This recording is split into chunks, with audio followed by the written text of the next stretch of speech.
Okay. Okay. Well, everyone told me I'm gonna be stressed out now, so I have worries. I have some worries. But I'm just gonna have faith, I think, and put my game back into full screen. Have fun. I'll try my best. Thank you.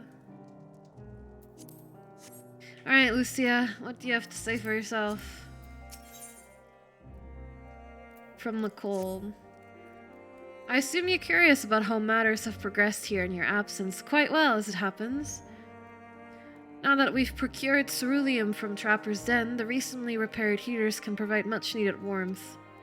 Furthermore, we've prepared sufficient food for everyone. Those from Tertium shall find a hot meal waiting upon their arrival. There's one for you, so go ahead and get some well-earned rest. I believe that we're capable of wielding a ladle or two without your assistance. On your right, might I ask you to seek out Y'shtola. She was but recently attending to the wounded, but she's meant to be taking a rest herself. See that she is. Oh yeah, I got some Rubicon mango again, finally.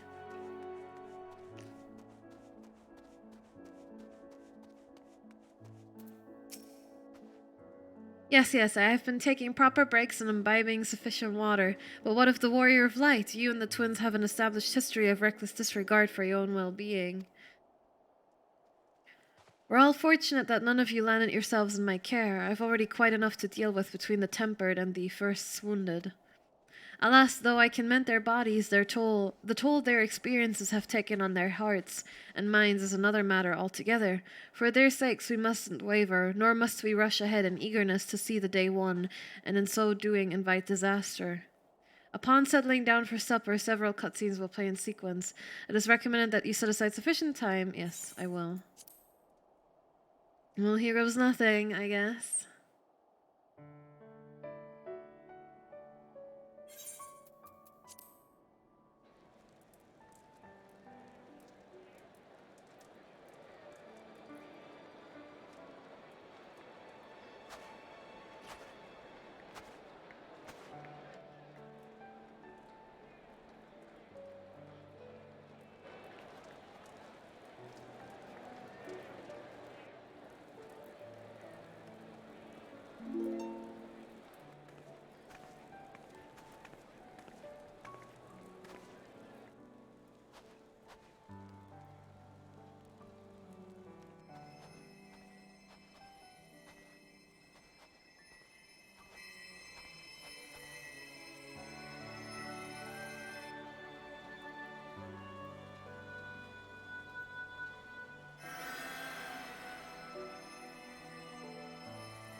Is that all of them?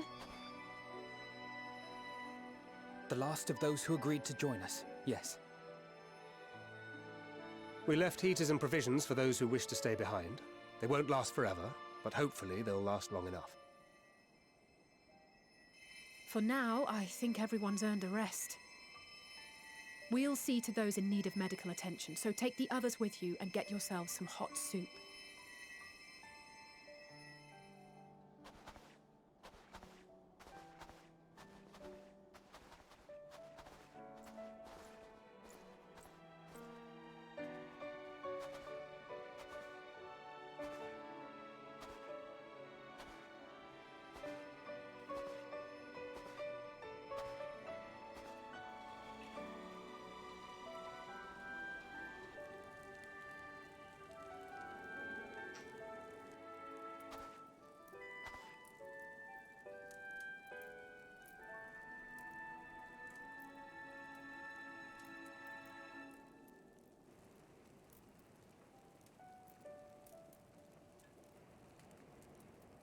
I feel so bad for him, in a sense. Ah. Warmth. At last. Marvelous, isn't it? All thanks to the resourceful machinists of Ishgard, I might add. On their behalf, I bid you warm yourself to your heart's content. Hold on.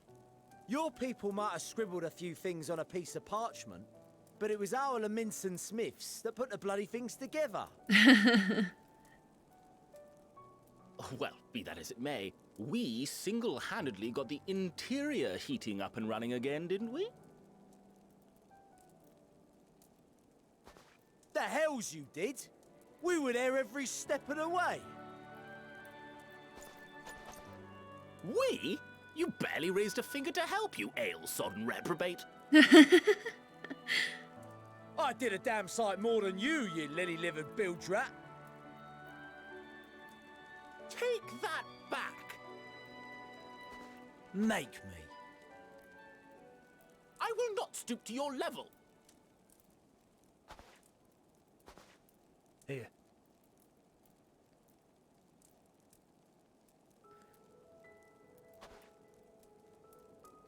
At ease, man. There's nothing funny in it.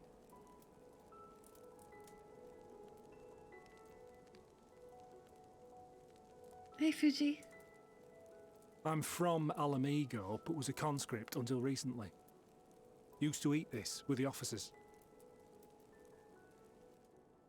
Apparently, it's adapted from a steppe recipe. This is my first time trying it, and I have to say, it's not half bad. I thought this was Yustola talking. Mmm. It's a bit too flavorful for my liking. Perhaps compared to what you're used to.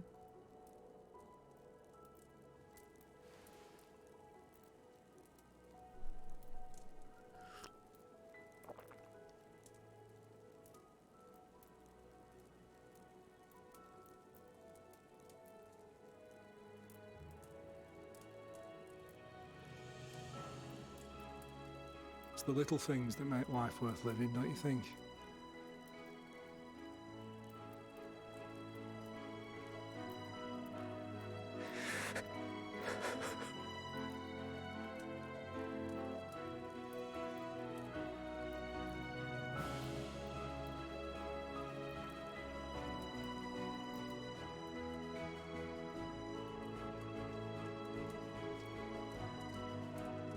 Oh jeez. Why do we have to start with this? I know this is not a dream, and yet...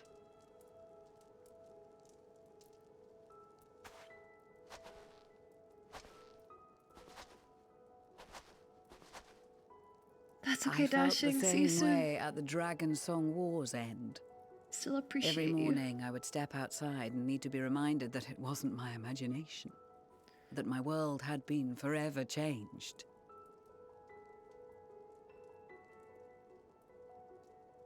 And just as I had grown accustomed to the idea, again you change my world in ways I never thought possible.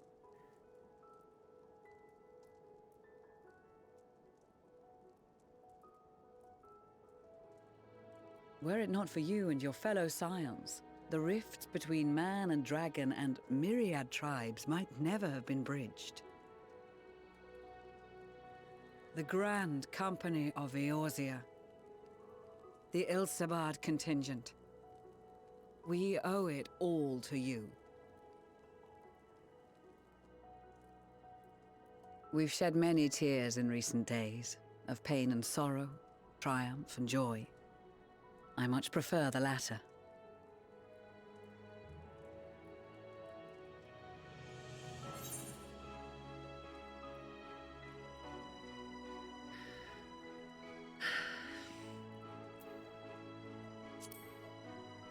As do I.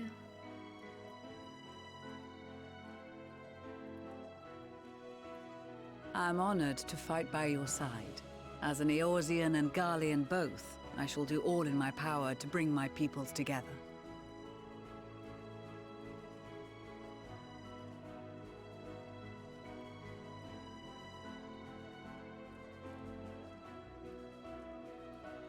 It is a remarkable achievement. Everything that I and the Populares had hoped for, and more. Would that it had come sooner.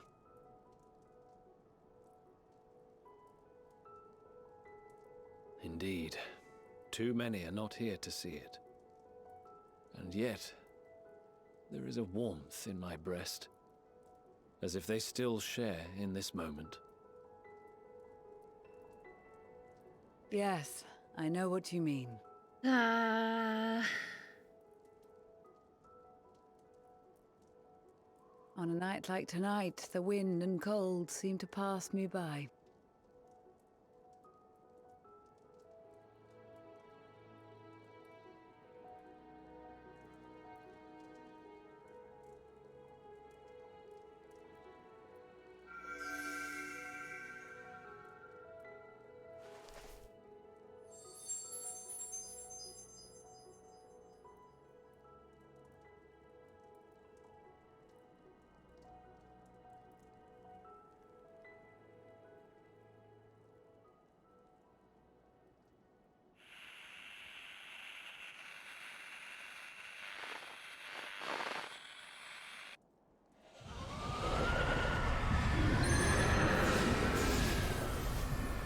Oh no.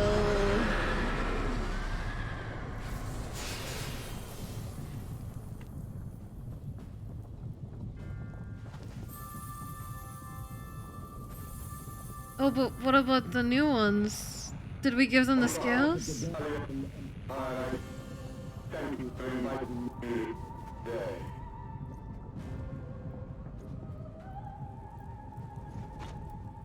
No! What? Emperor Varus? No!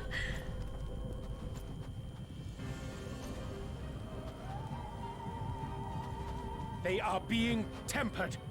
The talismans. Quickly!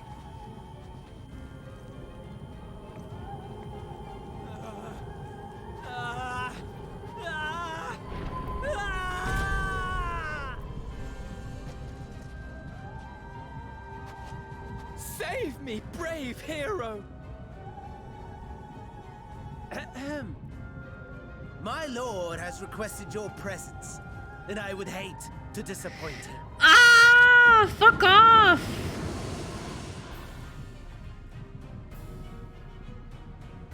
Well, there we go, I suppose. Okay, yeah, I am pretty stressed right now. The experiment was a success, but I fear our time is short. Oh man.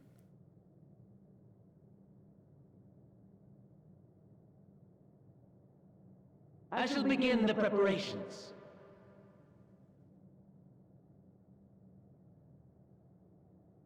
Now, it is time for you to awaken.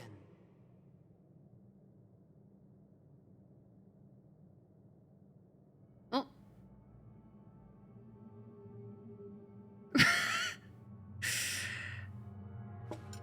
Good morrow to you. Here, have a taste before it gets cold. Oh, but be sure to remove your helmet. Take a moment, too, to familiarize yourself with that borrowed flesh. Borrowed flesh?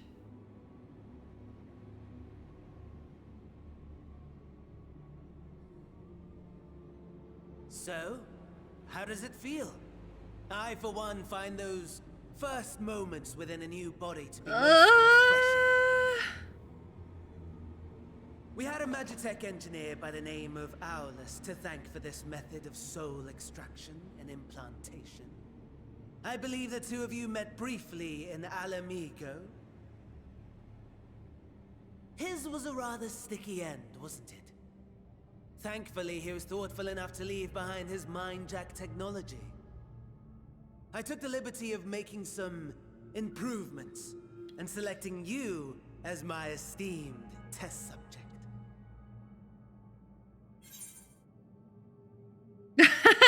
These two options.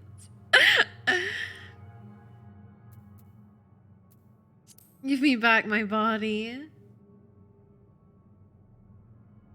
And permit you to go on a righteous rampage instead of partaking in this delicious meal? I think not. I must say, I have gone to great lengths to reunite you with my lord. When I discovered that his friend was in this neck of the woods, I suggested inviting you over for dinner. He never deigned to respond, but I took his silence as a resounding yes.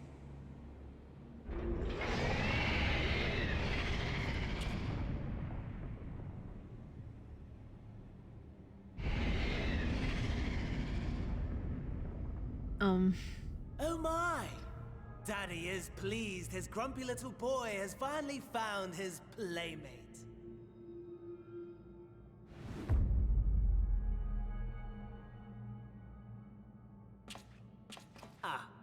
Exposition is in order. The Garlean Empire has long outlawed all forms of religion. No gods to worship, no risk of summoning. Brilliantly simple. But people being people must turn to something. Surely this or would be someone like in a the hour of manifestation of Varus, right? Like their commander. need. Why, His Radiance the Emperor, Yeah, of course. the Emperor, yeah.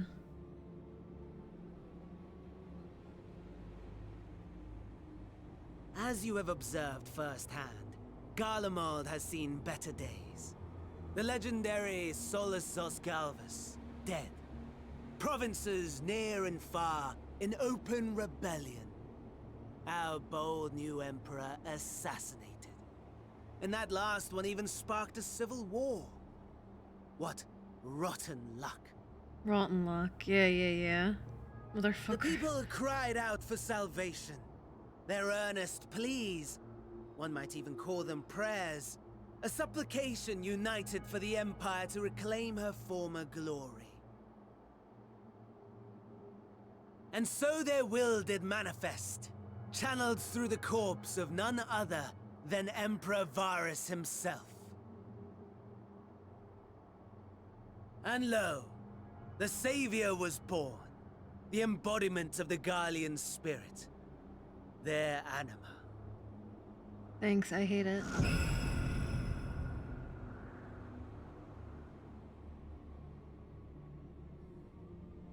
It calls to its subjects, compelling them to take up arms and fight.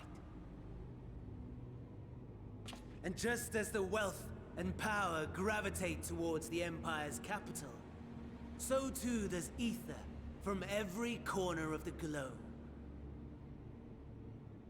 The towers with which you and your allies have been so preoccupied were created as an extension of Anima itself. An ingenious design. Would you not agree, my lord?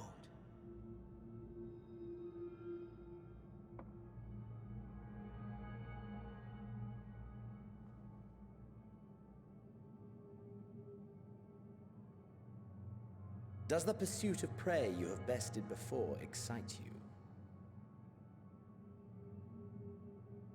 Of course not. Absent the challenge, the thrill, your prize is a hollow victory. Butchery. Butchery. The way he walks. Perhaps you think that to be the extent of my promise. I have no doubt fallen in your estimation since Alamigo. Fair enough.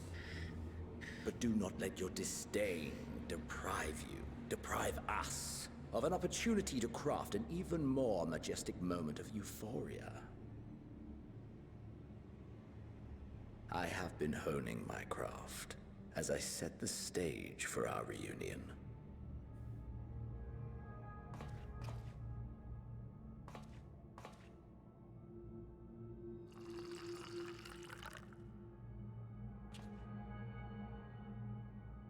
Wheresoever there is suffering and despair, you appear to fulfill your duty as defender of this star. You said the line.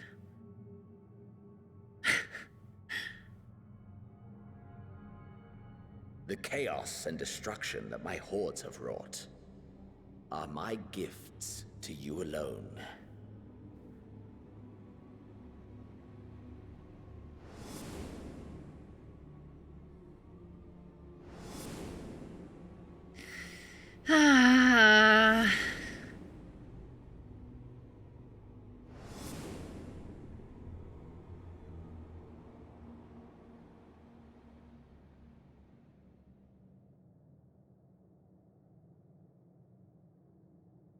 At a loss for words?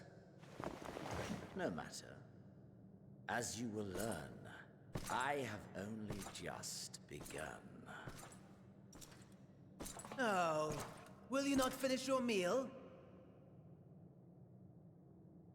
Why is There is only Fandaniel such a one thing rat? that can sate my hunger.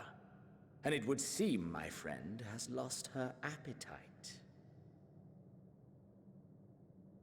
I hoped this display of civility might prove an entertaining diversion, but clearly we are above such pretensions.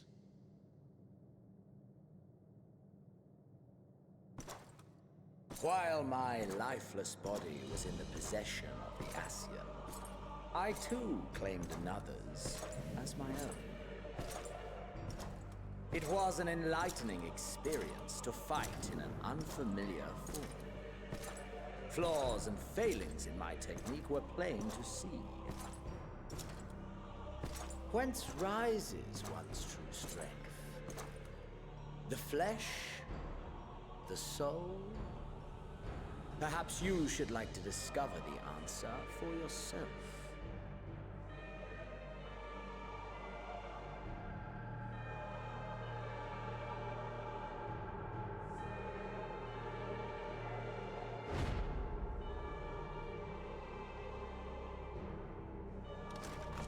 Don't you fucking dare!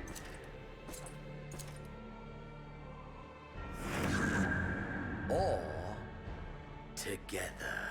What the fuck is going on?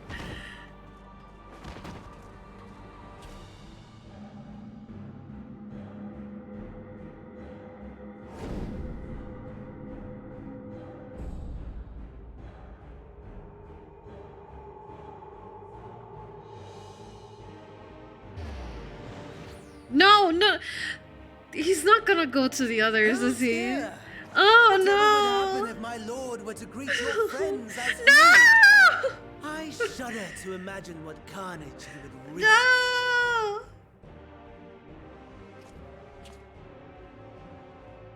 We'd better hurry if we want to avert the bloodbath.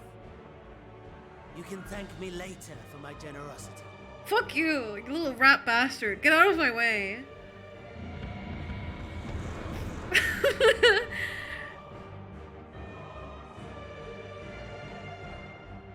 No! This is so bad. Hey, Lucky. Ah, there it is. Your camp, I believe.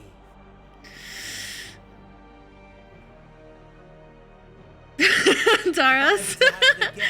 I guess he did take me out for dinner first. Is making her way there as we speak.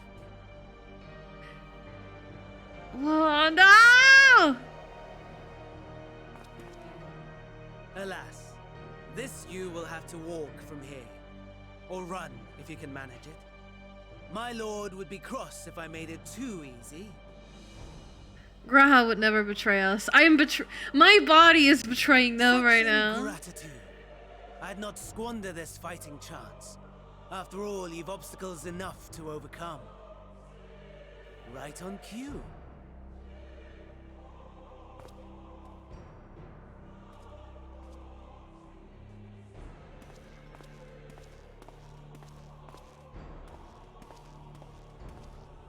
Tempered soldiers, withstanding orders to kill those not sworn to Anima. Under normal circumstances, you would make short work of them. But on this occasion, the odds are not so heavily stacked in your favor.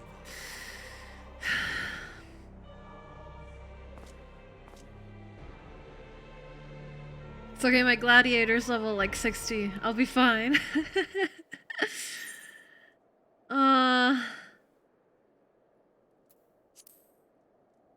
Oh no!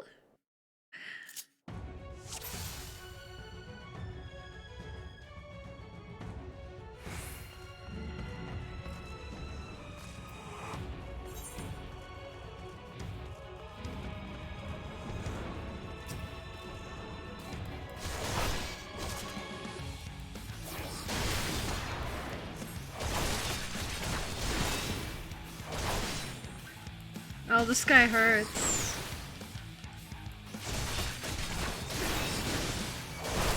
I don't want to pop my cooldown.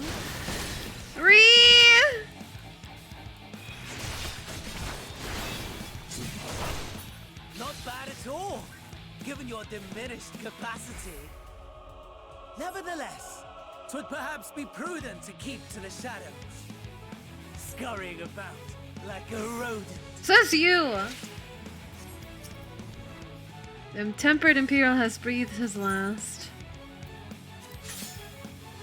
A medical kit. Use your medical kits to restore depleted HP. Like, you only carry a limit number. Expect fallen soldier recognize protect. Ah!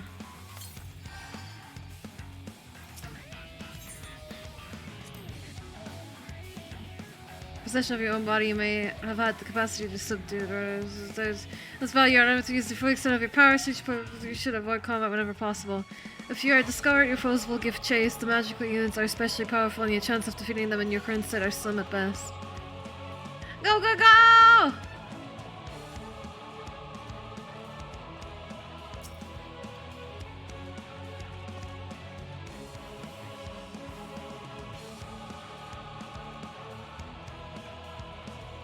I don't even have sprint. This is suffering.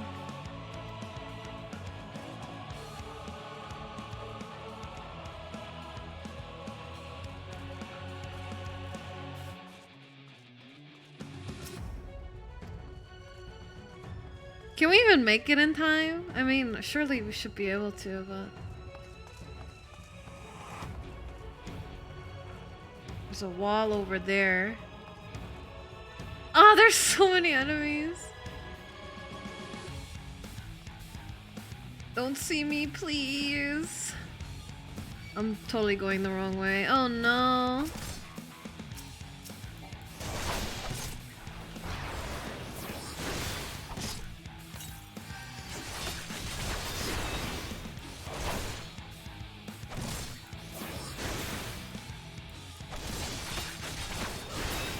Oh no.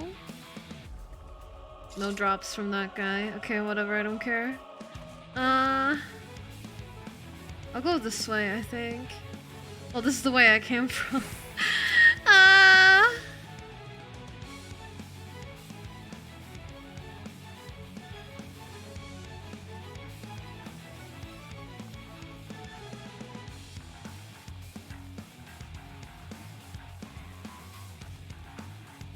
What if I just go to the Chocobo Porter? I see it on the map.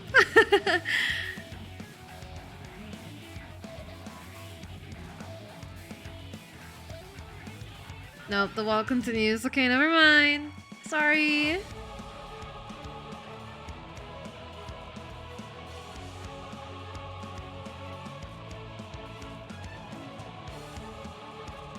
Fuel concealing wreckage? Okay.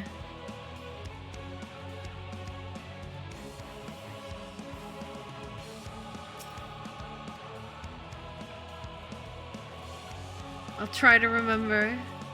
It was somewhere like here.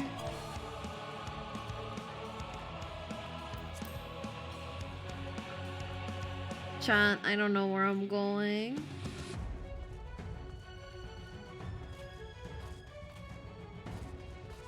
But surely the wall would be over there as well. No! No!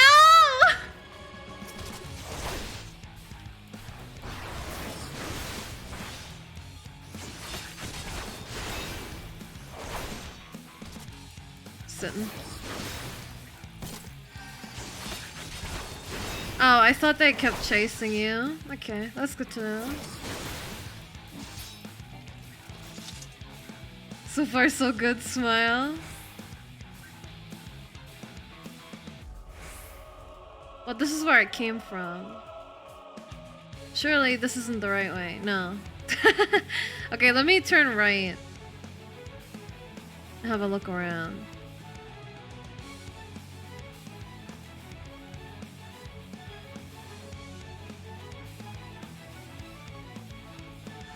You don't see me. Stealth.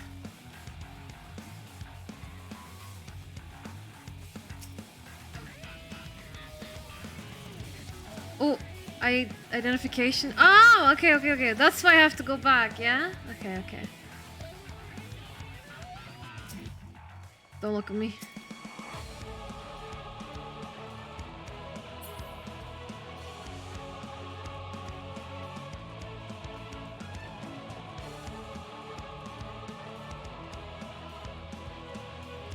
Yeah, it does show you how powerless Scarlian soldiers are. No!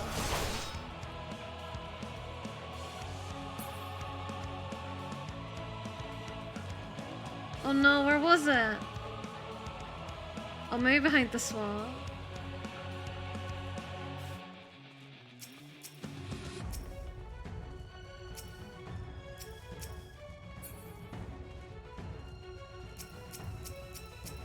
Don't see me, please. Thank you.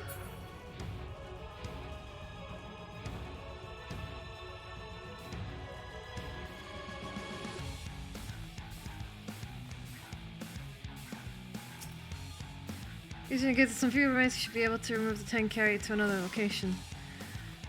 Oh!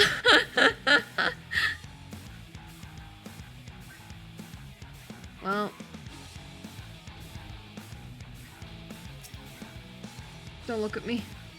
No. Ah! I dropped it? Oh no.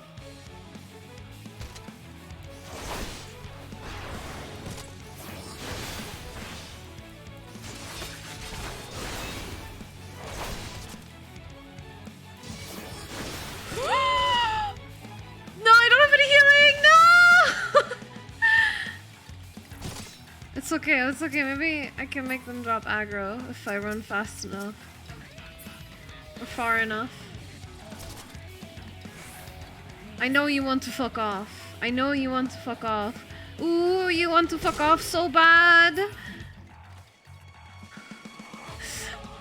leave me be! I don't think they're gonna stop.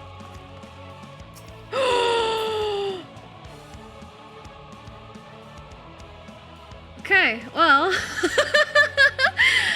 Oh no!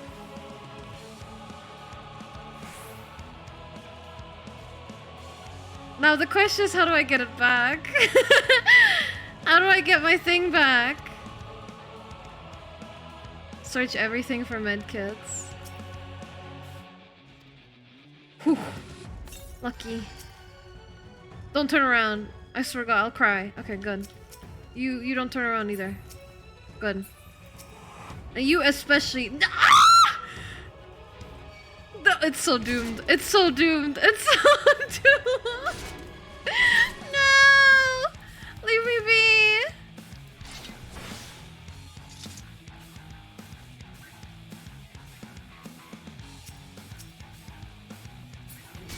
Oh no! I pulled another one! No, this is not what I wanted. Goodbye, cruel world. I'm kind of running back to where one of them was previously, but... I stopped running! Ah!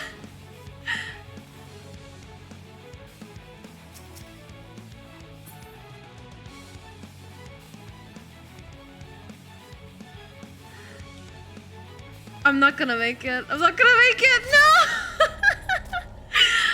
That took way too long to pick up. I call bullshit.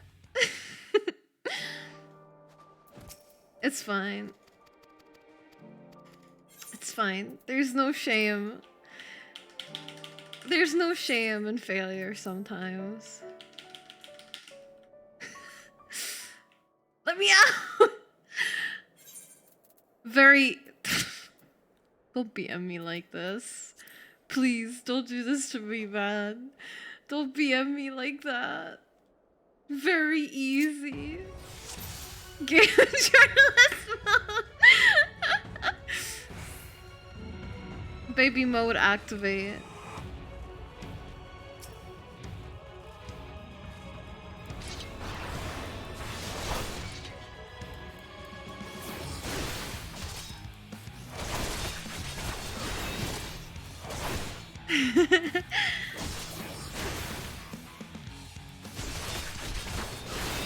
I'm actually not taking damage though. This is too easy. Given your Go back. diminished capacity. Wait, they put up the time to 35 as well. Keep to the shadows, Oh my god. scurrying about like a rodent. Shut up. Now it's too easy.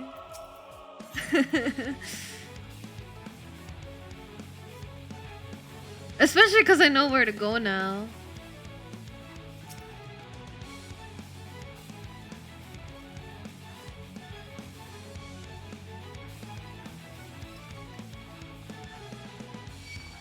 Ah!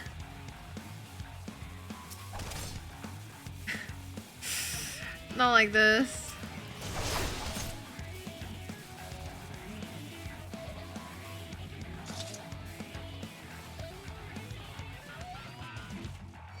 No! Piss off!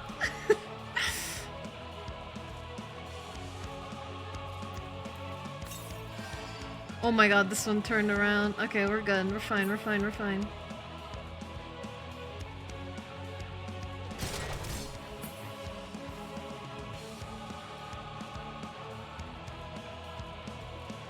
Can't spell Garlean without the L.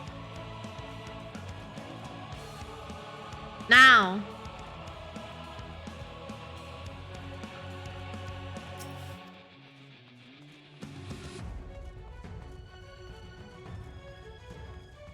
I played Dishonored, how did you know? No!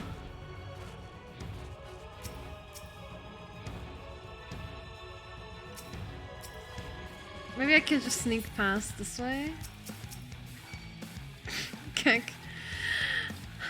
This is fine.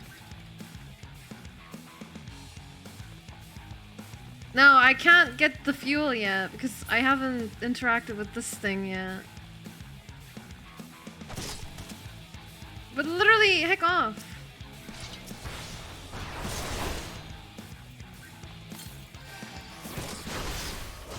I'll fight them, I'll fight them, it's fine.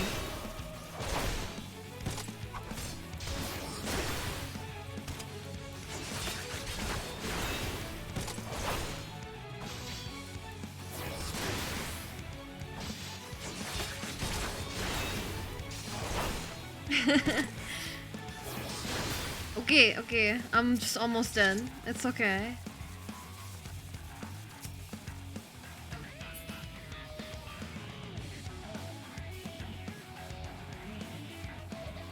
Yee. I'll interact with stuff, it's fine. Whoop.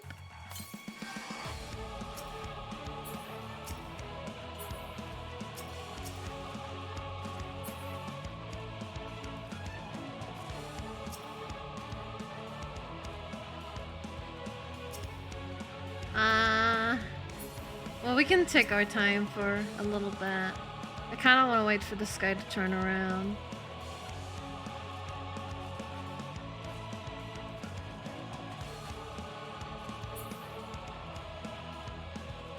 Well, I'm still the warrior of light at heart. Well, not at heart. At soul? At soul. Kopiamanai. Okay, I found a route we can go, hopefully.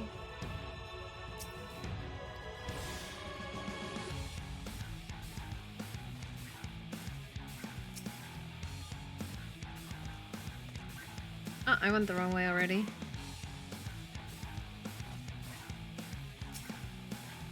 Don't turn around, or so God help you.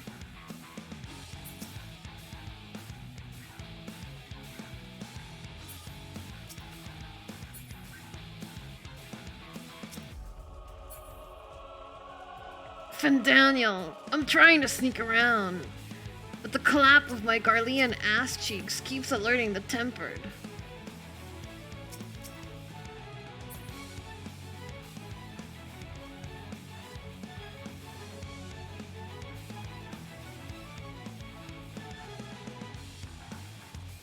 Okay, easy, it's so easy. It's literally the easiest duty in the game.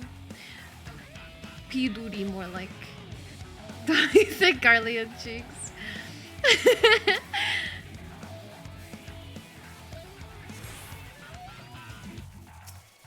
Yeah, I've refueled the Magitech Reaper, but it cannot be activated without the identification key, which may still be in the possession of the pilot. Search the area and find the pilot. Ah! Well, do I have to kill the pilot? Hmm.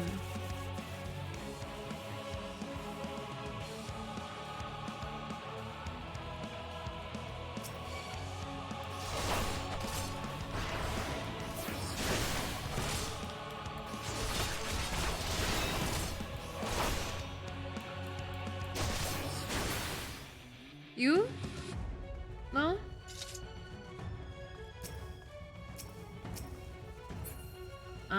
You maybe?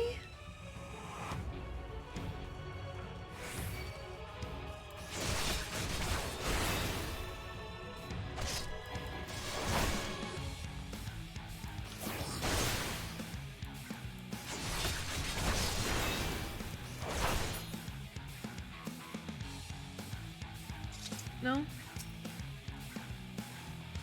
Look for corpses? Alright, let me kill this one and then I'll have a look around.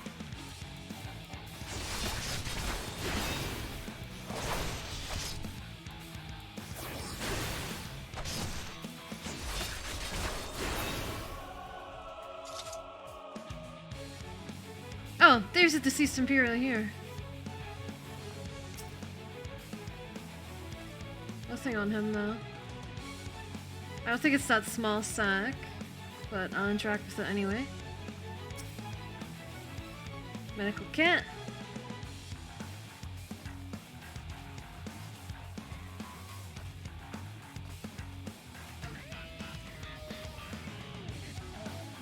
Oh, this is blocked off again.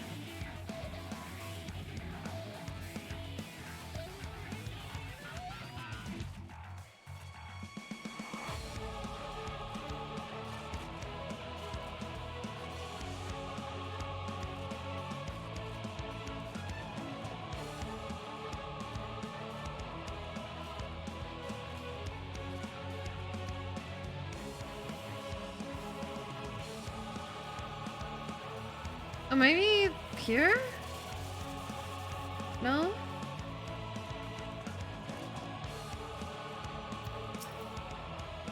If you have been turned, thank goodness. I thought I was the only one left. Ugh, these bastards got my hand when they took down my Magitech Reaper. If you can repair its leg, though, it should work. Here, take this key.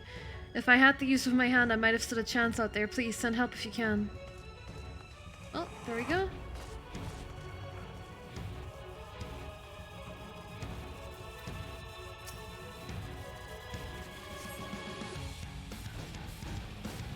Right. What now? Oh, we can shoot these enemies.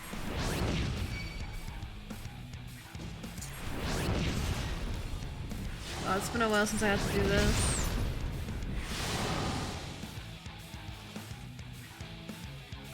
Oh, more?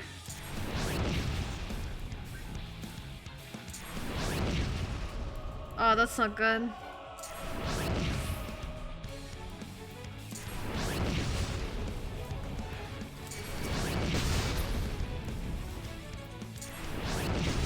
Pow!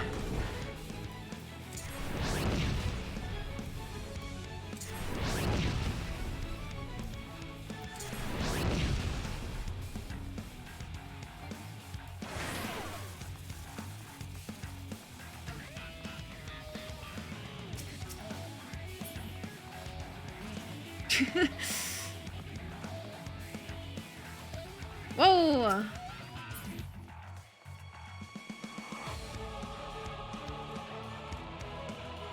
What's over here? You there, please help us.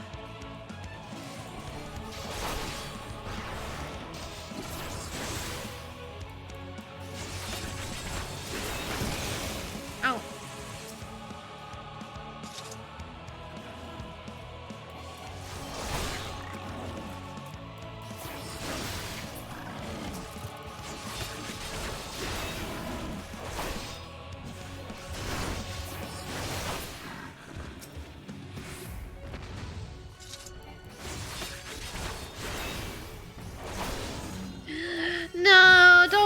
kill more polar bears! No! Anything but that.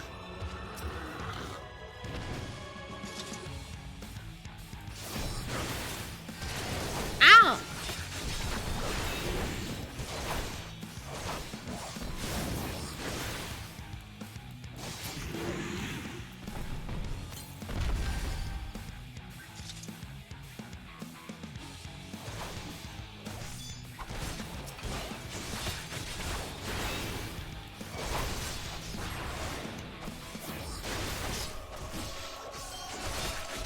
I'm actually so worried about what's going on in the camp, though.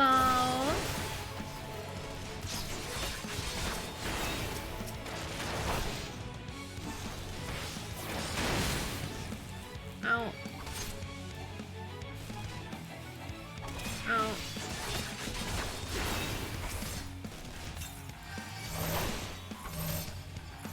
Oh, I should probably not point that at the tanks. Ow.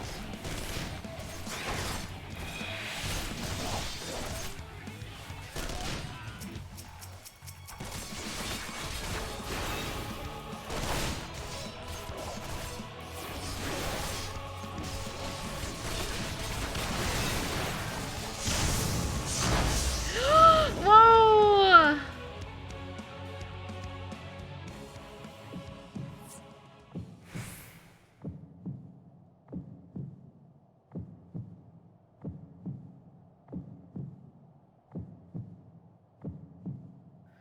Unable to escape the blast, you begin to lose consciousness.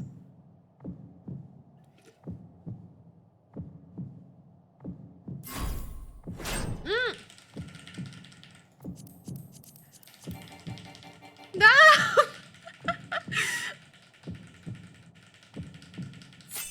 Oh, Jesus. I was pressing my Osu buttons and it kept killing. Oh, you can't use that. Crawl to camp broken glass. Oh no.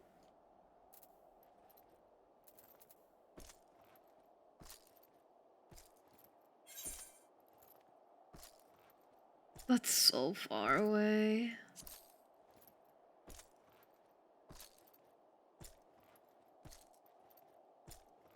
You have 22 minutes, smile.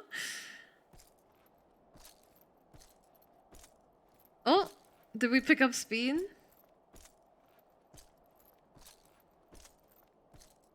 Come on!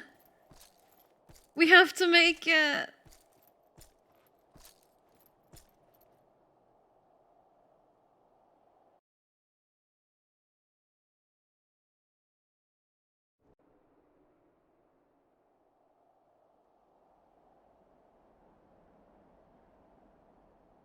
It is a miracle we were able to restrain the Tempered without suffering casualties.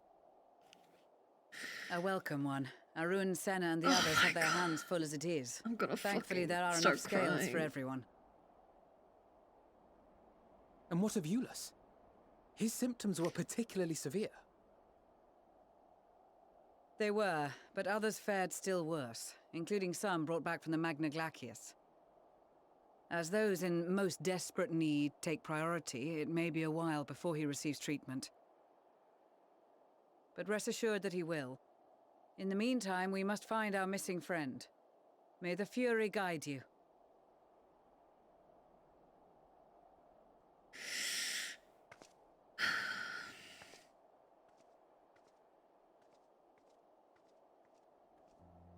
Of all the bloody times for a disappearing act.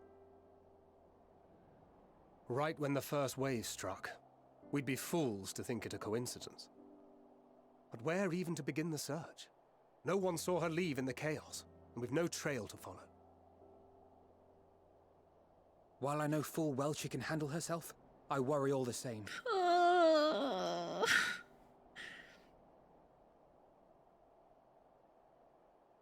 Ah, speak of the devil. He fucking recognized our footsteps. No, I swear he's in love with us. I will not be convinced otherwise. I'm sorry. Well, time to call off the search.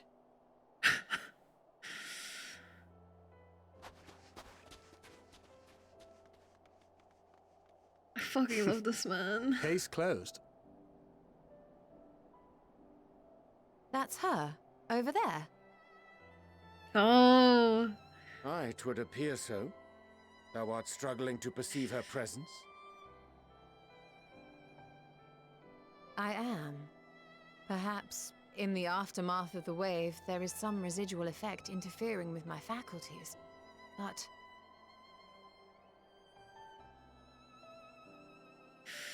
Surely you wouldn't be as bold to try to pull anything, like, immediately. Now. All's well that ends well. Are you all right?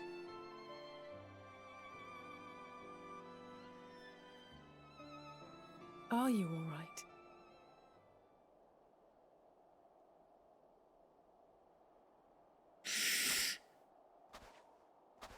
I swear to God, if you heard him, I will not be okay.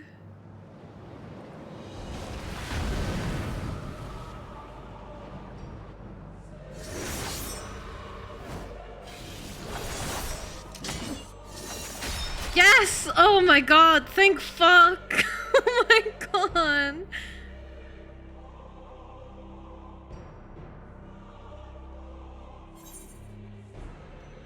Get away from them, you bastard!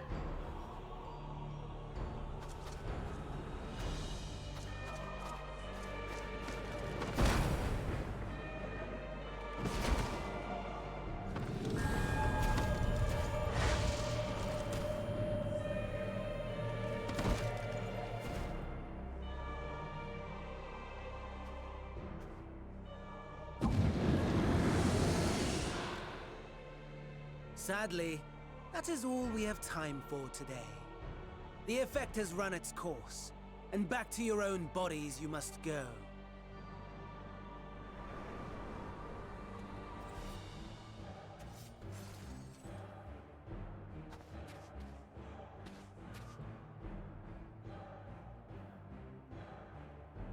But where are my manners? You have all traveled so very far, and I have yet to pay my respects.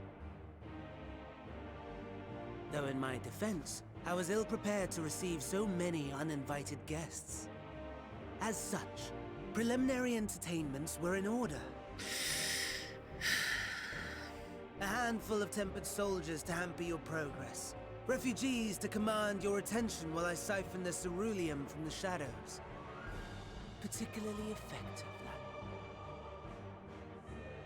Charitable souls that you are, you bent over backwards to aid them, heedless of the delay, predictable to a fault. And so my plan approaches completion unhindered.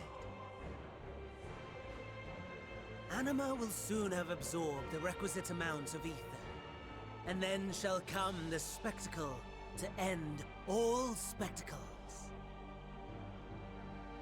The eldest and most powerful of primals will awaken, and all shall bear witness to the final days.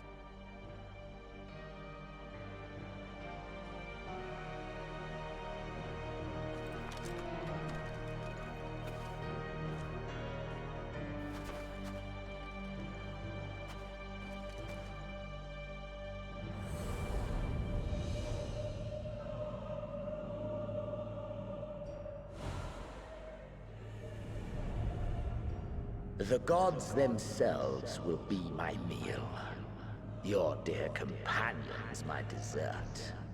Upon this world I'll feast, and death shall follow in my wake.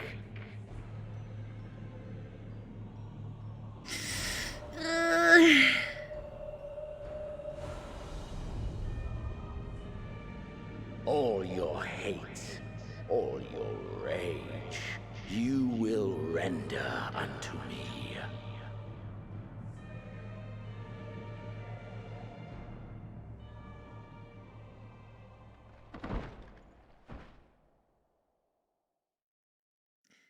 Bastard. For upon thy life's reel wind too many threads of fate, power, weal enmeshed with woe. More terrible still is the attrition attrition wrought upon thy companions, as they are swept up in the storm of thine existence. Take heart and protect them well. They will be your strength and your salvation.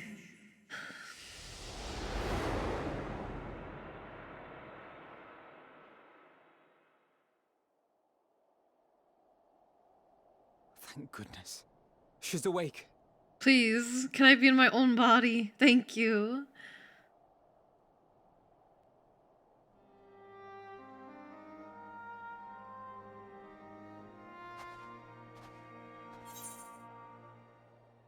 Is everyone all right?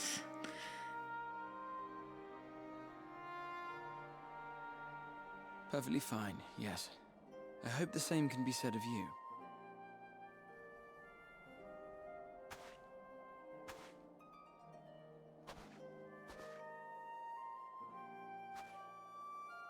Everything in working order?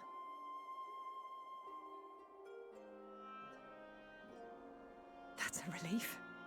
Oh, and before I forget, thanks for coming to our rescue.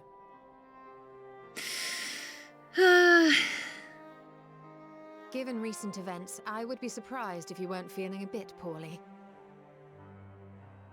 A hearty meal and a long rest would be my recommendation under normal circumstances, but these are anything but.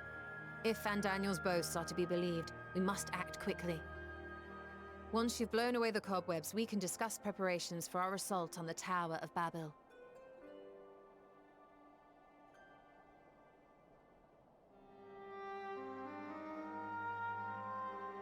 I'm just glad they're okay.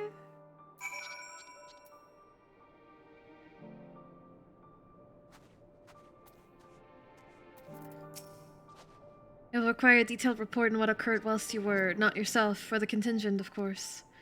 It can wait until later, however. For now, it's enough that you've returned.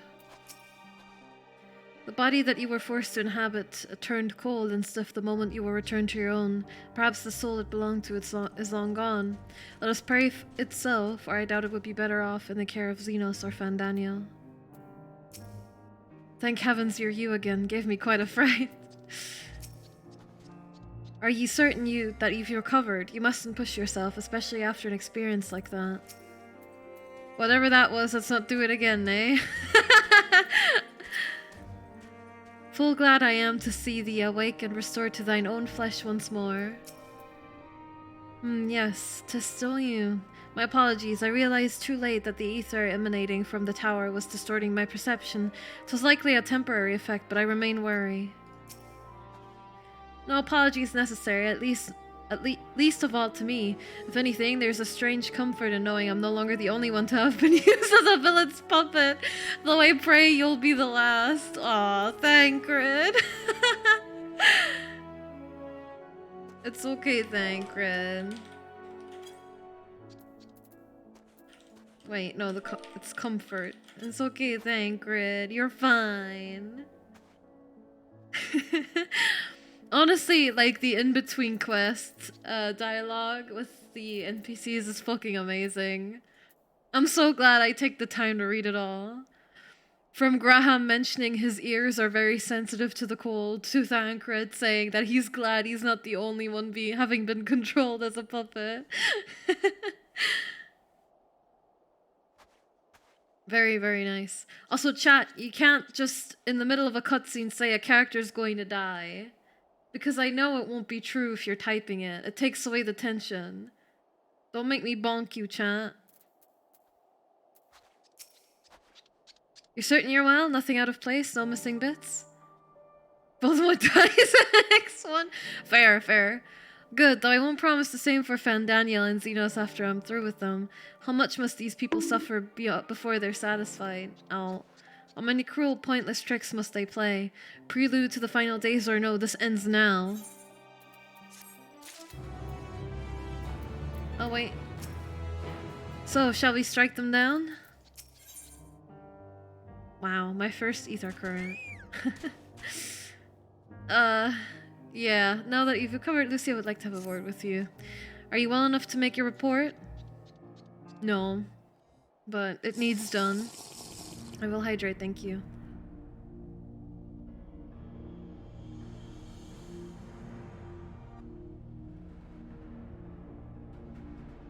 This anima was summoned to with the corpse of Emperor Varus. Does their depravity know no bounds?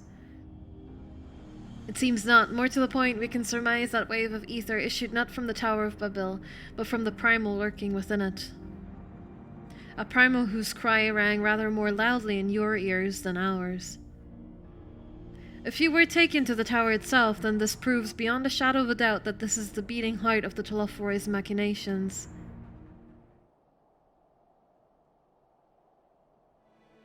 In which case, we have some highly relevant information.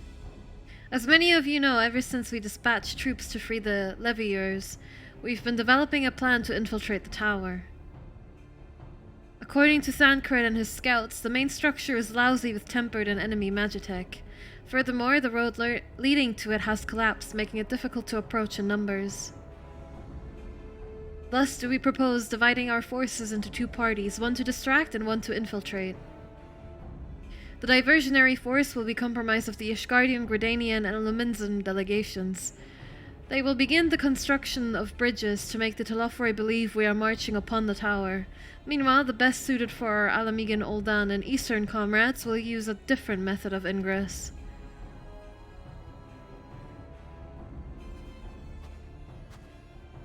Look here. The facility marked in red is the Enceladium, a vast magitech manufactory, in ruins now, of course, but the freight tunnel connecting it to the erstwhile Imperial Palace remains intact. While the Telophoro's attention is elsewhere, our infiltration force can use it to enter the tower undetected. Be aware, however, that the underground rail network remains very much operational. The Tempered are using it to bring supplies to the tower even now.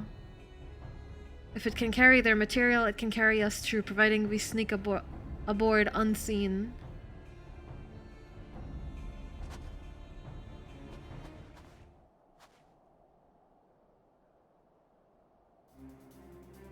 The Scions will lead the infiltration party. Once inside, you must locate and dispatch Fandaniel and Xenos.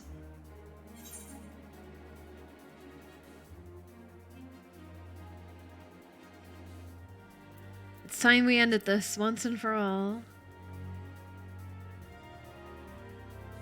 Aye, there will be no more casualties of the Telophoro's maniacal ambition. How quickly can we enact this plan? Fandaniel made it quite clear that haste is a priority. Of paramount concern, even, assuming he didn't name the Tower Babel on a whim.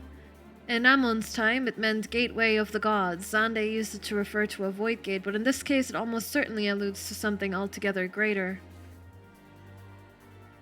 The eldest and most powerful of primals. All the more reason to act now. The rest of the contingent is aware of the plan, are ready to move at a moment's notice. You are to proceed north to Forum Patents. Liza's group will meet you there. As ever, we are grateful for your foresight. This is the moment we've been waiting for. Spare no effort in your preparations.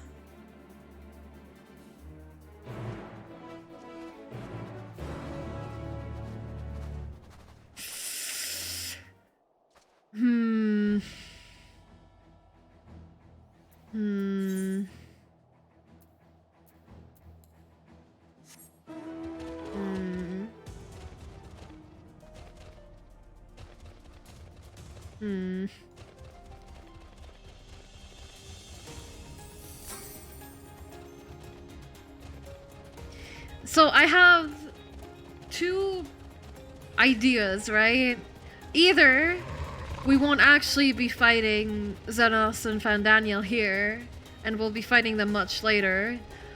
Or the last primal is who I think it is. And that would sort of add up to what I think, maybe. If I make the assumption that maybe Varus is the next... So, actually, I don't know. Like, I doubt either Varus, Fandaniel, or Xenos are gonna be the boss of this dungeon. I strongly doubt it. I mean, it could be. but I doubt it. I more think they'd be the trials. But surely one of the trials would be Zodiark. But now, I have an idea for the story. I don't know if it's like going to be in this expansion or the next. Although it would make sense to be in this one. Of who the last trial could be. Because if it's true that the... I've mentioned this last stream, but I'll mention it again. I swear to God. I swear. I bet I am right with this. But if it is correct that an imbalance in ether would cause a calamity, and we fight Zodiark. Smile, smile, smile. Surely it would mean we'd have to fight Heidelin as well. To keep them in check, right? Just don't answer the question, obviously. Don't tell me if I'm right or if I'm wrong. Just say nothing. But that is my assumption. Like, I don't know if it's true or not, but that is my assumption. I am to accompany you into the tower. It is an honor as ever. Damn these frigid lands. The sun does not sneak, however he will travel this path of yours, and those who walk with him will bask in his radiance. Right or wrong, I admire confidence. I mean, if we do fight Mommy, can we lose on purpose so she can step on chat? Oh well. Rose, the way into the tunnel is clear. We've made sure of it.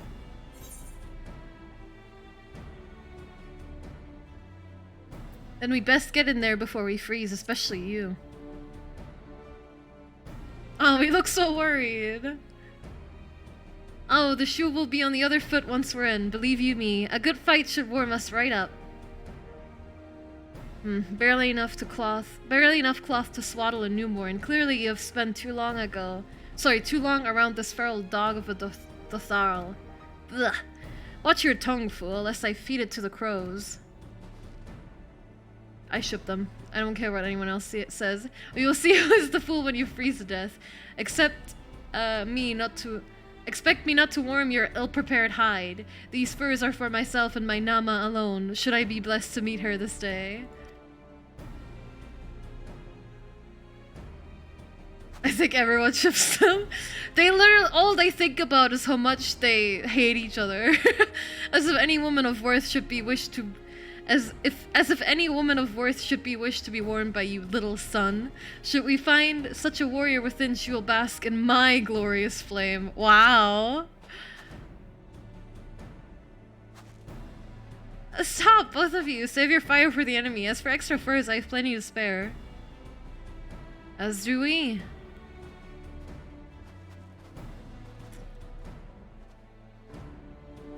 They are that 60-year-old couple in the comedy shows.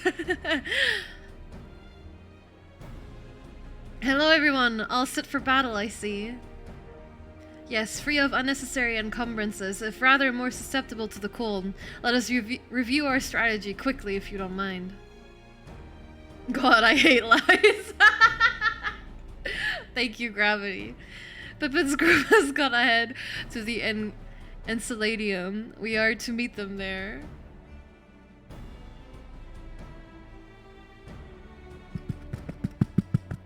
This is me beating the shit out of my mic, so K4 feels my wrath for making that joke for the second time.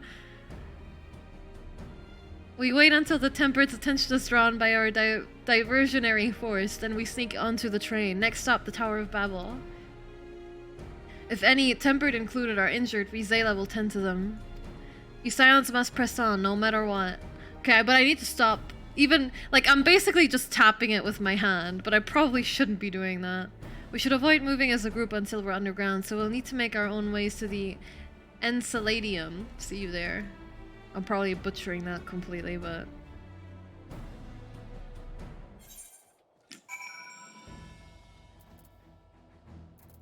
So many fucking characters. A glorious flame. Nay, I would have seen it were it so. Oh! I crave battle, not this insipid chatter. Just head north, you'll reach the Enceladium soon enough. The Scions are welcome to our spare furs as well. If you might mention that to Yuri Ranger. What's wrong with Yuri Ranger? Oh, because he's wearing no sleeves? Cold? Nay, I feel nary a thing, nary a thing. Who could possibly be cold at a time like this? My heart is pounding with anticipation. We'll stagger our departures so as not to raise suspicions. You go on ahead.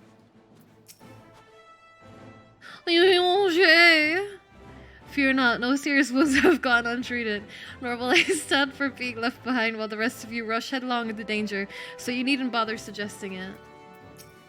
I think it's time I was off. If I look at Yuri Ranger one more time, I'm liable to freeze solid. Sorry. When I infiltrated the palace with Gaius, we took an entirely different route. Since then, the whole palace has been reconstructed and it would appear that the path is no longer accessible. Alright, and what do you have to say, Gratia? And you're 100% certain you're fit to fight? No odd specters haunting your wake? Nothing feels tingly?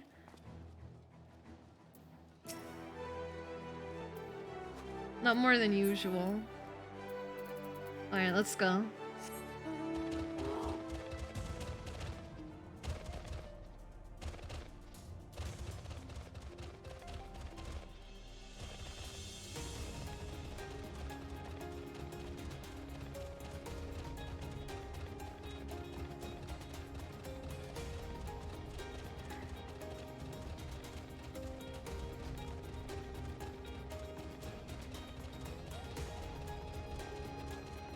You're into Korian fine.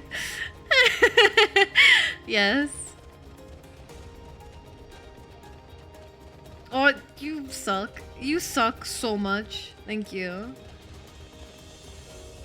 We'll get the rest later.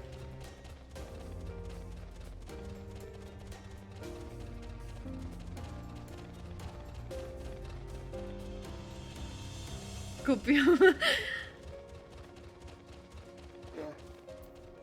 No, I spoke to him. I spoke to him right after I spoke to Serena.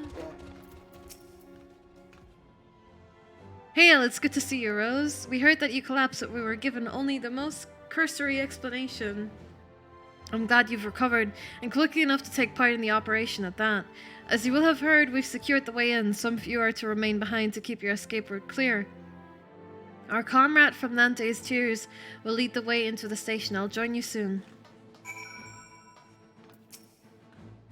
The station is right this way. Tread lightly now.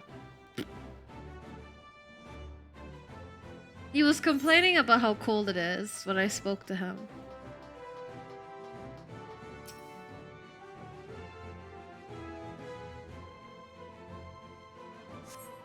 Is this factory gonna be the dungeon? I thought it would be the tower. I guess it would make more sense for it to be the tower than this, but all the NPCs are here, so...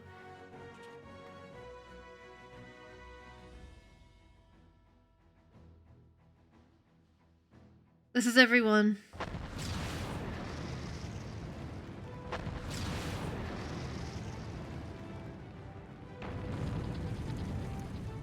You're securing our route into the tower via the factory. Yeah, I guess the dungeon could start here, and then we could fight our way up to the tower. Considering the enemy well and truly distracted. Time to go. Our primary objective is, of course, the Telophoroid's leaders. But should we be presented with an opportunity to vanquish Anima, we must seize it. It is indeed the force behind the towers. Destroying it will deliver our allies from the Telophoroid's reign of terror. And I, for one, would not see the Garlean people manipulated any longer, be it by Primal, Ascian, or anything else. He looks like the young Jack Black from Pick of Destiny? No! No! I mean, he does a little bit, but no! Here, there's been enough of that. We came to help the people of Garlemald, and that's what we're going to do, together. Till the very end. The train should be along any moment now. Prepare to board, everyone. Are there any Pippin voice lines? Yeah. He does. You're right.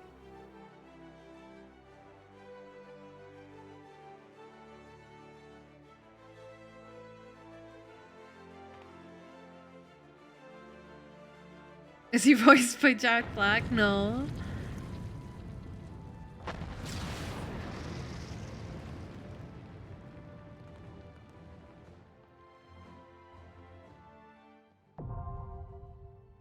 Ah, so it is just the tower. Alright.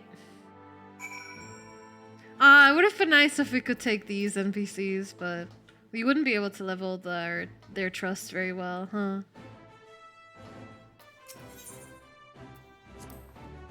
If Pandalia truly is Ammon, to create a gate through which a primal may pass will not be beyond him. From what I gather, he was utterly brilliant and utterly mad. They'd have to quote them, yeah. We were only able to ascertain that the tunnel connects to the tower. I fear I have little to offer as for the details of the interior or present situations therein. If Vandaniel is to be believed, we don't have the luxury of time to scout ahead, so we'll have to trust in your instincts. They've served us well enough thus far. 'Tis no meager delight to watch Alizé and Alphino grow more resolute in mind and heart, and remarkable though their accomplishments may be, I doubt not that they are destined for still greater things. Grant them thy protection, Master Louisoix, I implore thee. That's very sweet. Assuming Vandalia and Tetsum Exodiarch serve as a catalyst for the final days, one cannot but wonder if he willingly parted ways with the other Ascians long ago. Surely they would have not permitted the very god they created to forestall the world's end to be used in such a way. When Zedos murdered Varys, Gaius was upon him in an instant. Seldom have I seen such fury. I won't pretend to know the bond they shared, but pain, fear, rage, I know them well. I know what can drive a man to drown in them. Though this homeland may have wished for his blade, my lance will roar in its stead. I'm only too aware that our intention may not be what many of Garlemald's people want or need right now. Not every tragedy can be laid at the feet of the Telophoroi, certainly not that of Licinia and her sister. Nevertheless, we must follow our conscience, and mine has led me here. Much as I'd like to be the one to wipe the grin off Daniel's smug face, I haven't lost sight of why we're here. Our ultimate goal is to prevent the Telophoroi from doing any further harm, no matter how. But if I do get the chance to introduce my fist to his jaw, and gods, do I hope I do, I won't turn it down. Aye, kill no man. I have not forgotten your instruction. I must settle for crushing the Iron Man's toys. Their blue blood will feed my flames. Your comrades tell me that the Telophoroi abducted you on the self-same eve they so rudely interrupted our meal. A brazen feat that would make a Buduga proud. But even had it not ended poorly, it was a disappointment in many respects. I have to say that when we return triumphant, the Oronir will hold a far grander feast on the Azim Steppe. You have permission to attend. Thank you. That's very sweet. It is likely that Anima, at least, will notice when we enter the tower. There is no point in trying to stay hidden after that. So when the time comes, I say don't overthink it. Cut a path straight through. Ah! Strange, though this will be a more fearsome fight than any Nadam, I feel at peace. Maybe it is because I have Sadu, Magnai, and you at my side. Maybe it is because we fight for all Zayla and more people besides. There is but one path which leads to victory. Yay! The train we're boarding is meant to carry supplies and armaments and the like. With any luck, we can slip past the Tempered as they go about loading the freight. Howdy, howdy, Corey. Hello, chat. Hello, Horatius. Alright, who wants in? I know you guys have been itching to join.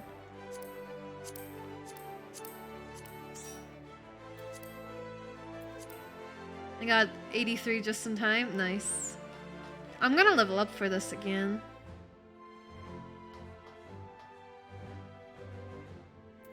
It disappeared invite again? Okay, no problem.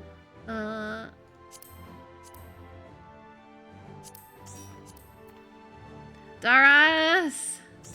Thank you.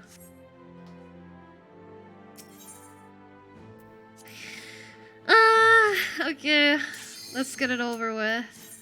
The gang. So true.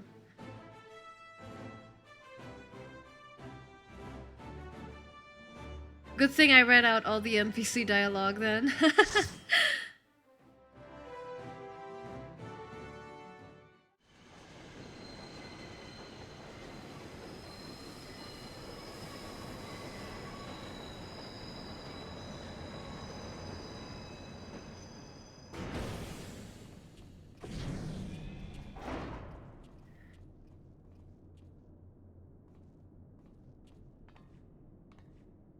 Now or never.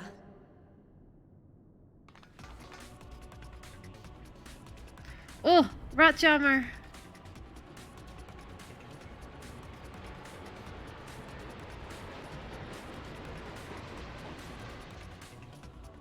We don't have rat jam, we only have rat jammer, sadly. Oh! Wait, Magna is here!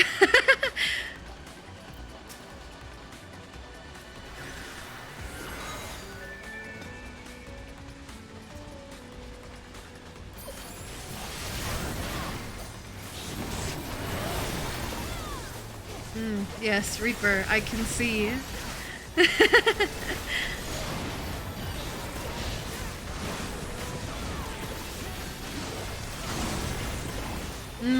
I can hear.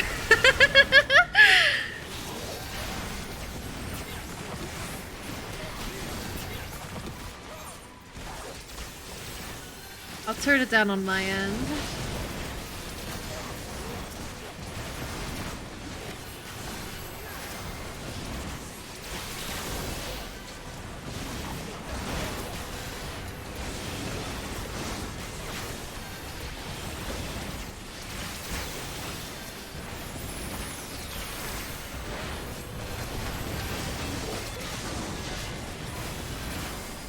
DH, welcome. Thank you so much for becoming a part of Investigator. I really appreciate the follow.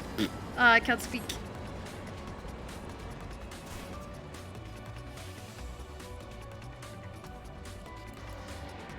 Where's my fucking fairy? Oh, okay, there it is.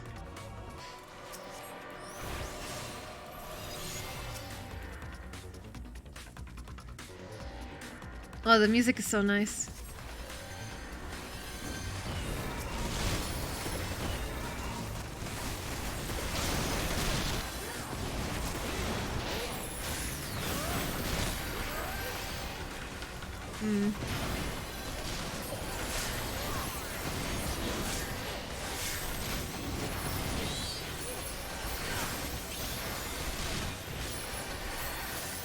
Okay. Might have been a little close, but no one died, so I'm not sweating it.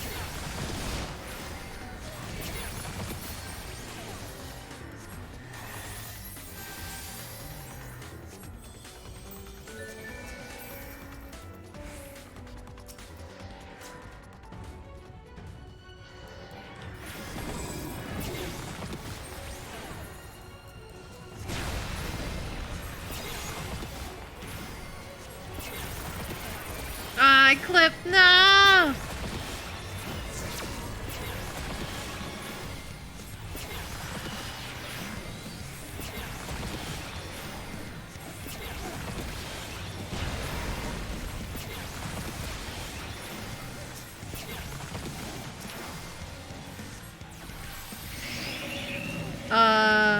Right.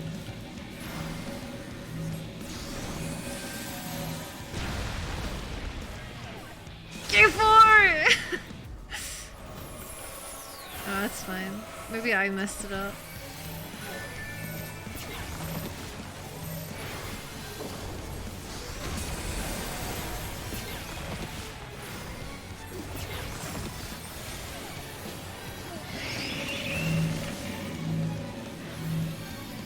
Wait, oh, it's... Wait, no, it's opposite track. No! Oh, I'm fine. Okay. Oh, never mind. I'm not okay anymore. Ow, ow, ow. How dare you put Alexander 3 mechanics in front of me thinking I'm gonna remember anything. Oh my god. Goodbye.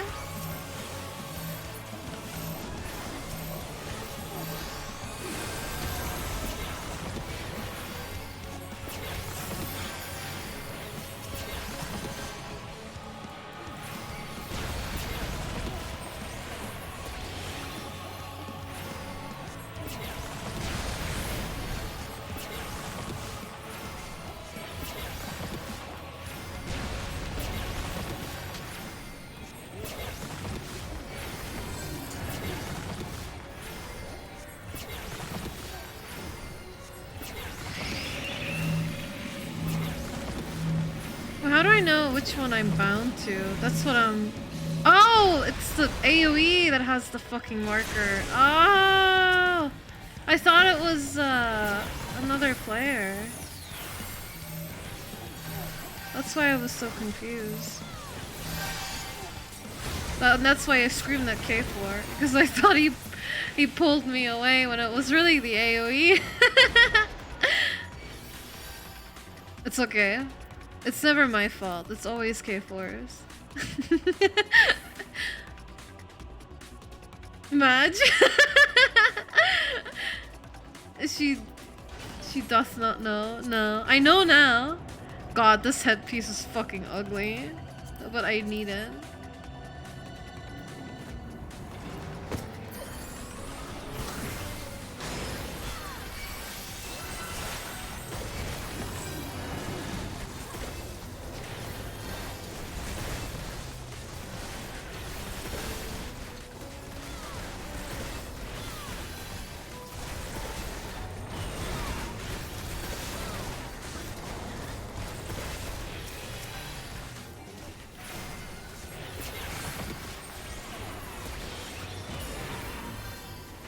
My fairy gauge is maxed out, as always.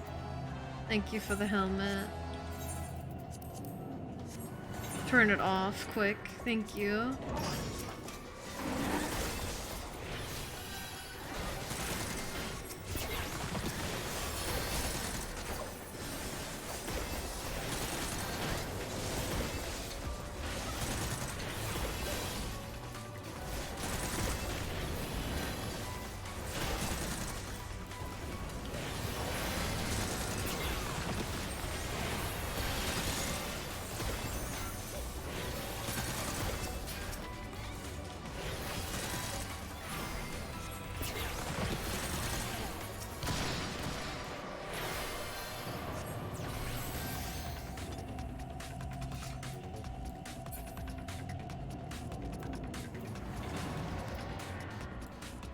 Oh, my hotbar macro doesn't work anymore. Sadness.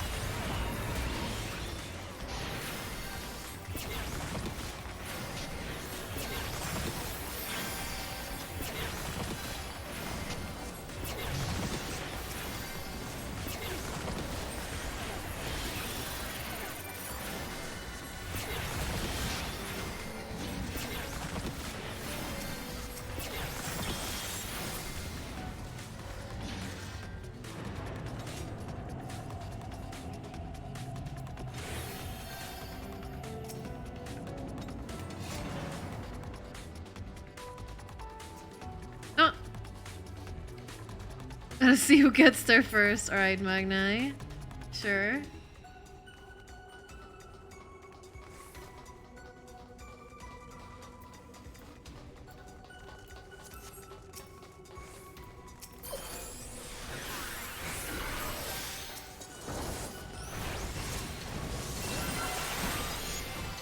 The fact that you can't transfer the crit shield on Scholar anymore is probably like my least favorite of the changes they've made to Scholar. My least favorite? My most hated. Let me put it as most hated change.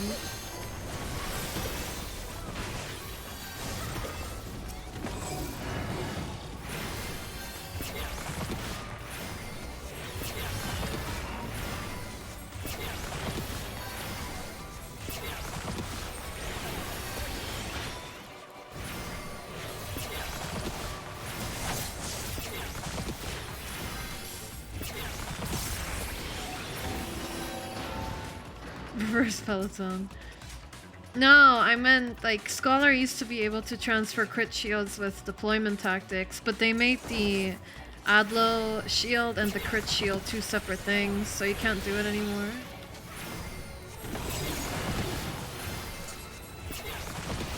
I bet the peloton is actually really, really good for raiding, but it's just boring, you know?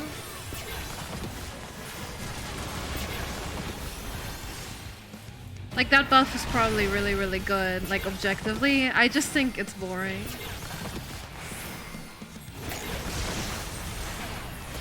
Oh, I should probably slap that on, huh?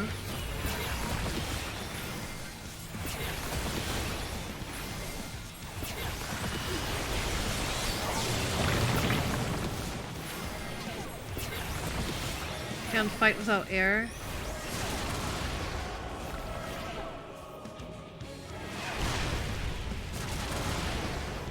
Frog! Yes! Okay, there we go.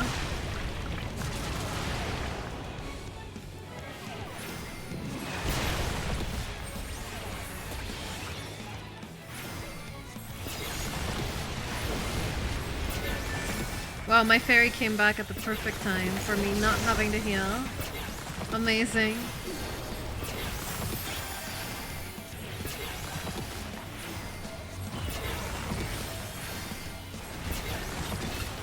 Oh wait, I'm standing on the main tank. That's not good.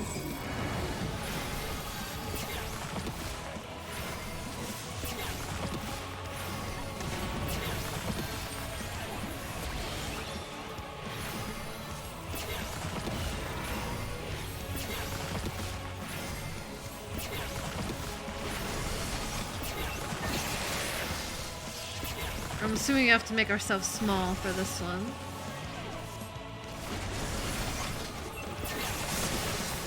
Oh, tiny K4. We're all tiny. Oh, I dropped my dot again.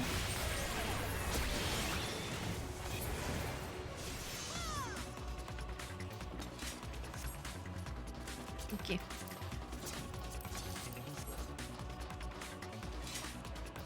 Okay. Board opener and song rotation is not really weird, yeah. They tend to rework a lot of classes for new expansions.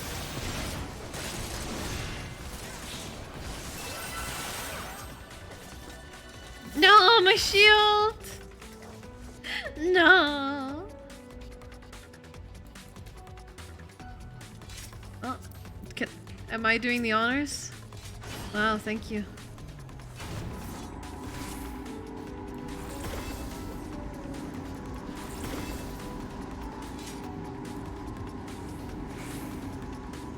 Busy staring at your cat, okay.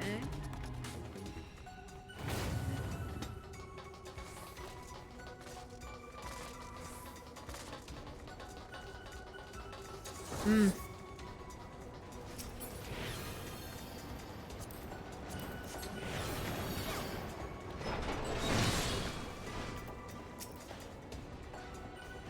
Oh no.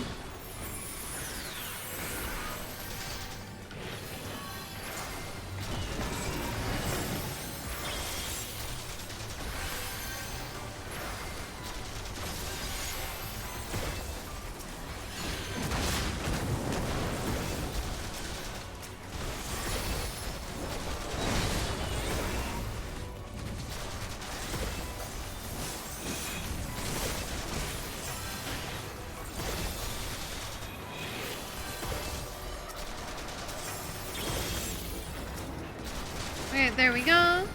That wasn't so scary.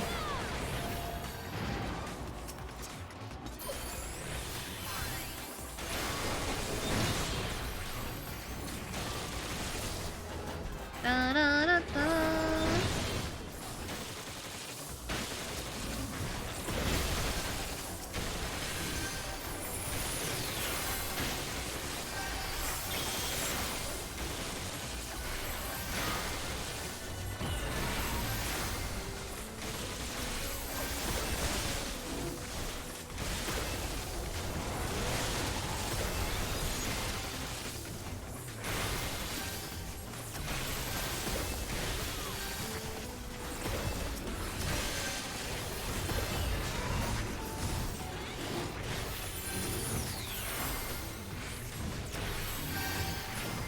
Here's the thing, right? Bard's song rotation used to be 30, 30, 20. They changed all songs to be 45 seconds, so now the order has become 45, 45, 30. But now we have a lot of downtime during our weaves. Ah, I see. Well, I hope the changes don't feel too awkward then.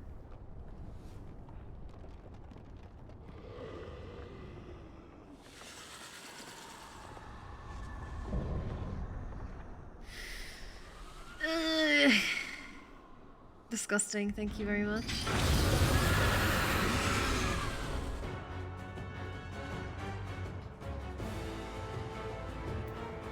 Oh, the music's so good though.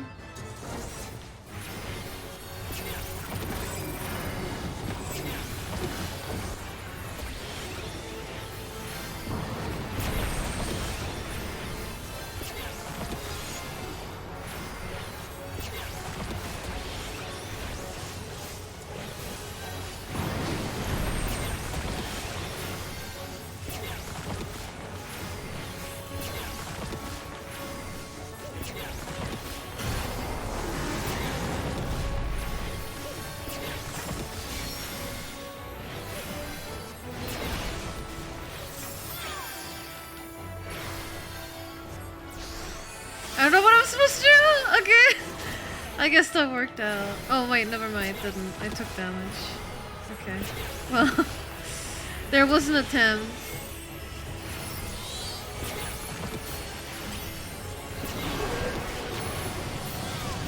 Ah!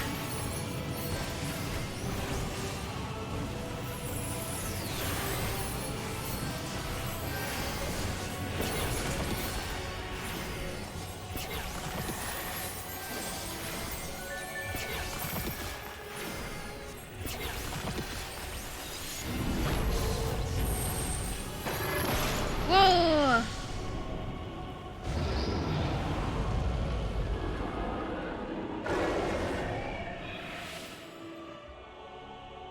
Anima's dimension?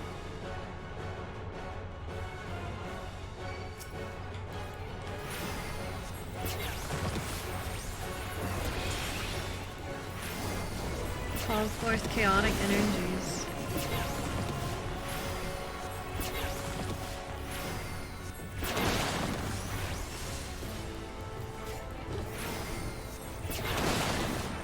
Right. Oh no, my alarm!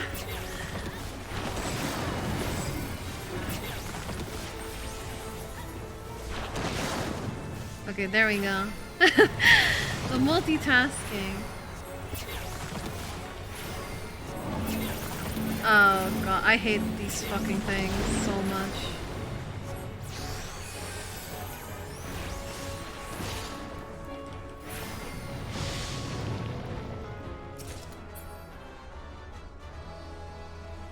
Reality plunges into chaos.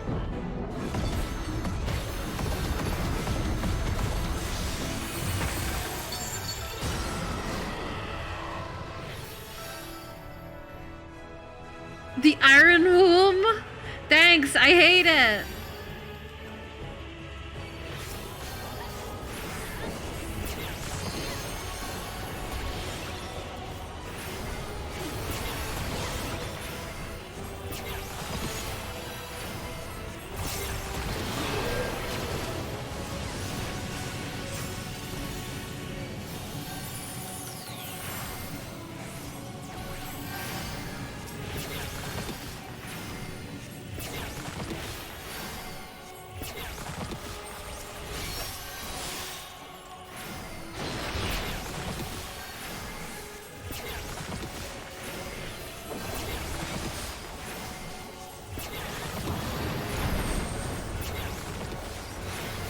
Nails.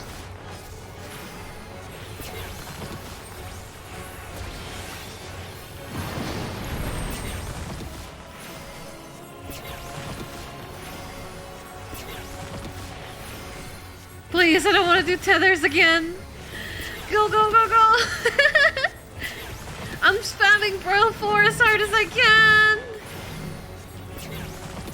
Okay, yay. Oh, I leveled up. Exciting. Glory, glory, glory be. Loved Anima and FF10, so happy he was used here. Ugly ass. Summoned from FF10. Ah, I see. The Aura Aura? Yes. I appreciate the Aura Auras.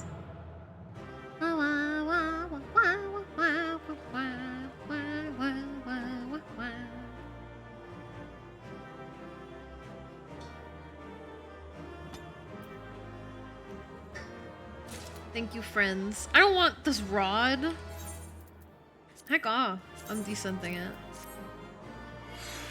Boop. Palm lumber. Sweet. Where are my commendations? What the hell is this?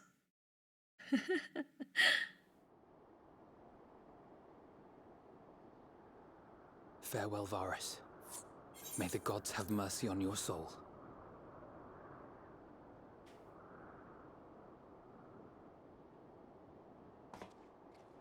Come. The other two await. Is this tower gonna collapse as well?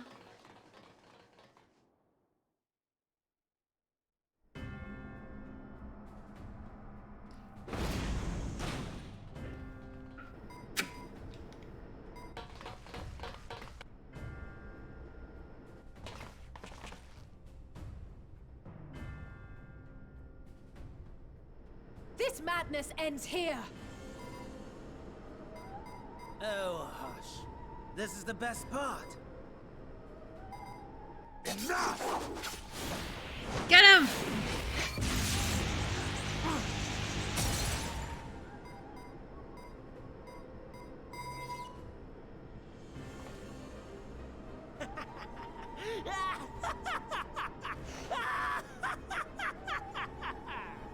Oh, mighty Zodiac!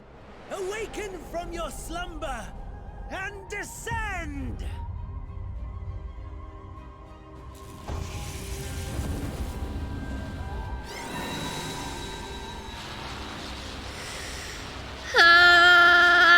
Some manner of magical defense?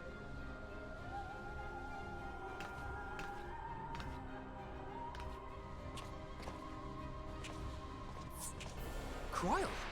But how? This is Heidelin speaking through her again? The shackles that bind my adversary will not be so easily broken. Yeah, okay. Heidelin! Oh, Cryle betrayed us. Forgotten age! Hey, Dashing. Thank you so much for being here. Hark! Victory is mine!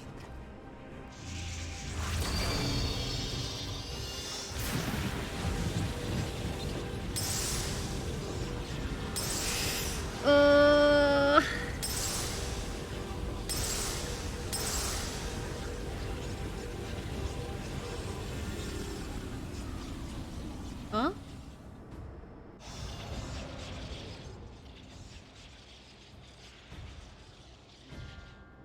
No more ether. And I was so close. Sorry, all out of ether juice. My lord, a slight change of plans. We shall travel to the moon and break this wretched barrier ourselves. Whatever it takes. Oh yeah, let's just go to the moon. I mean, what a spontaneous travel decision. It's like going to Burger King down the road, you know? What was that? Or might as well be for the Asians, I suppose. Issued by Anima to the tempered thralls. Should the Empire fall, the world must share her fate. Of course, Father lacked the conviction to give such a command. The abomination born of his flesh was but a puppet, and I the puppeteer. You madman! You monster! There's a funny joy in watching your flailing attempts to fight the inevitable. You're all going to die, and they're powerless to prevent it.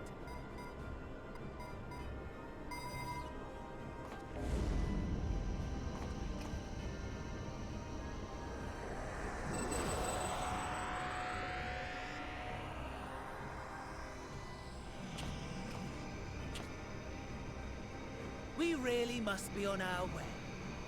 You're welcome to give chase, provided you are content to leave comrade and tempered alike to die screaming.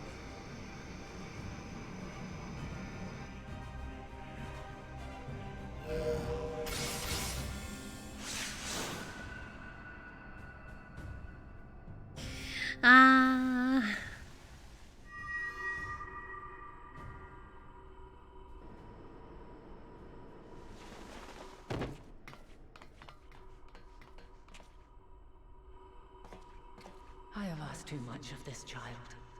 Tend to her.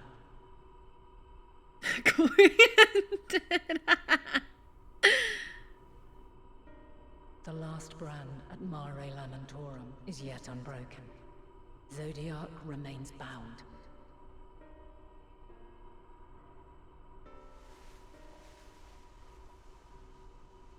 I have shifted the flow of ether and sent the enemy far from their destination.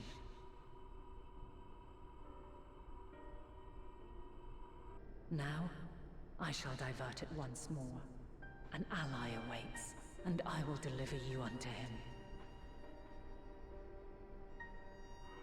Seek his aid. Restore the seal. Zodiac must not be set free.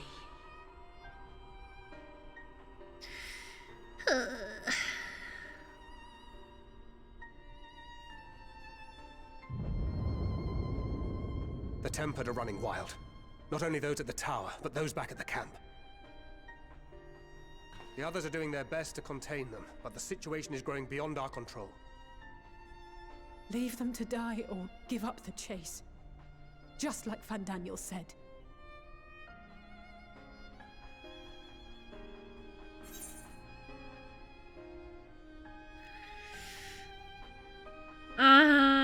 I'm the one Xenos wants.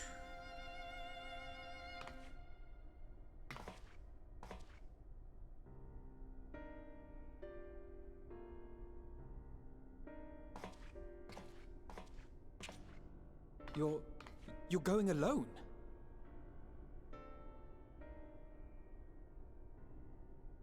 Moon's haunted. Alpha, no, you wouldn't understand. We gotta go. I gotta go.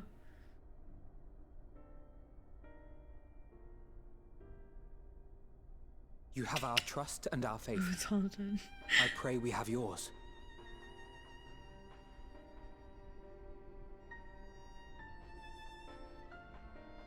You're not machinist? I should have played Sage. Our friends in the Tempered need our help. We will save as many as we can, I swear. Once we have matters well in hand, we'll join you on the moon. Until then, be careful. There's no telling what you'll find.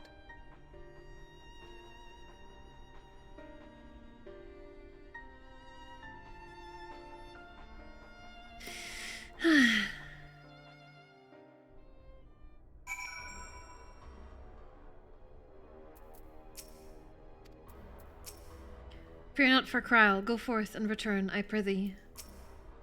She channeled a dangerous amount of ether, and that's to say nothing of the teleportation magic she must have used to get here. Yet Krile and Hydaelyn both were clearly willing to take the risk. We're moving out to rendezvous with the remainder of the contingent. Leave everything here to us. We've no time for worrying over what's done. Let's go. Stand there for a moment, please.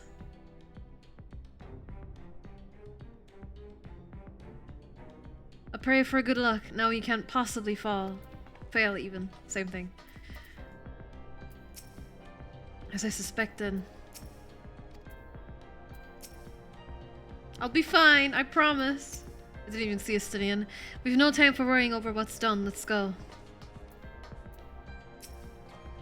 So this is the prologue of To the Moon. To the Moon was so sad. How funny would it have been if you go up to the moon and just suffocate on the spot and Hydaelyn just stands over your dead body like, fuck. If all of the Tempered are affected, Yllis and his comrades likely put up quite the struggle. We'll find a way to save them, we must. I only pray we are not too late. In the meantime, may the 12 carry you to victory.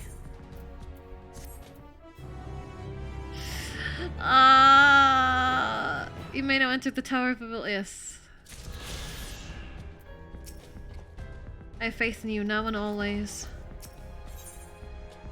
A trip to the moon. Grahatia is pondering the technological marvel you have just beheld. Ah, of course. My apologies, I was lost in thought. This device is of elegant design, which leads me to think I was right about Fandaniel. No matter what he claims, he is still an attachment to the trappings of his past. Whether knowing this will make your path forward clearer, I cannot say, but bear it in mind. But let us return to the task at hand. As Hydaelyn said, the flow of ether will transport you to Mare Lamentorum.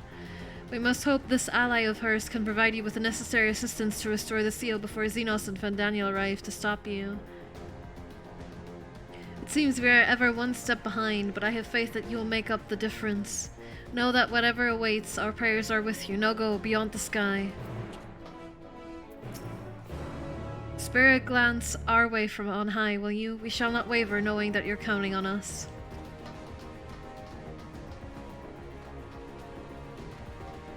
We forgot the cheese crackers. Alright, let's go. Bye, everyone.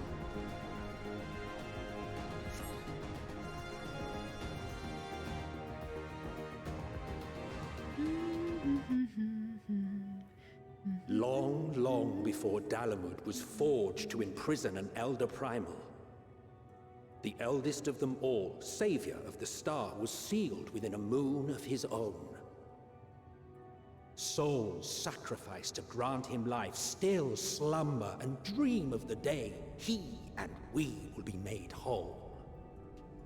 Here he waits, in this cold, barren place, his cradle and his grave. Silent lamentations and prayers of hope echo soundlessly to a sundered star, adrift and alone. Wow.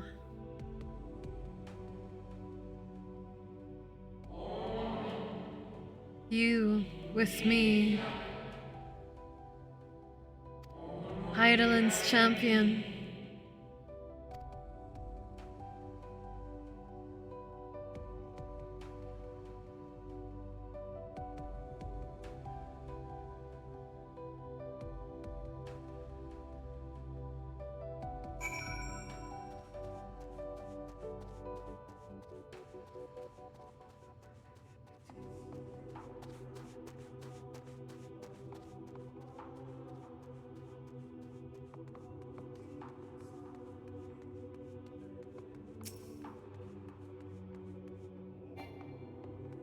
Far away, of course. At least we can fucking attune to it. Ah, thank God.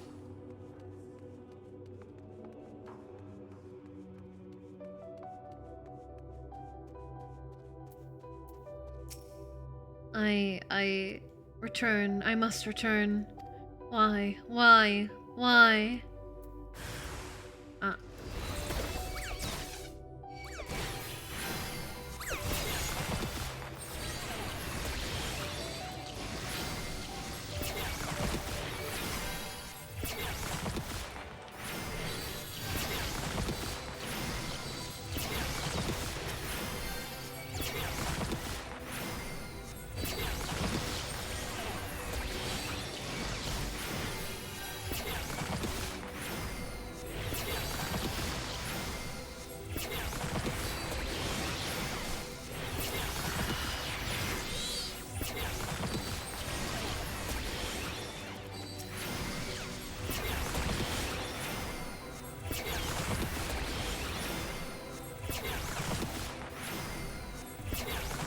Alright, there we go.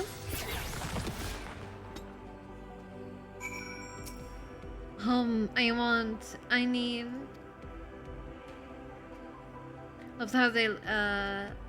Love how they use Emmet's VA for this monologue. Emmet has been the narrator for this whole expansion, yeah, it's really nice. You mustn't touch. In cerulean halls, find me.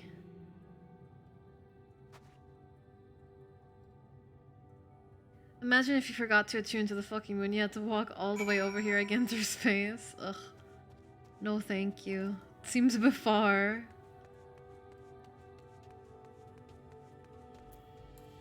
Right, Mrs. Tubbs?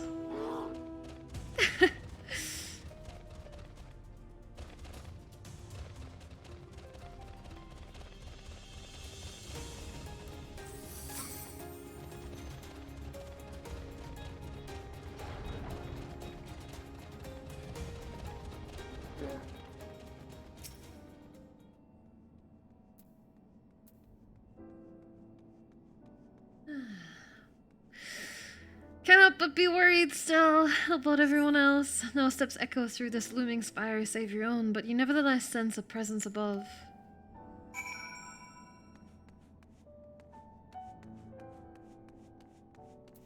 Oh, the music is so beautiful.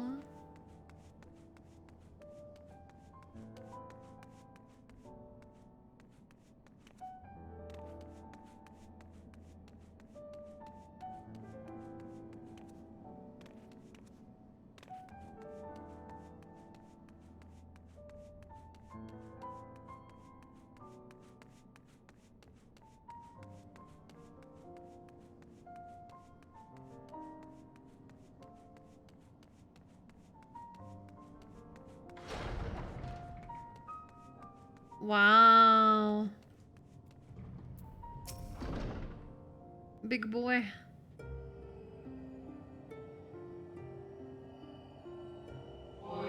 Apologies, I have been preoccupied for quite some time here, and out of practice at conversation. Ever since this moon was created by Heidelin, I have served as an integral part. I am the Watcher. I am responsible for the prisoner and the devices that hold him fast.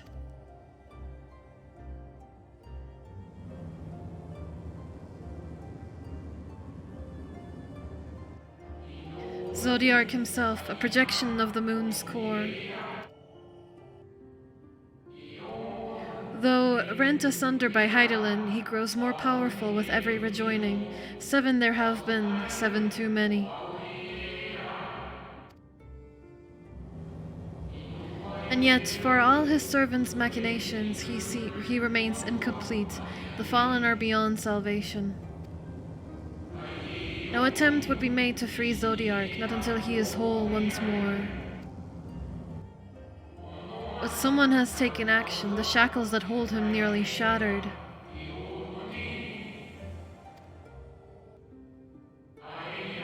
Six locks to his goal, great and grand. Gargantuan swords driven deep, brands to bind Zodiark forevermore. 5 were destroyed by his would-be liberator. One of these I have restored. I strive to mend the remaining 4, but my efforts are being impeded.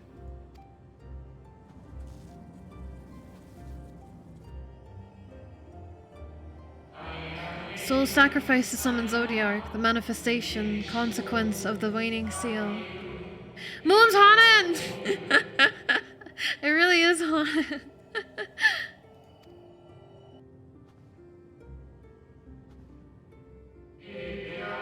They labor in opposition to my work. They must be expelled for the preservation of all. Preservation of all.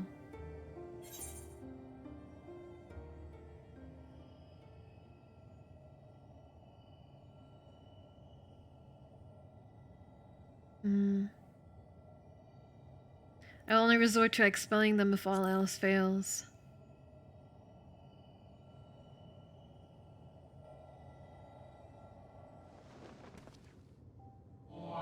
Of that I have no doubt. You are her chosen.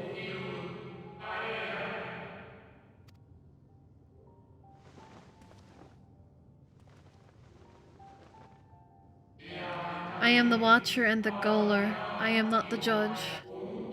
Know this, Heidelin commands the forces of stasis, and this moon is the product of such power. So long as Zodiark remains imprisoned in this place, no more sacrifices will be made in his name, nor will those souls rendered up in his name fade into oblivion. Go, meet with these wandering spirits, do what you think is right.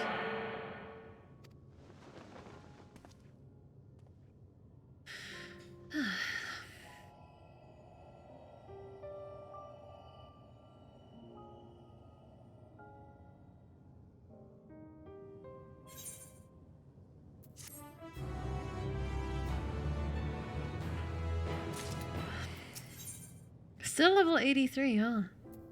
A Watcher would have you deal with the specters haunting the moon. Moon's haunted! Game confirmed it as well. You must confront those lost souls, yes, but you need not expel them by might of arms. A feather touch, a firm word, simple methods may send them away, faint echoes as they are. Where the strength of sentiment that drives them, however. Emotions that do not fade even with the passage of centuries. And make haste. Though yet distant, unwelcome guests draw closer. Ow, my ankles. Ow, my ankles. Where, when, how long?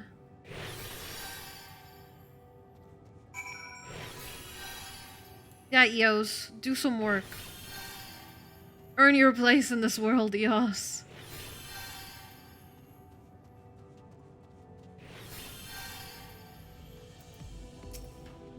Was it truly so long ago?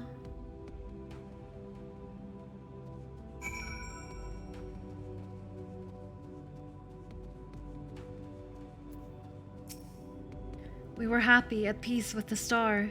We nurtured it, helped it grow with our will, our creations.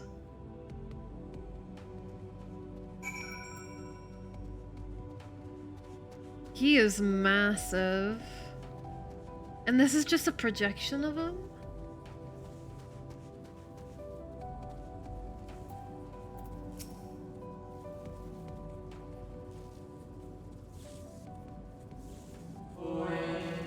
We were the star's beating heart, its life. Every soul a drop of blood flowing through its veins.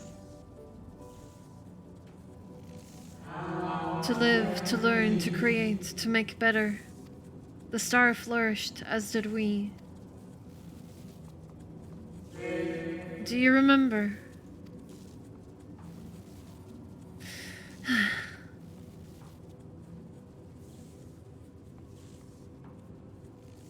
As the whispers die, the final spirit fades, no shadows of times long lost remain around the drowning brand.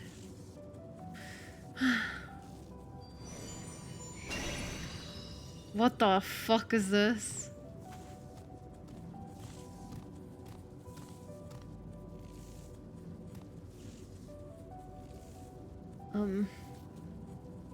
An unusually lustrous dog is gazing at you with what seems to be fond anticipation. What the fuck? It appears to be waiting for you to follow it. It's a shop in the UK.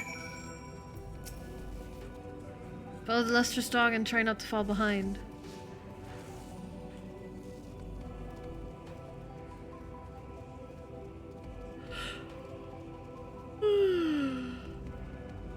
Ugh. Well, where are we going, puppy?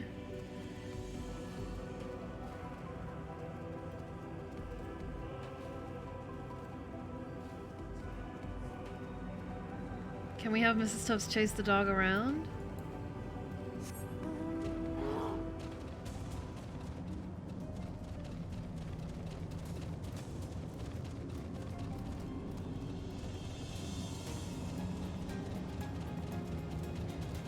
There you go.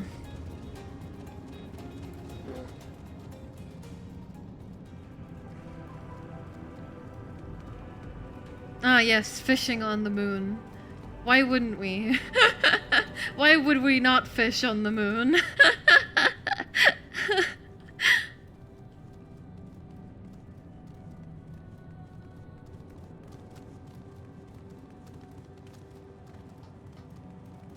There are MILFs everywhere.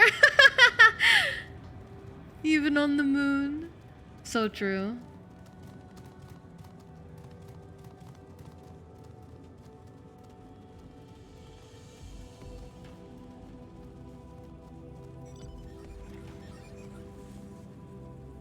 The dog silently regards the spirit that lurks near the brand.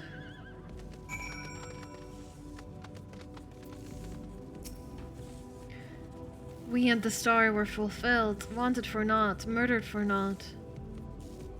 So why? Why did it have to end?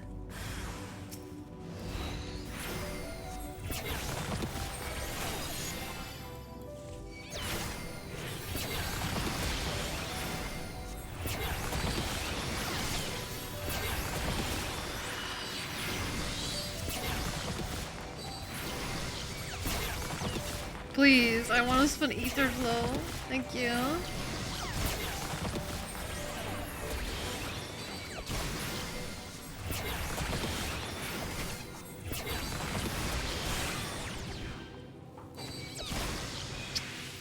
Well.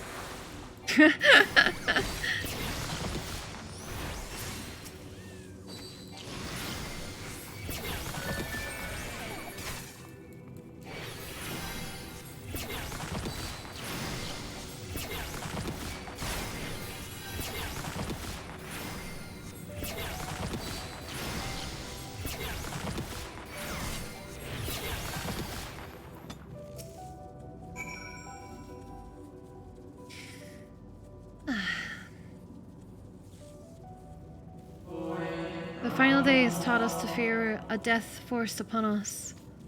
The injustice of duties and dreams left unfulfilled, the grief of unexpected partings, swift as darkness, cold as ash. Such tragedy, yet no catharsis, such truth, yet no consolation. Oh.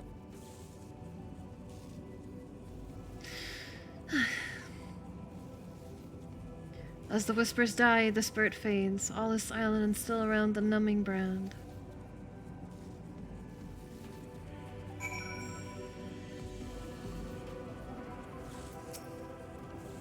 The lustrous dog is once again staring at you expectantly, and who are you to deny it? Follow and try not to fall behind.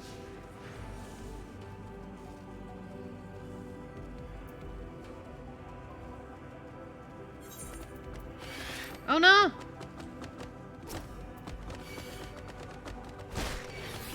Oh wow, Physic 450. Amazing.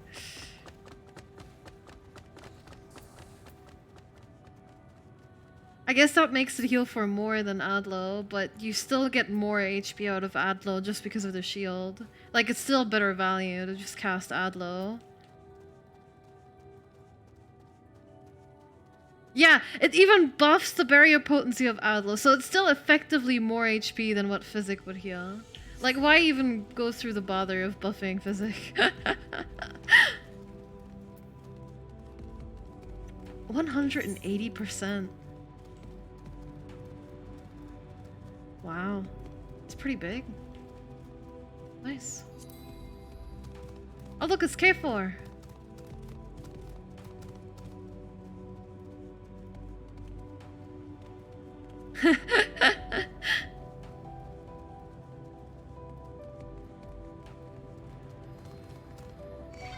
Ah! The dog slightly sits regards the shadow looks there. No! K4, why? That's Mitch.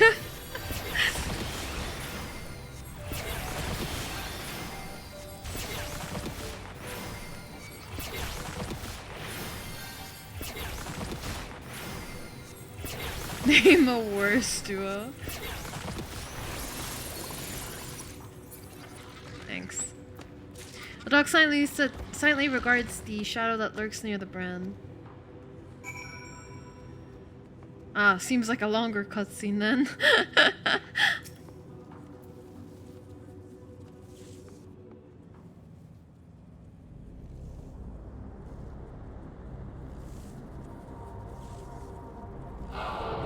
Our perfection came crumbling down, such overwhelming despair.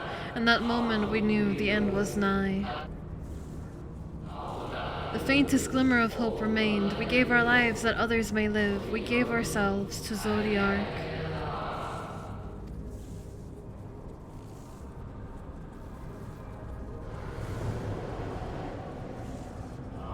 Zodiark, our Lord and Savior.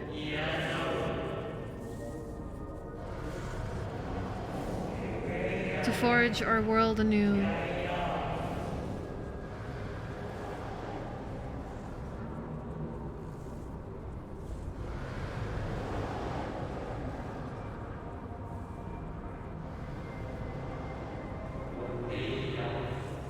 To live and love again.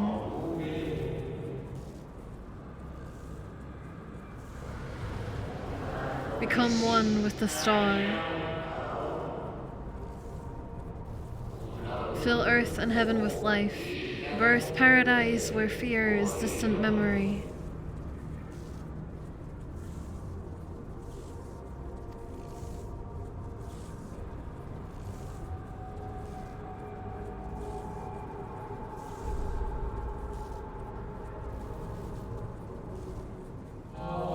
Pardon me, but would you be so kind as to step aside?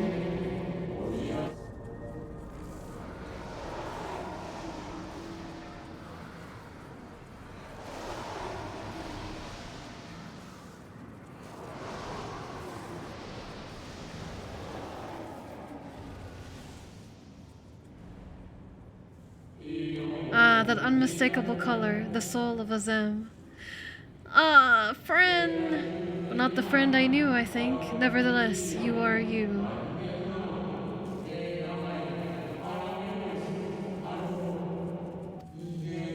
So Metzelk meant for you to have it.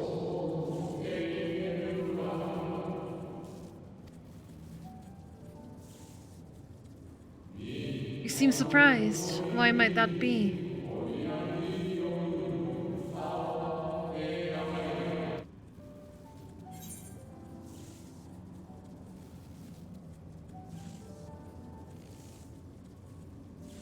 We meet again, Hythlodeus.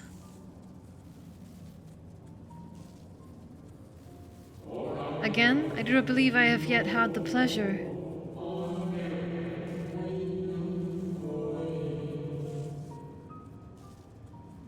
Oh yeah. Oh man.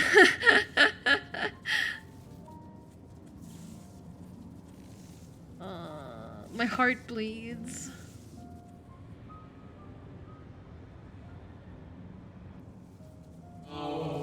Metzelk created a shade in my likeness, and not only me, but all of Amarat. How very like him.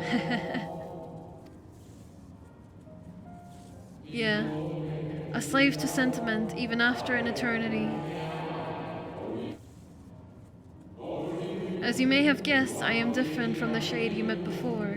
No mere approximation, but the original. A soul sacrificed to Zodiark.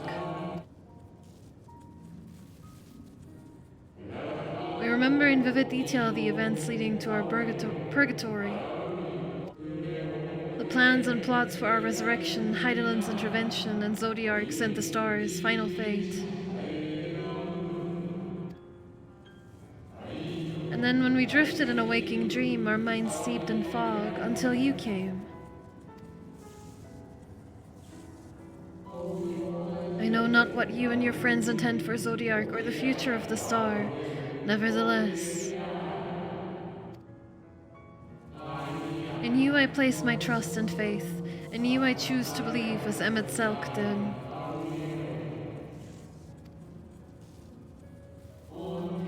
Believe in yourself and all will be well. Bruh.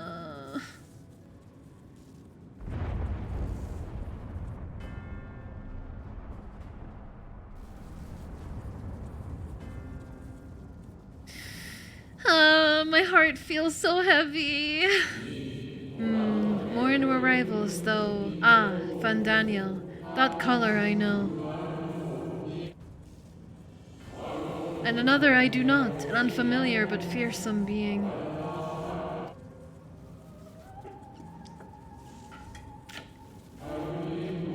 I have kept you from your duty. By way of apology, I will ensure that the shades hinder you no more.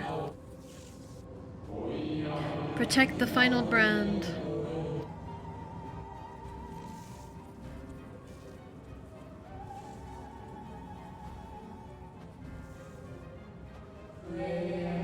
Fare you well, my new old friend.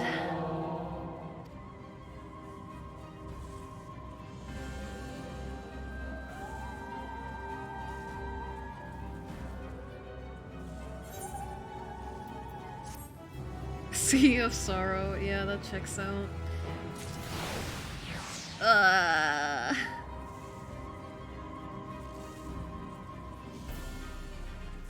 And look, someone else messed it up as well.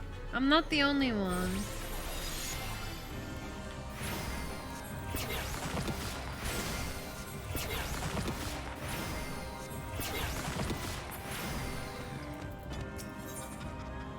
The martyr.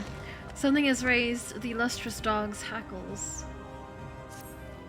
Boosting Andy. The dog growls, agitated. Boosting a sprout, no less. Jesus, how did you guys know he was a booster immediately? Just because he's a sprout? Sprout and Endwalker, yeah. Oh, okay. The dog growls, agitated.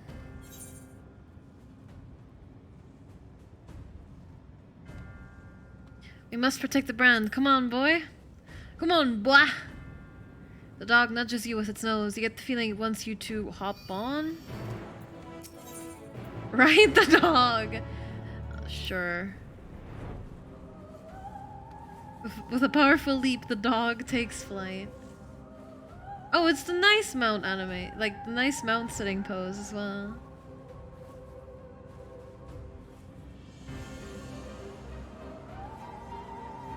Riding the dog.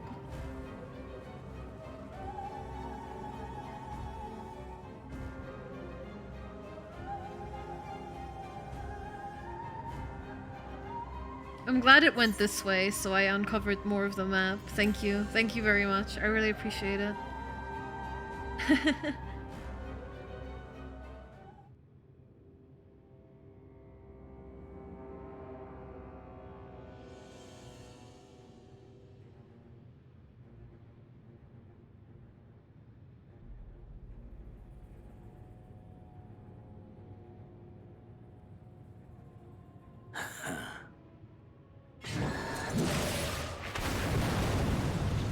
Well, that's that, I guess.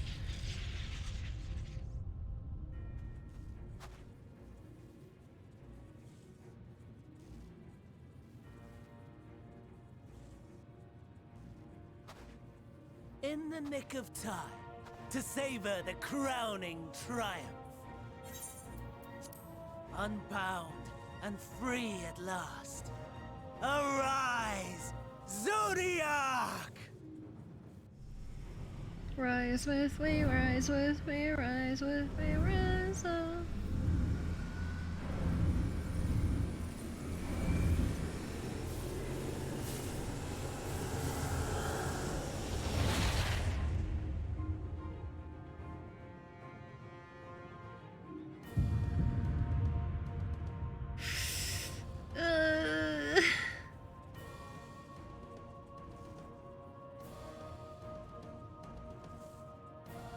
Deprived of heart and will by the loss of dearest Elidibus. A creature of pure instinct, wanting for guidance.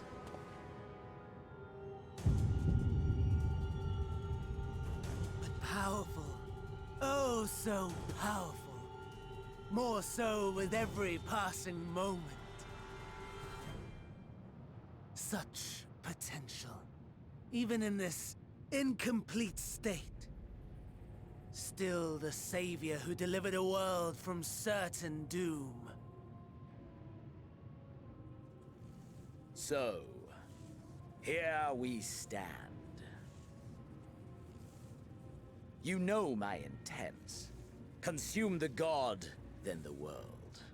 Stoke your fury to a raging inferno, and dance among the ashes. Will you put your dick away for 1 minute, Xenos? Or perhaps you would face me here and now. A lesser but welcome amusement.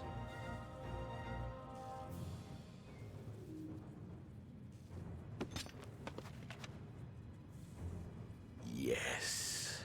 A taste to whet the appetite.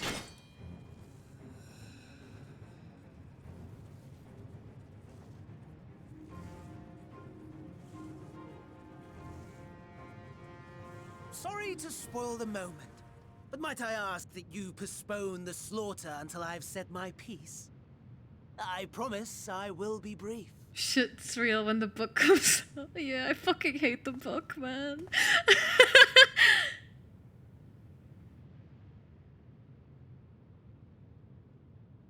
Do you remember when I told you that I wanted to die and take everyone with me? I meant it.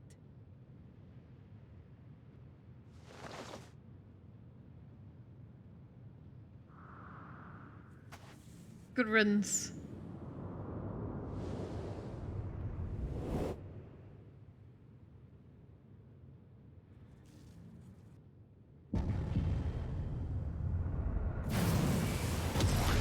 You know what would be cool?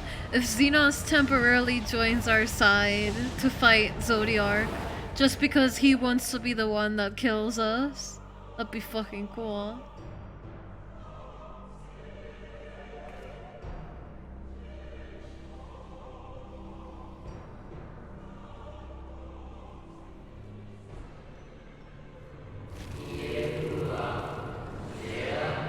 We are the savior. We are the guardian, the keeper of natural order.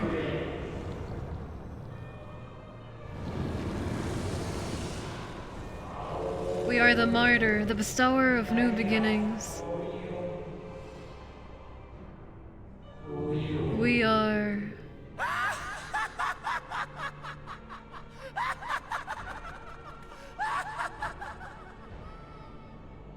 Such lofty aspirations! And what sweet irony that the world's saviors will become the agents of its destruction!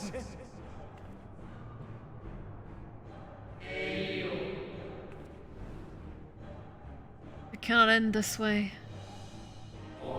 We must return and be made whole. We are the will of the star, now and forever. For the greater good, for the sake of the world, the greater good. Wrong, wrong, wrong, wrong, wrong! Lies and delusion! The dead have no power over me. You will be silent. Silent as the grave!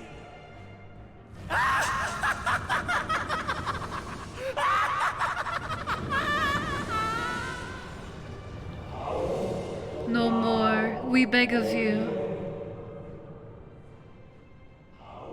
The star must endure.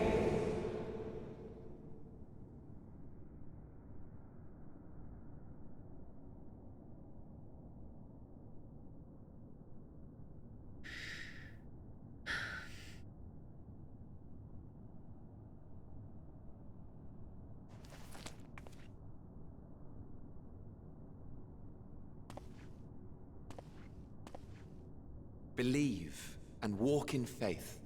Let the light of your soul shine for all to see. No fucking way, man. Not quite the outcome you'd imagined, but a fitting one nonetheless. Don't you think so, Hades?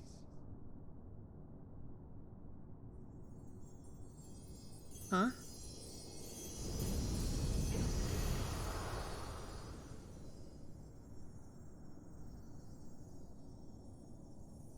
The white hair confused me. Oh shit!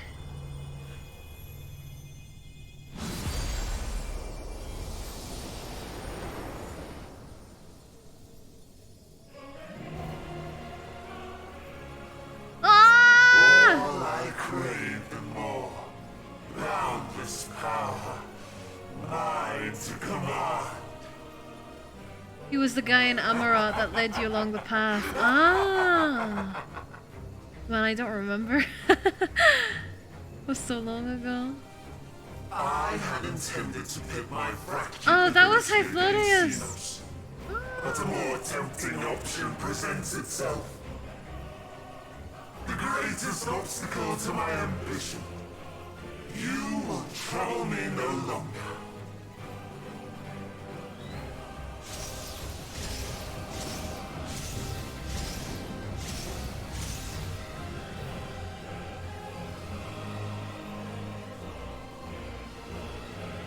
Cool.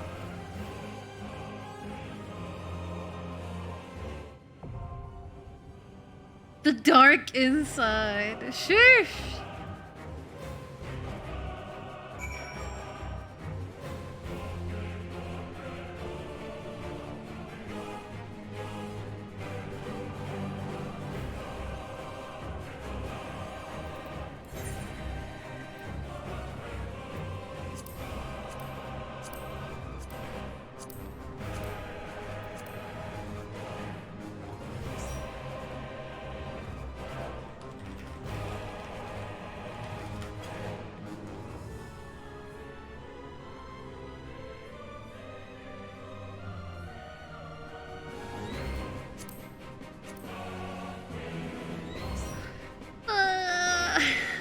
But get in the party! I'm too impatient. Get in! Blaster's playing Tekken. Well, get him out! Yeah, and I guess when we spoke to the Crystal Exarch the first time, we should have known it was Graha. Yes! Unironically, yes. I saw him in the trailer and I knew it was Graha Tia.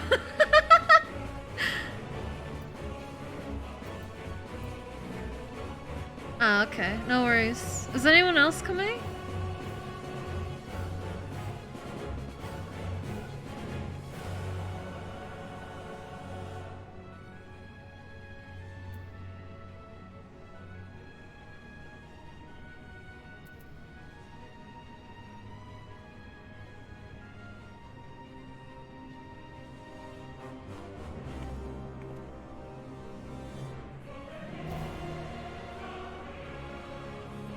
Alright, I'll just sign us up if everyone's ready to go.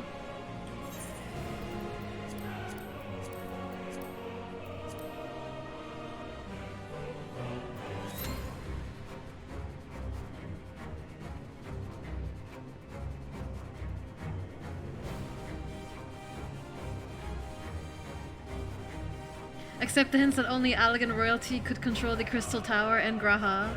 I mean, yeah, Graha is Allegan royalty, yeah.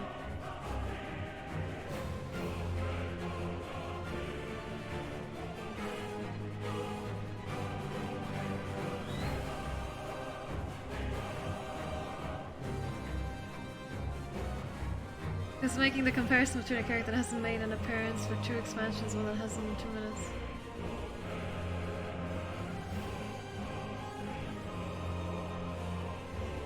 Well, I wouldn't have guessed it myself, I suppose. But I am not that bright either, so I'm not upset people told me who it is. I was just confused. No one would have told me if it was like a big plot twist at the end. Like the Crystal XR. So, apparently so. We can be dumbasses together, Gravity. It's okay. The voice kicking in sounded like Emma? A little bit.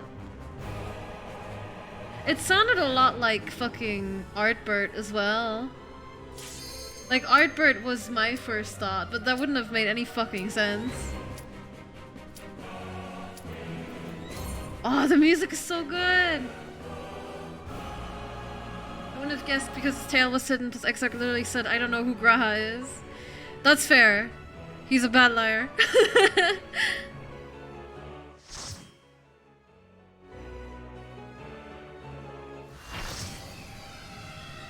I knew it from the bottom of my heart that it was Graha. I would have looked like an idiot if I was wrong, because I just knew it was Graha. And I was telling everyone, guys, this is gonna be Graha Tia, believe me. Believe me, bro, I promise. But before the expansion drops. All creation shall bend to my will.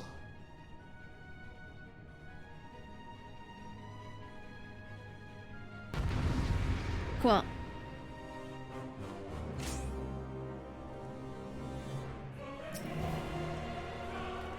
Yay!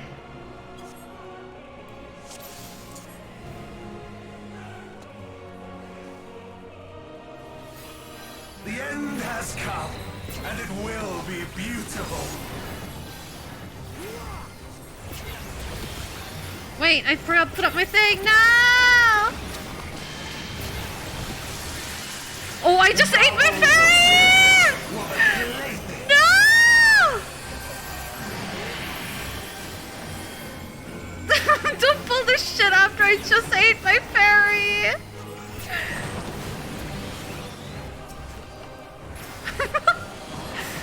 Not like this.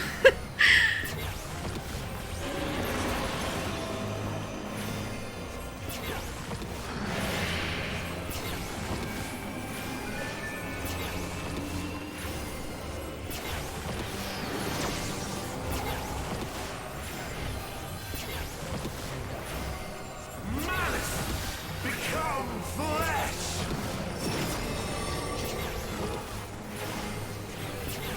Ah!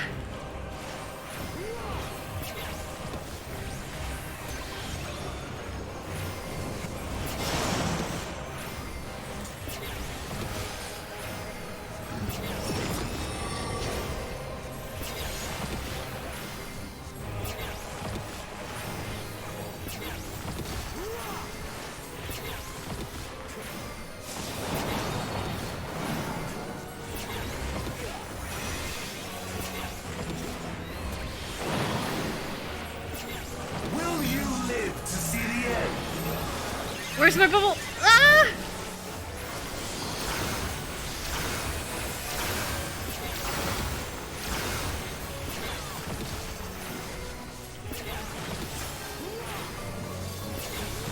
Oh, the music! Oh, this is the one where you stand next to it. Oh, okay.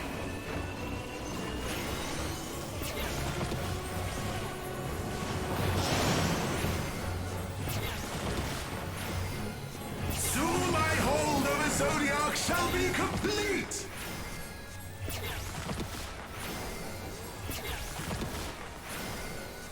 Mine! All mine! Oh!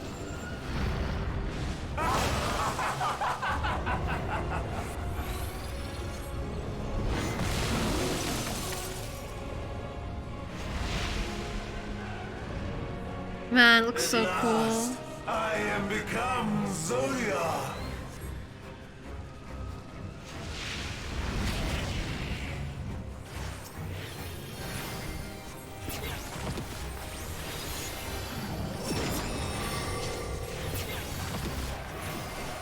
The natural order overturned! The sage is very confident, so I'm gonna trust them. All in existence, bent to my will! Ah, I see. Well, that black mage, rest in peace, man. My life's work! My masterpiece!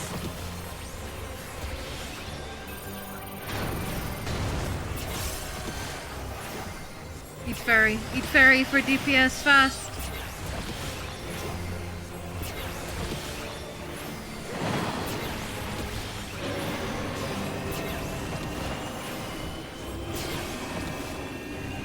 I don't know where to stand. I'm so scared. Oh, I see. How I've waited for this day!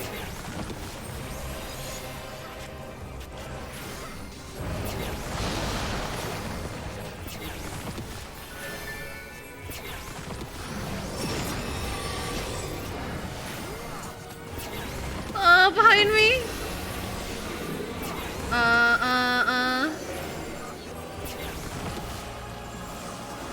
I don't think this is safe. I have second thoughts. No! At least I'm not the only one. The great cataclysm! Don't make me think. I don't have a brain.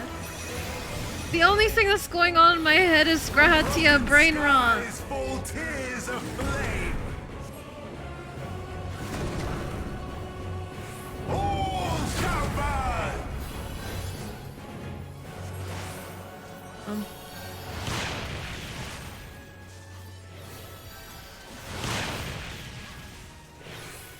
I don't know what's going on. Ow! Will you live to see the end?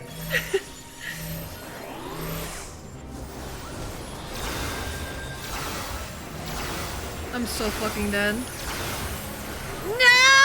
I shouldn't have moved. Goodbye.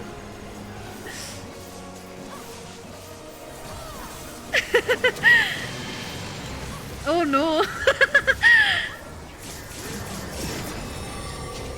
It's okay. Sage is OP, right?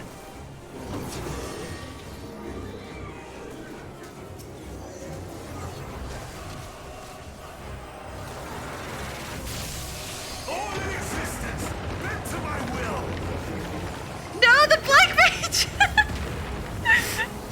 Oh, poor soul. Will you live to see the end? Oh, so they have like a different marker now for attacks that require you to stack up longer? That's really good. I wonder if that they put that marker on the Nidhogg Akmorns as well. Hey, Zero.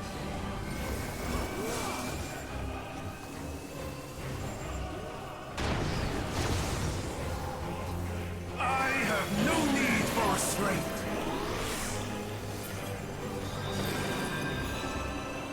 No! Okay, I'm fine. fine, I'm fine, I'm fine, I'm fine.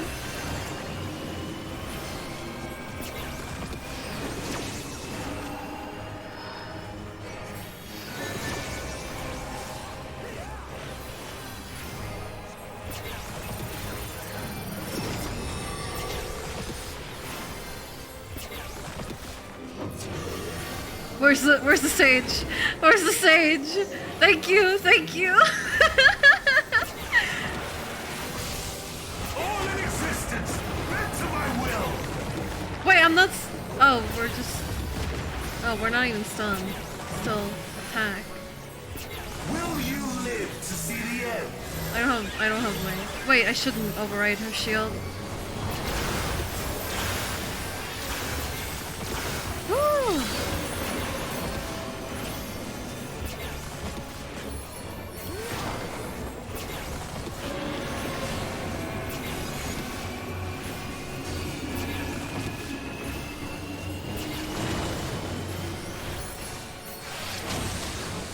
Fuck.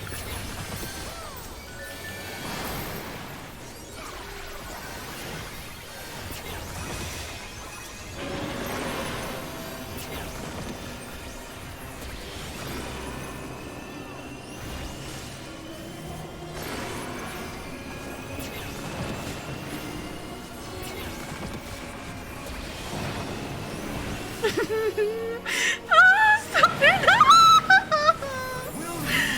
Why me? Why me?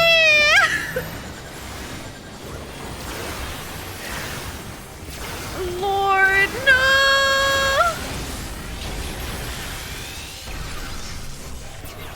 No!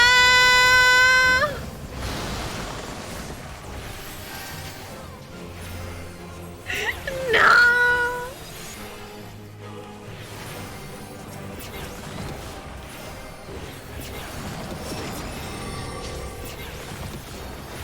I don't have Swift cast up. Guys, where do we stand? I don't know where to stand! Oh, thank you, Kipper! Oh, Kipper, you fucker! Fuck you!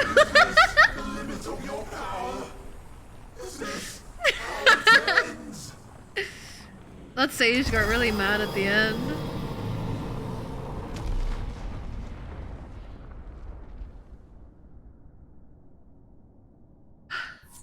I swear, if I had died there, it would have been so bad. Well, thank you, Sage. Here you go.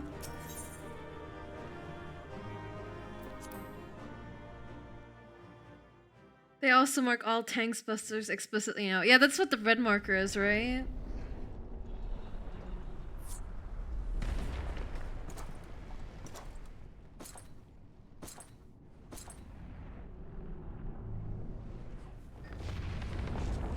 Said I missed the part where Xenos got your body. I wanted to see your reaction on that so bad. You're in luck. I actually have a VODs channel. Well done. My preparations are complete and I start ready to steal Zodiac once more. Withdraw now from this place. The teleporter will deliver you to safety.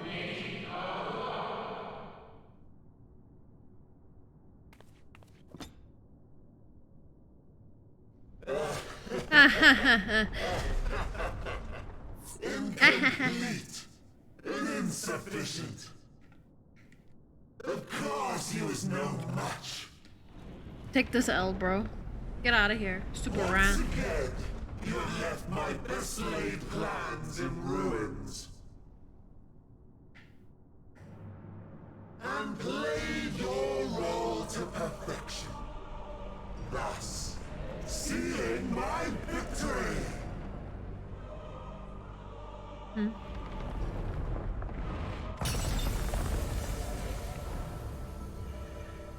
From the first, all I wanted was for you to kill Zodiac.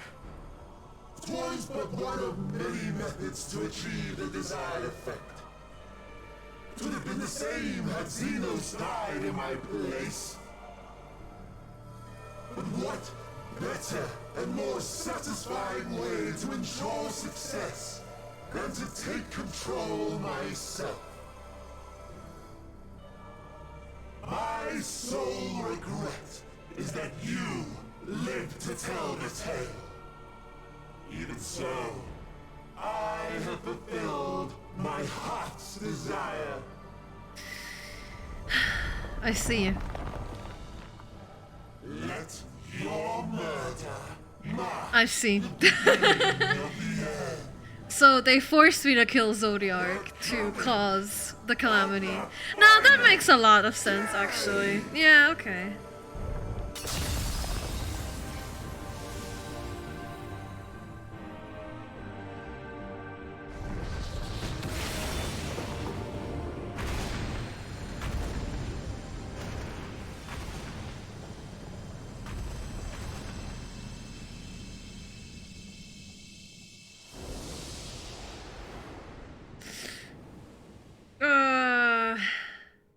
How quickly strength fades and blood cools. Old familiar sensations. So many lives, so many deaths. No different this. I close my eyes and slip into the dreamless slumber.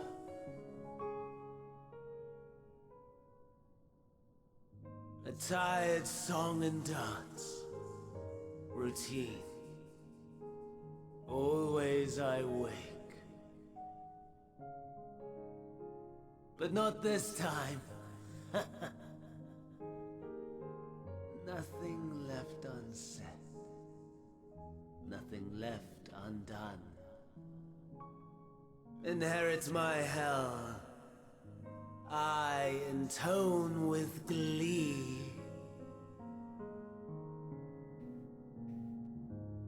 The man I was would weep for what I have become. The all-consuming contempt.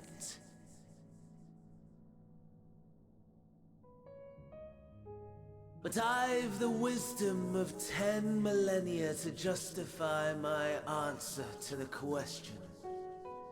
No value in their existence. Not a whit. For all that I looked. None that I did see. A final chance, then, for Heidelin and her faithful. In Cataclysm, prove me wrong. I sneer. All shall return to nothingness, as was your will, Emperor Sunday. I, the star, and every living being, consigned to your oblivion.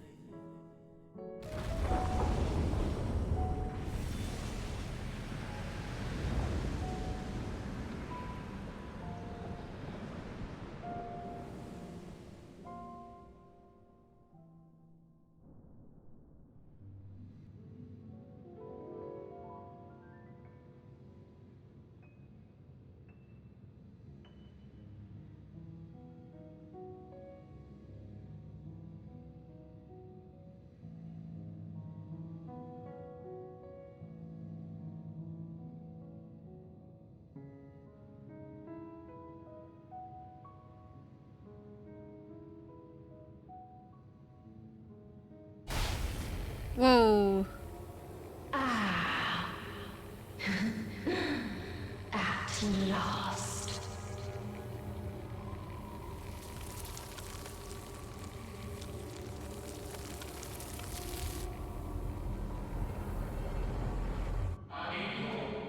Deep breath, slow and steady.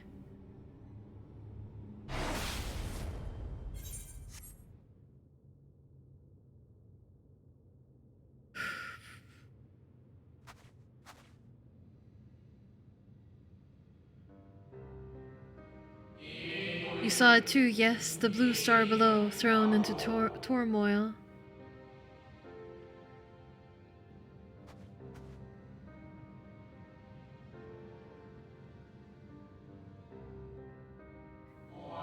Then it was no illusion, all was truth.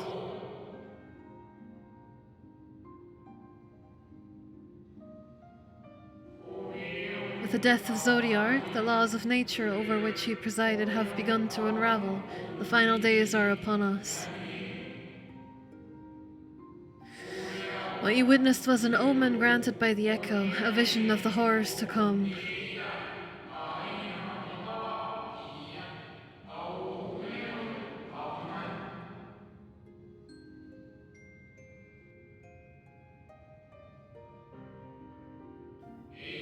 Time grows short.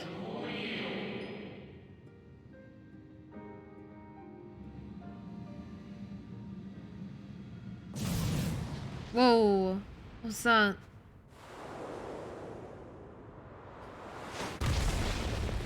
Is that Xenos?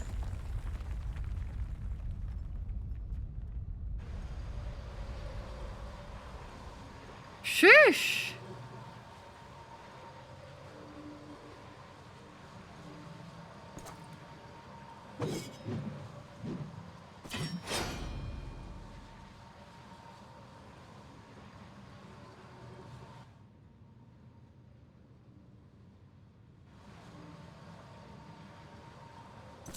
No. I'll find no fulfillment in a contest with you this day.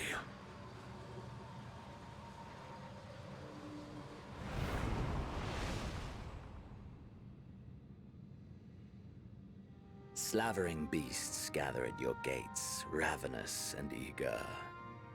Already you turn to them and away from me.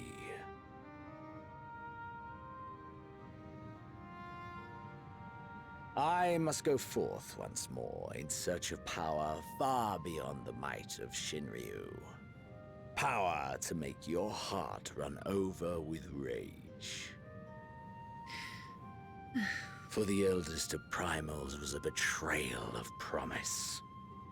A pathetic creature incapable of inspiring true despair. That's what I crave. Pure, unadulterated despair.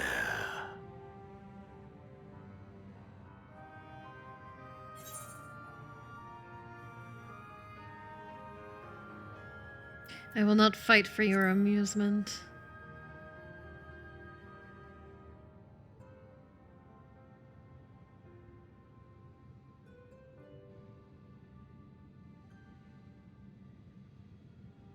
We shall see.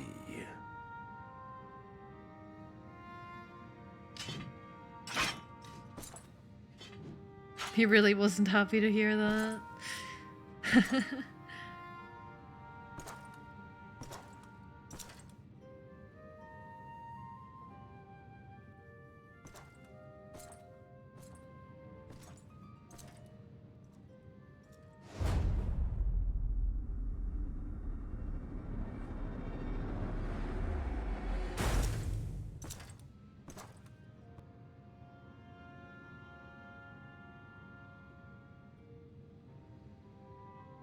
Combat sexual, and you just happen to be the most attractive person he's met.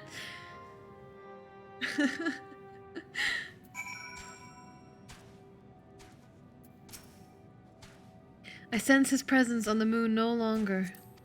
If you need not follow, then I beg you stay and listen to what I have to tell you of Zodiark and the end of all things. Oh, level 84, which means I have to change my stream title. Level 84. Hooray! Yes, I will hydrate, thank you. Or if light is above, banal things like despair.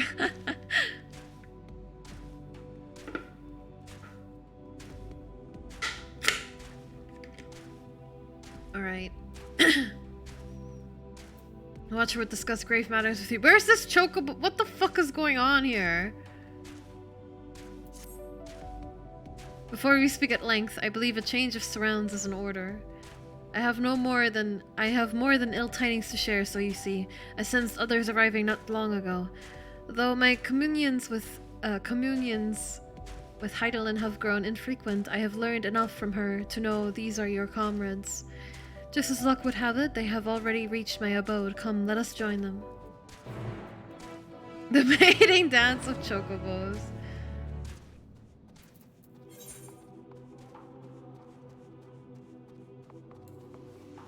Oh, I could have used the polar bear. Are there any? There are. Oh god.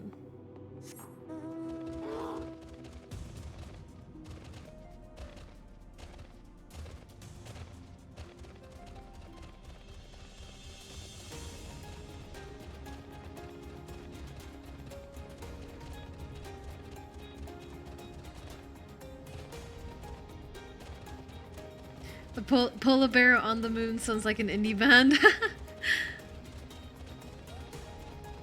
It does.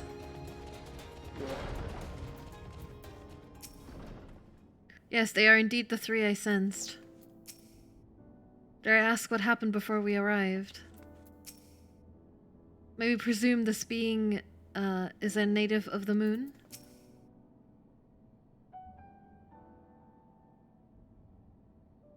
It was from the last summer event, Zero. Thank goodness you are unharmed. We did what we could to subdue the Tempered before making our way here. Not without casualties, unfortunately. Some few detonated explosives, killing themselves and others. The contingent's healers had their hands full tending to the injured and enthralled when we took our leave. Lest you wonder, Mistress Kryl hath also been delivered unto their care. Serving as a conduit for Heidelin's power hath taken its toll, but she will recover in due course. As for Alphino and Alizé, they insisted on remaining in Garlemald while we three rushed to your aid. It appears, however, that matters here have already come to a conclusion.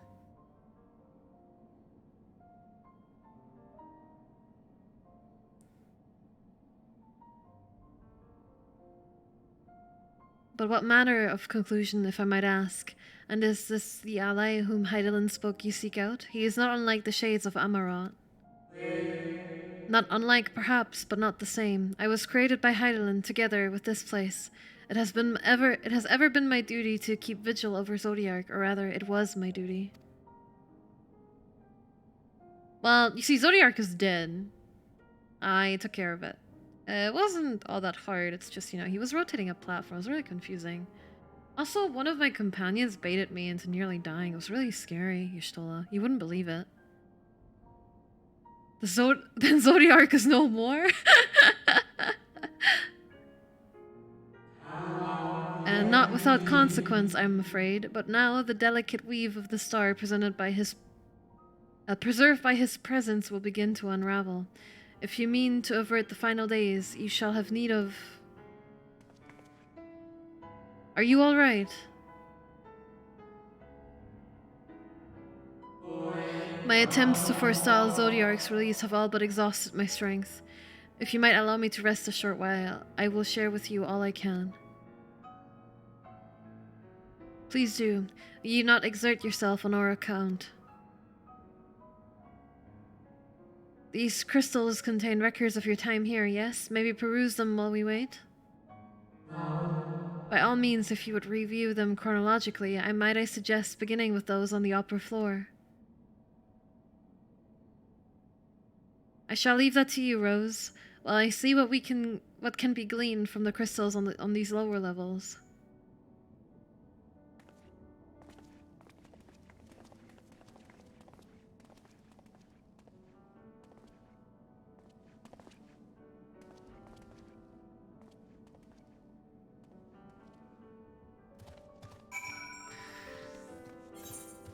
Pillar of Industry. Oh yeah, I got a few things I should probably equip, right?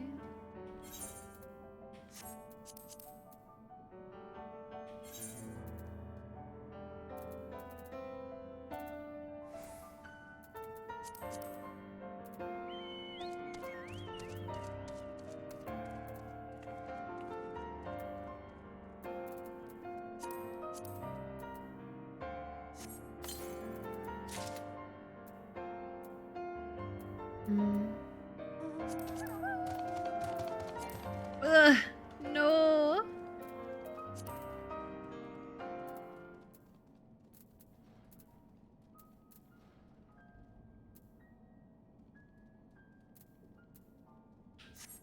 Okay.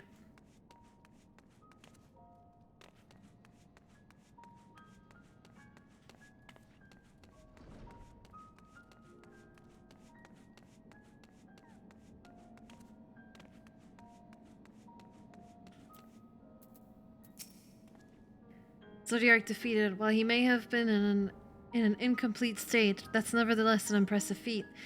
But even if you hadn't, his demise was inevitable. Daniel would have seen to it one way or another. That said, he probably would have wielded Zodiac's power to wreak untold destruction before taking his own life, making this the better of two unfavorable outcomes.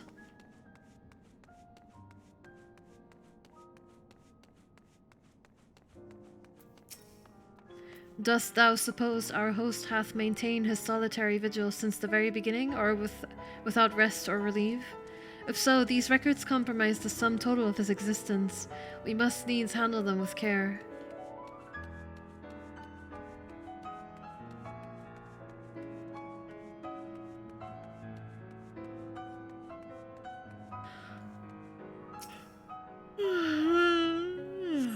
As you gaze into the crystal, ancient knowledge of Zodiac flows through your mind. Daily summary: no abnormalities detected. No abnormal... Whatever. These appear to be records of a long, lonely vigil on the moon, dating back to the beginning of Zodiac's imprisonment.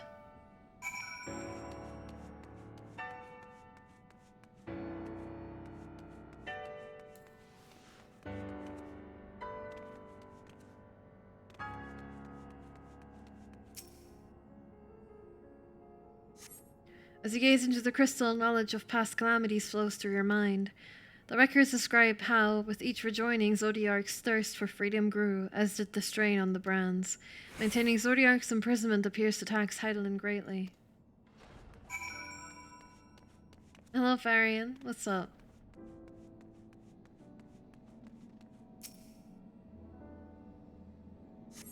As you gaze into the crystal, knowledge of past rejoinings flows through your mind. The records describe the Watcher's efforts to prepare in the event Zodiac broke free from his prison. The records go on to describe maintenance carried out regularly with the Loporites, though it is not clear who or what they are.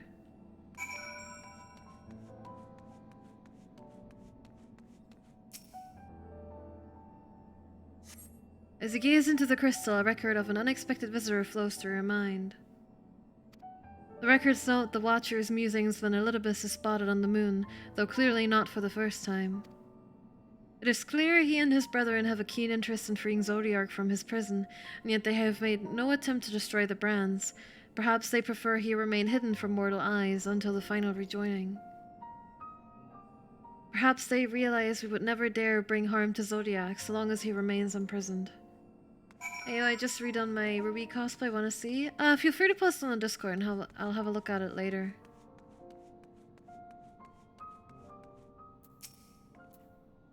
Did you learn anything of import?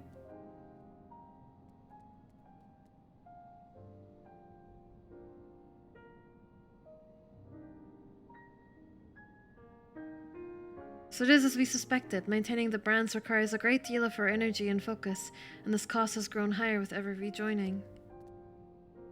That would explain why contact with her has become rather infrequent since the 7th Umbrella Calamity. I too made a rather startling discovery. This heavenly body we know to be the moon was in fact created by Heidelin. When the Watcher said he was created together with this place, I thought he only meant the facility. Truly, Heidelin's powers are far beyond anything I could have imagined.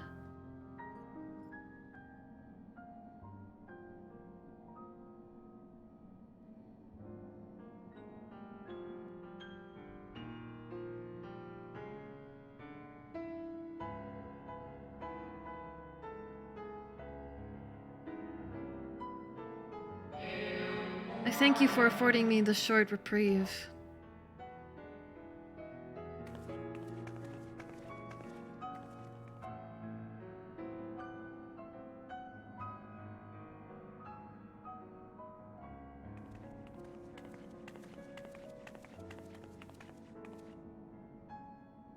It is we who should thank you. The records stored here are nothing short of extraordinary.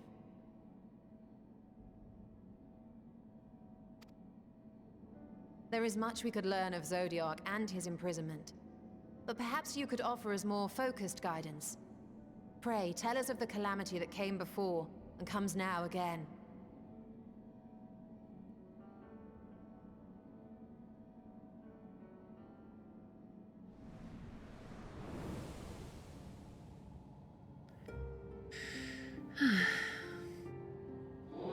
Long ago, before the Great Sundering, there was but a single world, Aetheris.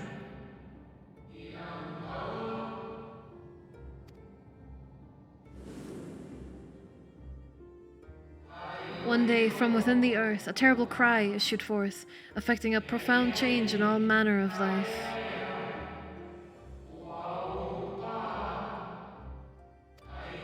We were not exempt. Our creation magics ran rampant, giving shape and form to thoughts of hopelessness and despair.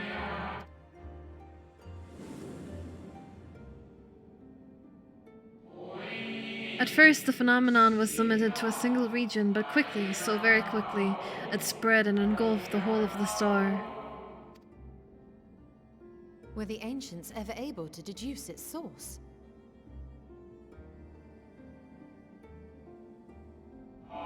They were not. However, the convocation struck upon a method to predict where the next corruption would manifest. That's interesting.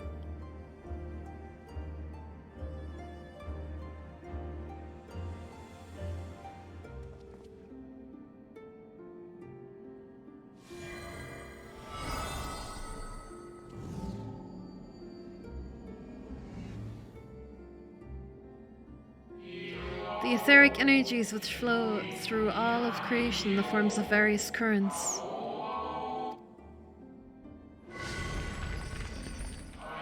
The currents which course through the land and the seas.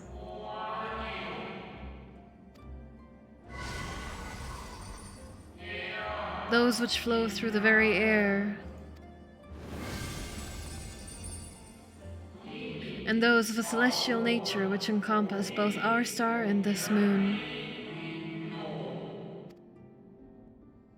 Celestial currents.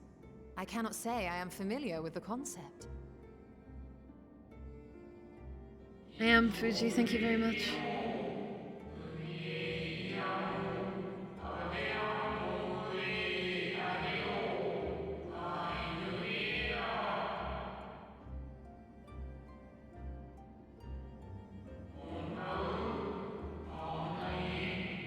Oh shit, I'm supposed to read this out. Their invaluable knowledge helped us better understand the nature of the calamity. He previously said, "Nor would I expect you to be. Few scholars of our time knew of their existence. Their invaluable knowledge helped us to better understand the nature of the calamity.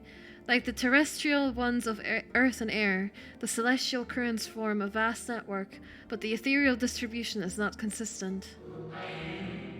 The convocation soon realized that the inciting incidents occurred in regions where the flow was weakest. Correlation without clear cause, ultimately. Nevertheless, on closer study, a stagnancy of ether was observed in nearby currents. And so they sought a means to harness the forces of darkness, of activity and growth. Thus was Zodiac conceived. No less a power than a god's could set right the laws of nature and quicken the flow of ether within the star.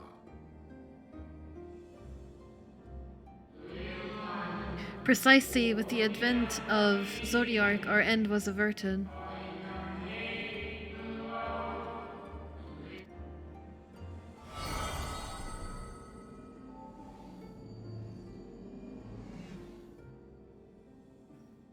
Emmett Selk claimed that those who summoned Hydaelyn did so because they saw Zodiac's power as a threat. Is that true? Indeed, there was a faction opposed to Zodiac's creation, but their aim was never to unmake him.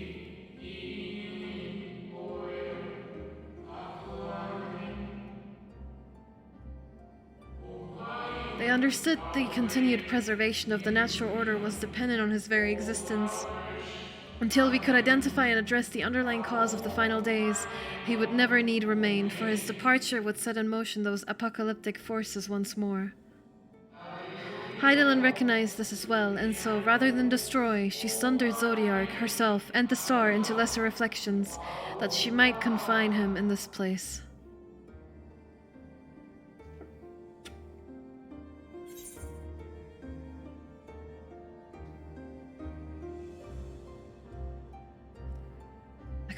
I could have sworn she beseeched me to banish the darkness.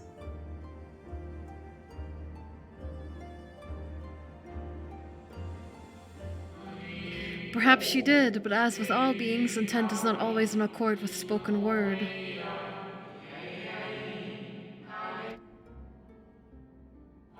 Hydaelyn and Zodiark are both constructs of man, approximations of perfection limited by our own imperfections. Zodiark was, without question, the more powerful of the two, having been born from the sacrifice of half Aetheri's population.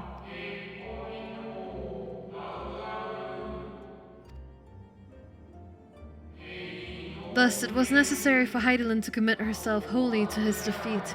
Still, more effort was needed to confine him. Maintaining the brands taxed her greatly. With that what power she dared spare, she cried out to any who might listen, and offered her blessing to those who heeded her call. Though it was likely within her power to do so, I believe she did not wish to speak of Aetheris and her history.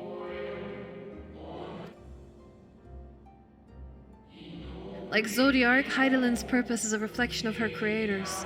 They wish to look to the future and not linger in a prison or in the prison of the past. The Ascians set in motion 7 rejoinings before we came to oppose them. How many more worlds would have been lost had we not placed our faith in her? How many more souls living in the present would have been snuffed out for the sake of those long dead?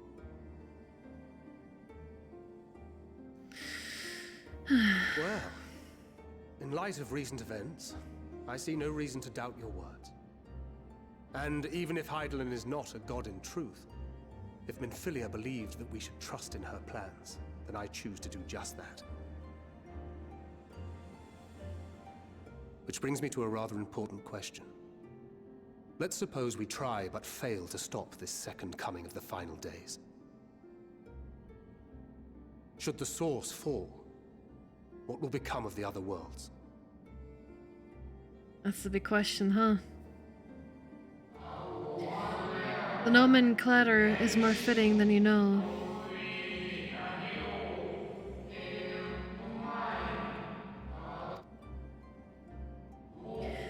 Bring ruin to the source, and its reflections will share in its fate.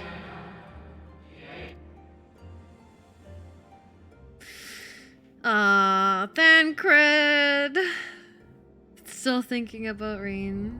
How sweet.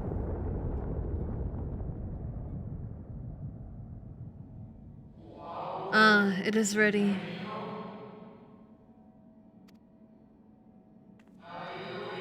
This way, if you would be so kind.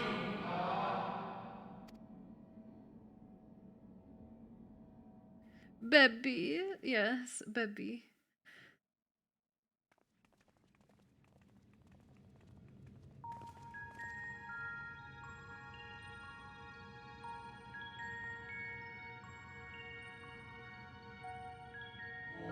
A beautiful sight, is it not?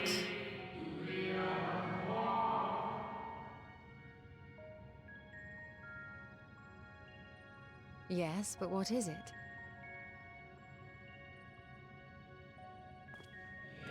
Hydaelyn knew better than any that her power was not obsolete. Indeed, she has ever struggled to hold Zodiark and his faithful at bay.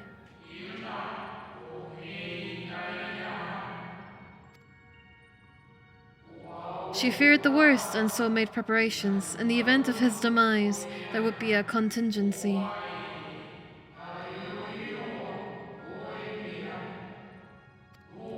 This moon is more than a prison. It is a vessel capable of hearing the people of Aetheris to save harbor. Oh, burying the people of Aetheris to save harbor. Wow.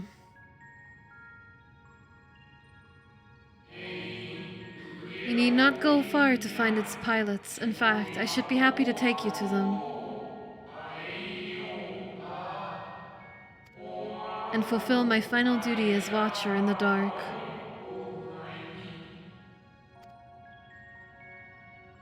No.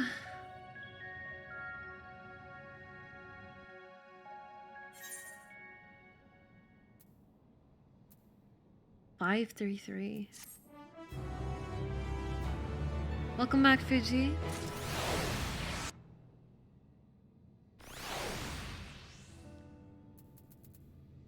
Hello.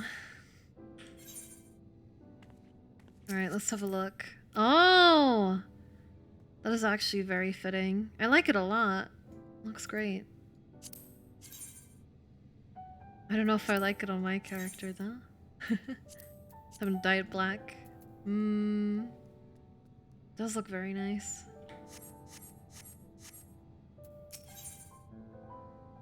At long last, the Watcher is ready to fulfill his final duty, helping hands.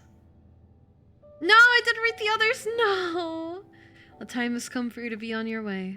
The crater at the heart of Mare Lamentorum, where Zodiac was imprisoned, is not so easily traversed, however. Let us call upon Argos, the familiar whom you met earlier. He should have no trouble bearing you across. As Hyland created me as the Golder, so too did she create Argos as the guard. It is his nature to appear when needed, and yet he is nowhere to be found. Strange. Mayhap the imbalancing of ether has affected him. Oh, Argos is the dog. That's why he's called after a UK store, I see. Let us make for the crushing brand and attempt to call upon him there. You need but recall the path you walked with Argos before, and you will find your way. If the labors in service to Heidelin's plan, I see no reason not to do as he suggests. Shall we make for a crushing brand, then? No! I didn't read your dialogue! How the fuck do we even get there? Oh, there's like a bridge over there on the map. I see.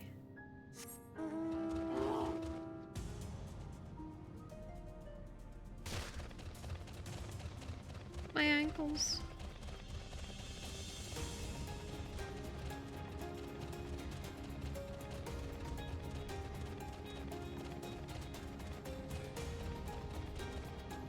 I just realized that Reaper will bring out the Ruby fans. Yes, like Fuji.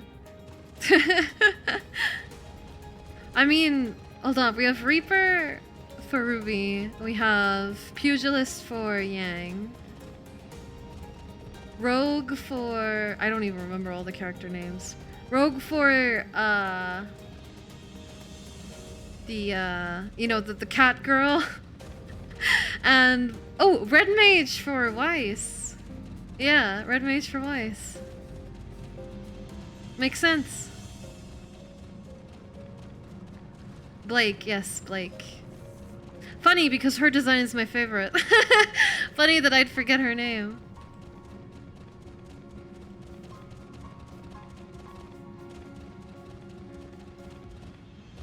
Anyway. That being said, I haven't watched Ruby in years, so... Who do you like most from Ruby, Corey? Well, I watched the first, like, 2 seasons. Or probably more. I don't remember much. I remember liking Ruby the most at first. I don't think I like Ruby as much anymore. She's too chipper for my tastes. I know all the characters, yeah. I like Crow a lot. Out of the main cast, probably Blake. Although... Like I said, I haven't seen like the newest seasons. I haven't seen over half of the show at this point. I don't know. I really enjoy Blake's design, like the short hair and her outfit and stuff that she got with their like more adult designs. With a little preparation, it might be possible to traverse the gap on foot. Then again, it would be a long, long way down if one should slip, perhaps another time. So close and yet so far. Does not the harsh terrain remind you of somewhere we've been before? The Dravanian Forelands, aye. A place that rejects the intrusion of outsiders, where solitude reigns supreme. At the very least, it sounds suitable for Zodiark's prison. You're not missing much by watching it? Yeah, I've heard basically the same thing. Ruby Story fell off after season 3. Characters still look cool though. Yeah, the character designs are amazing. Naught could prepare me for the boundless beauty of Aetheris, shining, shimmering amidst a sea of stars. A blue sapphire, and but one of countless other jewels brimming with life, no doubt. I've watched it past the time skip, when they're like older and stuff. I've seen a little bit of that, but not much. I've always liked Weiss. One of my friends swears she's the best girl. Like, he knew from like start to finish that Weiss was best girl. The place we seek is just ahead of Chlorophosgrot. Sure. You see, Argos cannot manifest without sufficient concentrations of ambient ether. You would be hard-pressed to find a greater confluence than inside this cavern. That's the... Is it the Lalafell and the big guy again from the other day? Follow me. Wow, that is amazing. I can't believe we met them again.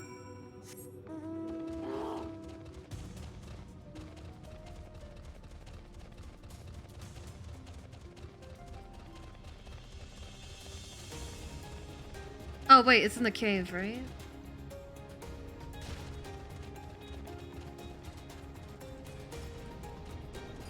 I would appreciate if you didn't follow me around, please. Thank you.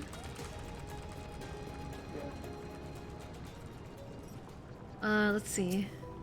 Curious, this place doth call to mind Pla Any, home of the Numo. Oh yeah, it does. The guard of Zodiark's prison, eh? Blood-red eyes, slavering maw, and built like a behemoth, I'd imagine. Let's hope he's friendly.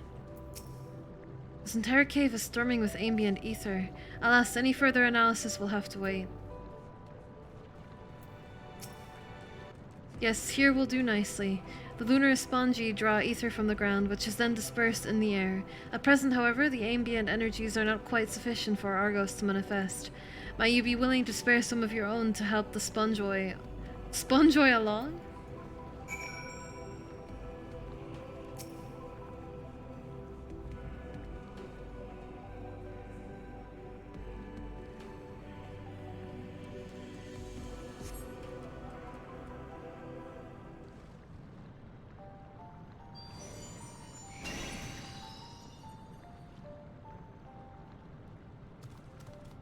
Whoopee. Argos manifests in a flash. He seems glad to see you again. A most fascinating creation of Heidelin's, would you not agree? Should the need arise, he is even able to create reflections of himself on a whim. Though I assure you it was no reflection which accompanied you earlier to the brand. No, Argos was quite eager to be at your side then, as he is now, it seems. I cannot recall when last he showed such affinity for anyone. Indeed, I taught him more likely to shy away from you and your companions. Perhaps it was more than a sense of duty that compelled him to aid you before.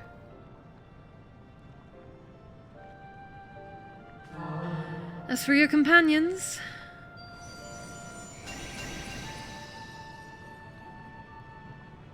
Unexpected, but greatly appreciated.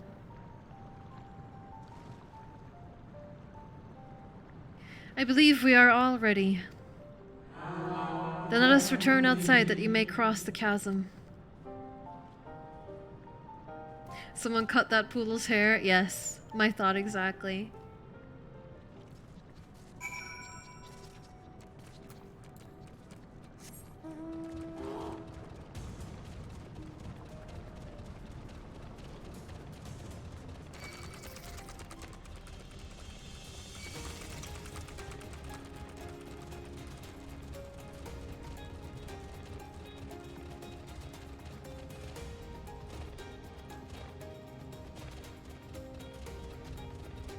Alright,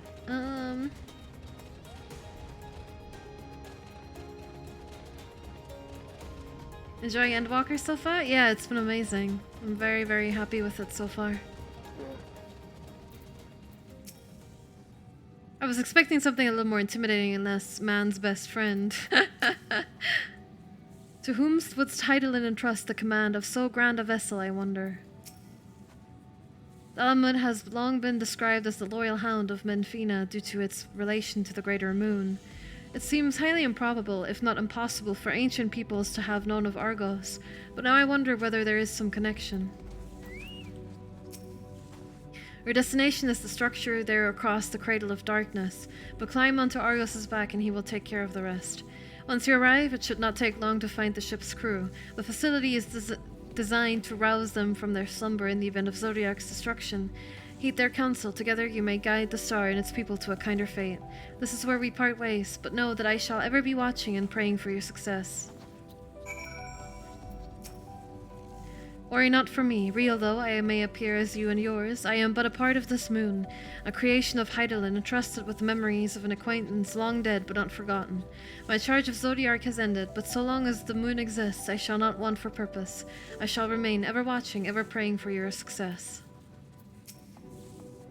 Our allies' assurances notwithstanding, we cannot be certain what awaits us on the other side, so perhaps it would be best if we did not all go at once. I propose the two of us cross first, while Thancred and Uranger wait here. Onward! A malefic ether yet permeates from the crater, remnants of Zodiark most like.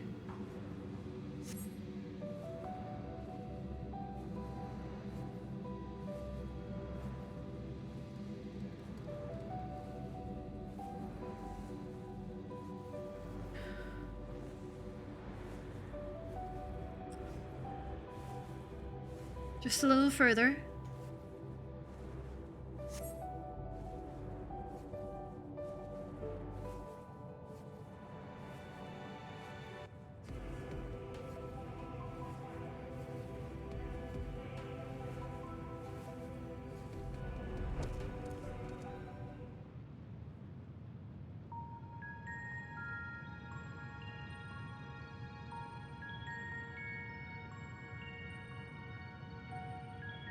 The structure is enormous, though that is hardly surprising given the size of the average Amarotane. Apologies for the wait. Right, then let us head inside and oh?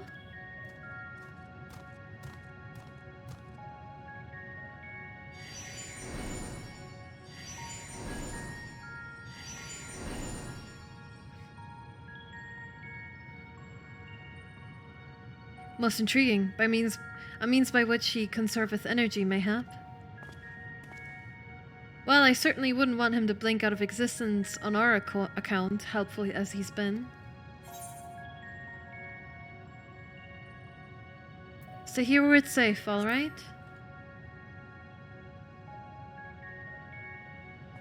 If Argos is to remain without, let us not keep him waiting over long.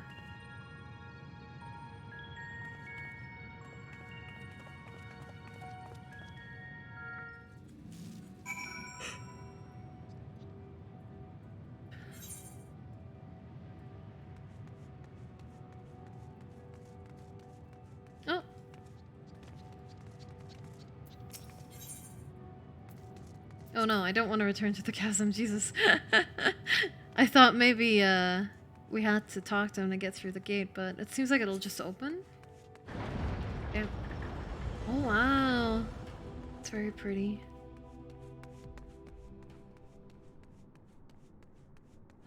And massive too. A lot of room.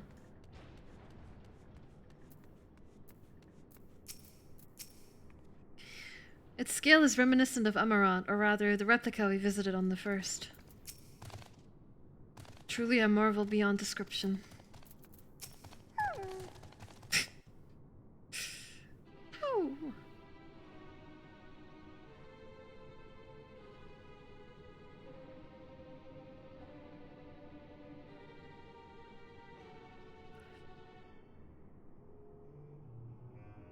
Our moonship pilot should be around here somewhere. Is that right?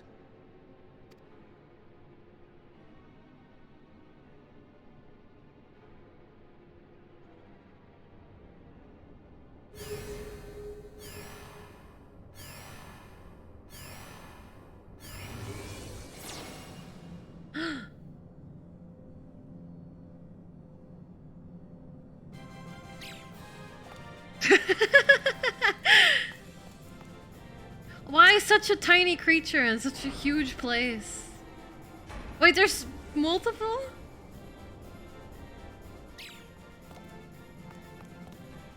They're cute.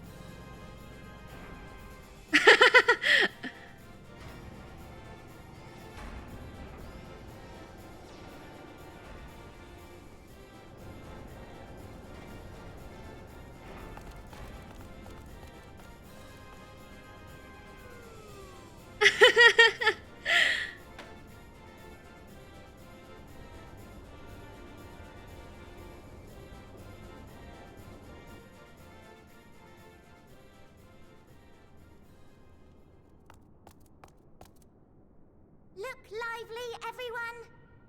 I hate. I know. This 1243rd inspection is a mite ahead of schedule, but it is of the utmost importance.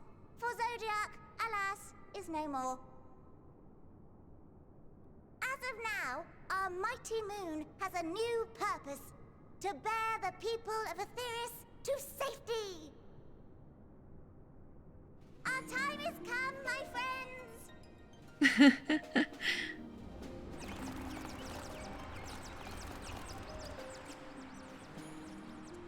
We must be swifter than swift.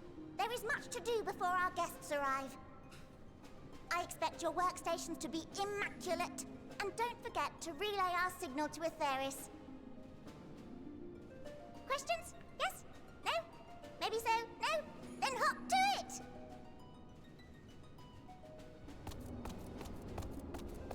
Haha, hop to it. Haha.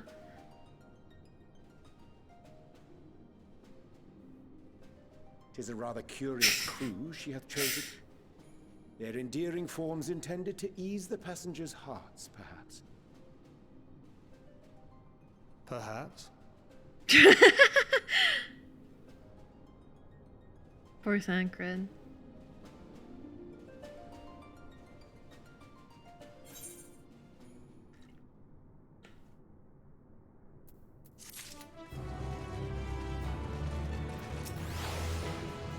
Given the present crisis, Heidelin doubtless sought to facilitate cooperation betwixt pilot and passenger. Indeed, 'twould require a heart as hard as diamond to raise one's voice in anger to beings possessed of such profound... What the fuck? Excuse me. The excessive sweetness of The fuck does this mean now? Google! A non-nutritive or artificial sweetener. And how do I... Saccharinity. Saccharinity. Ah! I see.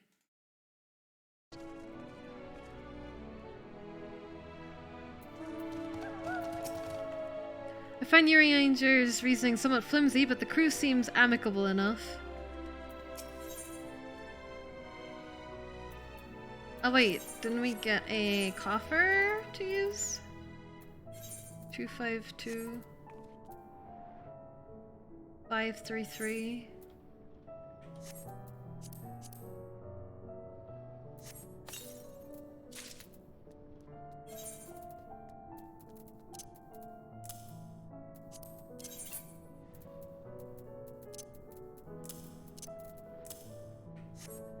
Wait, I have another one. Another one. Please, I want a glamour. I want these mitts off. Angred's dumbfounded expression suggests he is still struggling to comprehend the spectacle he has just witnessed. It must be the Loporrits mentioned in the Watcher's records. Not at all what I expected, but the Watcher did bid us heed their counsel. I assume the one who gave that rousing speech was their leader, though we might have to ask about it in order to track them down. Come on then, let us be about it.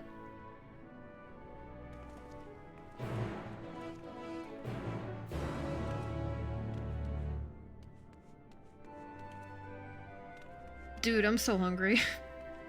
Not like this.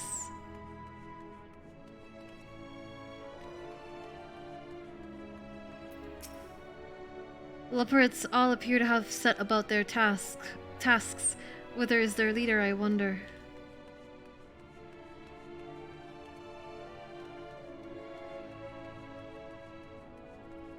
Gemstone trader.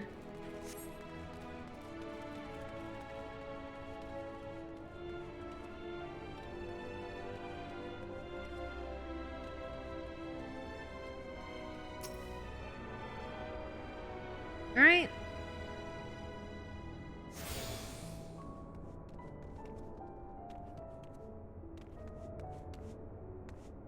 Nothing for it. Only one thing to be done. Scrap it all and start over.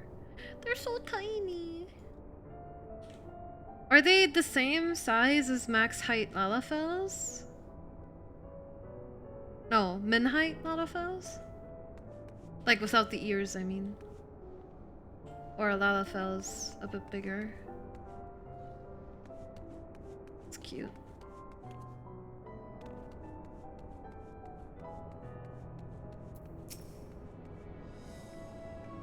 Such a fascinating apparatus, though it's hard to believe it could house so many crew members.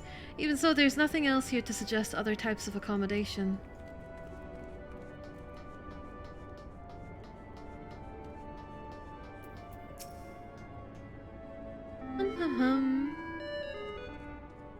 Oh. The leader of the crew? Not me, I'm afraid. Singing Way is the name. I'm in charge of the construction and maintenance of the atmospheric circulation system. Only the crispest, cleanest air for the people of Atheris, and that's a promise.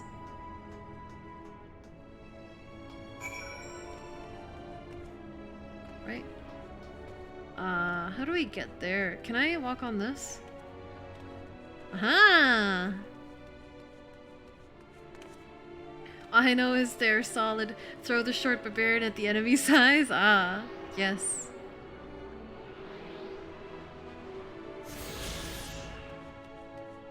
The battle rager size. I see.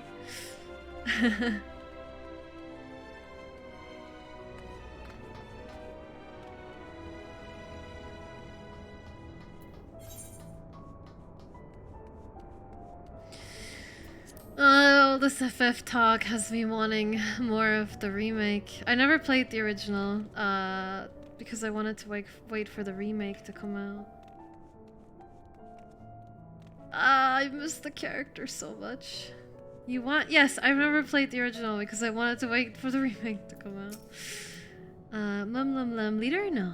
Sleeping away, my job is, perhaps I'd better ask. Don't point a gun at me, okay? What do you think of our clothing? I'll have you know I'm the mastermind behind its design. Wow. I just never really liked turn-based RPGs growing up.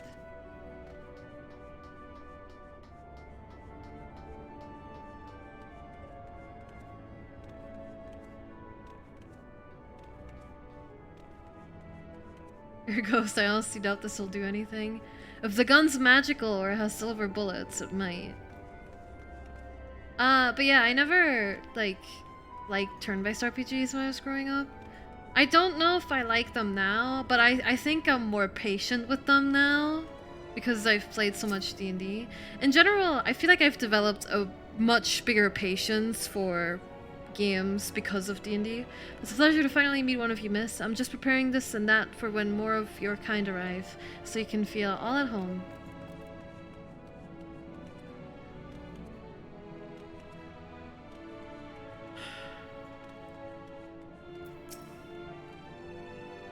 Oh my, but isn't this exciting? I've never seen one of your kind up close before. Would you mind if I take some measurements of your body? Just for reference, of course. Magic guns, what in the name of stereotypical isekai are those?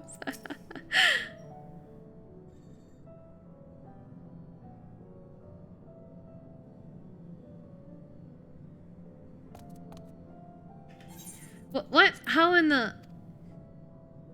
When did you get here? Who let you in? Why wasn't I told? Hum hum hum.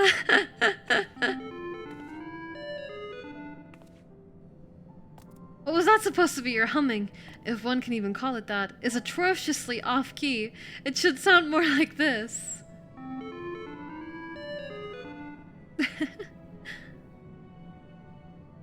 As leader of the Loperites, I cannot allow substandard attempts at musicality to go unremarked, even if you are a guest. But being the magnanimous sort that I am, I'll forgive you this once. Should have made bard. Maybe.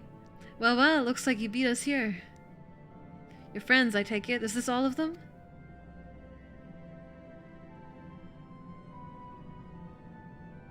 A group comprised entirely of children. What must their parents be thinking? This isn't a nursery, after all, though perhaps we should build one. Or did we build one already? No matter. You needn't worry your pretty little heads. All will be well, I promise. But goodness me, we shouldn't be standing about gawping. I must take you to meet the others.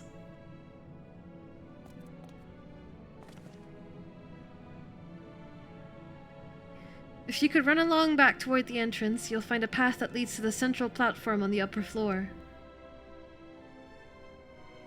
There's no wrong way to reach it, but it's the large glowing ball at the center, if you should find yourselves lost. I shall gather the others and meet you there. Well then, back to the upper floor it is.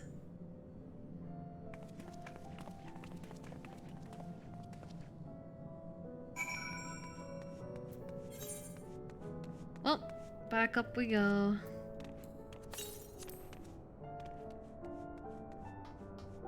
Oh, maybe there's another aetherite in the opposite corner. Sorry, not aetherite, ether current.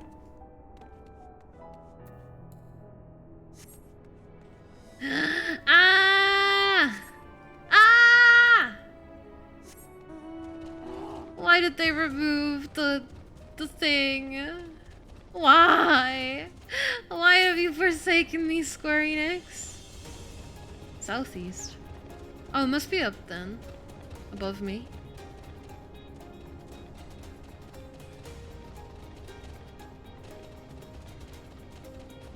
Oh, the stairs are over there. Stupid. Remove what? You used to be able to get on your mount early. Like at the end of the cast. Like you can move when spellcasting. And for some reason they removed it.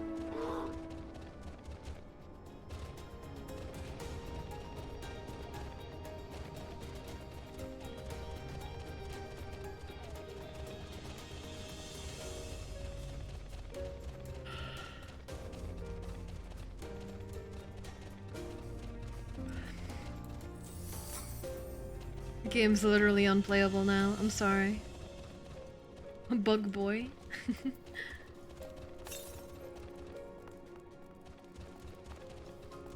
To the south? There must be another one close by. Well, let's leave it for now.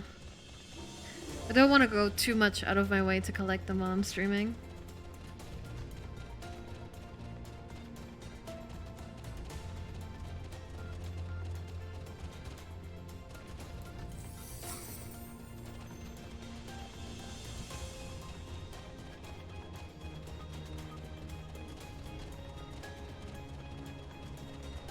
There we are. Oh, there it is.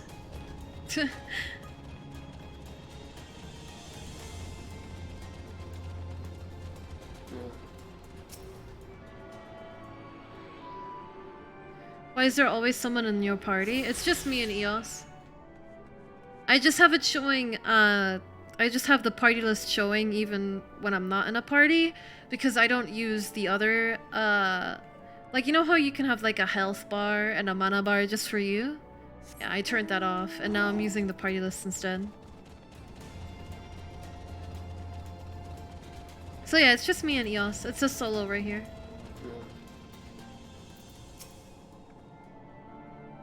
The etheric composition and density of the sphere is quite similar to the crystalline concepts we've seen before. It likely shares their capacity for storing memories and knowledge. 'Tis astonishing how the Loperids, despite their diminutive stature, are able to maintain such gargantuan facilities. Given their size, getting from one end of this place to the other must be exhausting. I honestly don't know how they do it. Visitors at last, welcome. Needs all that screen space. I guess. But not really. Right, of course. Introductions are in order. Ahem. My name is Livingway, and we are the Loperids, created for the express purpose of commanding this ship and bearing the people of Aetheris to a brave new world. More specifically, I am the one whom she charged with the execution of her most vital plans. You might say I'm her right paw. Livingway's the name, map reader and navigator of the heavens. Sound like the chipmunks. They are kind of cute. Pleasure though. to meet you all, but I'm still trying to make sense of this. Confusion and bewilderment are completely understandable. Fear not, I shall walk you through it. The people of Aetheris, through no fault of your own, I'm sure, set in motion a series of events that, unfortunately, culminated in Zodiac's obliteration. Acutely aware of the I'm not imminent fantasiing into crisis, this. your parents sent you little ones on ahead while they began the necessary preparations. Korean way.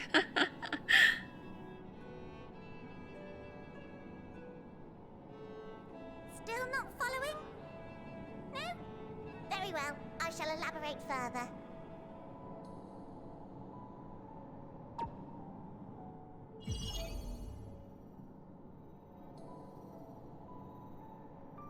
Poopy pee poopy. Here we have Aetheris, your home, and the moon, where we are now. Without Zodiac around to keep things lively, so to speak, the celestial currents of the star have doubtless begun to degrade. Oh. A calamity of apocalyptic proportions will be visited upon Aetheris, bringing an end to all life. Very sad, that. So too hath the Watcher claimed. By thine unperturbed countenance, I gather this eventuality was anticipated. The doom and gloom. Oh yes, quite expected. Imagine, if you will, that Aetheris is a delicious carrot that I've forgotten to eat and left out in the midday sun. The most earnest wishes or prayers will not stop it from rotting to the core. So sadly, there's nothing to be done but to abandon said carrot, Aetheris, in case the metaphor is lost on you, to its grisly fate. And this moon will serve as the vessel to deliver us to a new home. Just so! We will gather up as many people, supplies, and resources as our stores will hold. Wait, so we're just jumping ship to another world? But and then, once everyone is aboard, it's off to another star. Easier said than done, admittedly, for one does not simply hop from star to star on a whim. Which is precisely why we've spent countless years constructing the most propulsive of propulsion systems. We ought to make it to our destination in 2 shakes of a rabbit's tail.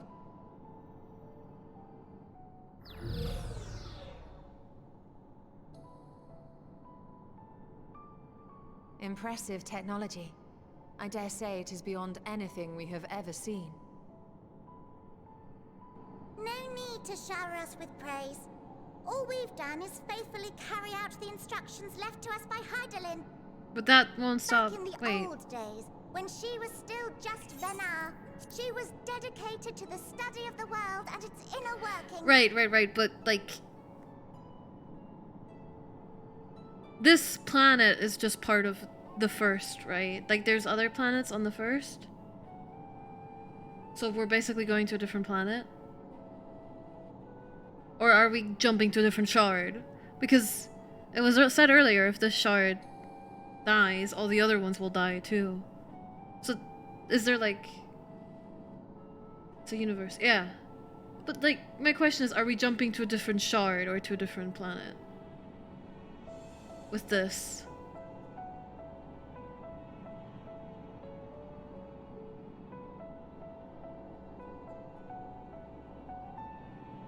Different planet, not shard. Okay, thank you. And the Watcher, the real one, not the simulacrum you met, was one of her fellow researchers. We and this wondrous vessel masquerading as a moon are products of their... Yeah, that's what I meant, Gravity. There's certainly more to you all than meets the eye. Might I ask where exactly you intend to take us? We identified a few Yes, that's why I asked candidates Gravity. for resettlement some time ago, but we cannot guarantee that they are fit for habitation. Moreover, the ship can only travel in short bursts. We intend to go down our list, hopping from star to star, until we find one suitable for resettlement. No need to worry, though. The vessel is being refurbished with accommodation for an extended stay as we speak. While we did have to rely upon outside help to determine what amenities were essential, I dare say we have risen to the challenge. Help? From who? From you and yours! Who else? Each time we woke to perform regularly scheduled maintenance, we were greeted by the resources you sent us. What better way to learn about preferences and proclivities of our present-day charges? Ah, but you're still adorable little children. Perhaps your elders were responsible for the deliveries. I'm not sure what led you to conclude otherwise, but I can assure you that we are all grown men and women. And I very much doubt my elders know this place exists, much less how to send you so much as a starlight missive. What? Then who in blazes let you on my moon?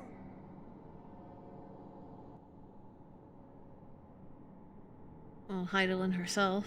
Heidelin herself led you here? You don't say! Well, that's really not children. Then why are you so small and stunted? Like little baby carrot people. Well, Amarotines were a great deal taller. In the present day, persons of such prodigious size are exceedingly rare. So, you're saying everyone's not like the Watcher?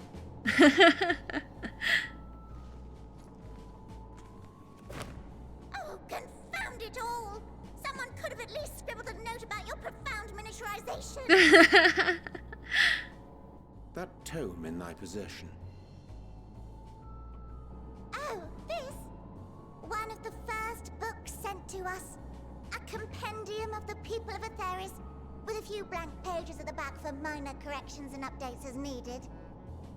The sum total of our knowledge of your kind is contained in these pages. I thought it was abridged and made small for our benefit, but this isn't a regular-sized book, is it?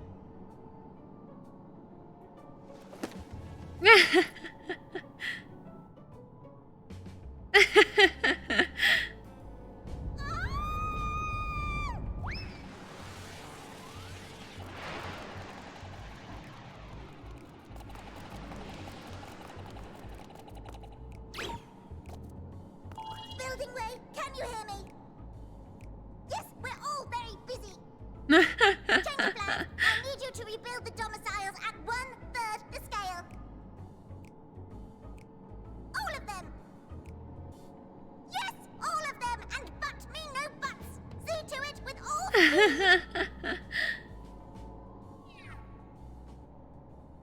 Perhaps you could tell us a bit more about your terrestrial collaborators.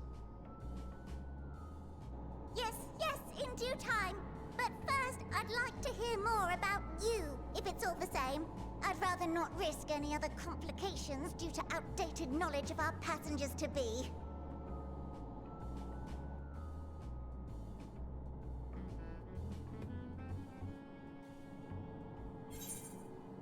How long will you be streaming tonight, Corey? The plan is to go for another 3 hours, but we'll see. We'll see. I definitely need to take a 5-minute break. Yes, I will hydrate in a minute. Yes, I will stretch in a minute.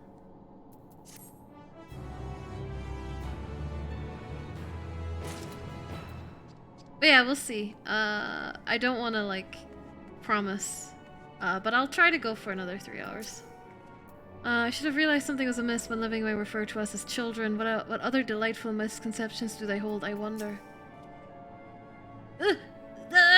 There, I put it on Yuri Ranger. Is that okay? Thank you for the head pat. Why do I get the feeling we're going to have our hands full dealing with the Lupperets? It is unfortunate that all domiciles were constructed in error, but their willingness to perform such sweeping renovation is a testament to their commitment. I cannot fathom the resources required for a facility so vast. Oh dear, I certainly hope Building Way can complete the renovations before more guests arrive. Or perhaps he should leave them as they are, that way you'd have more space to lounge about.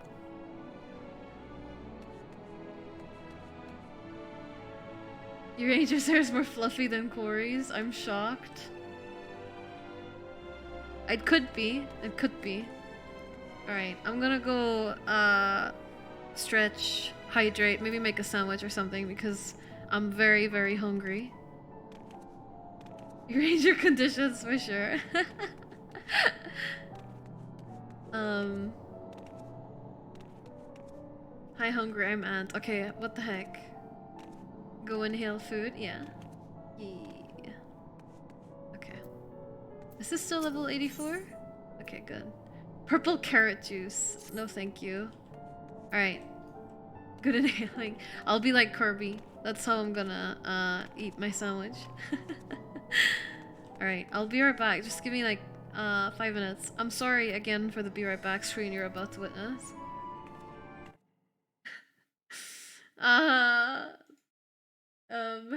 Well, hold on. I can fix it a little bit at least.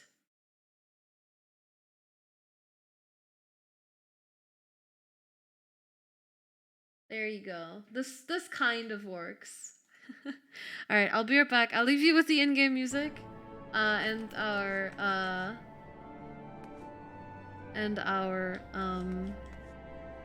fan art reel. So yeah, I'll be right back. Just give me like 3 minutes. You guys should grab something new to drink and a snack as well. Maybe stretch as well.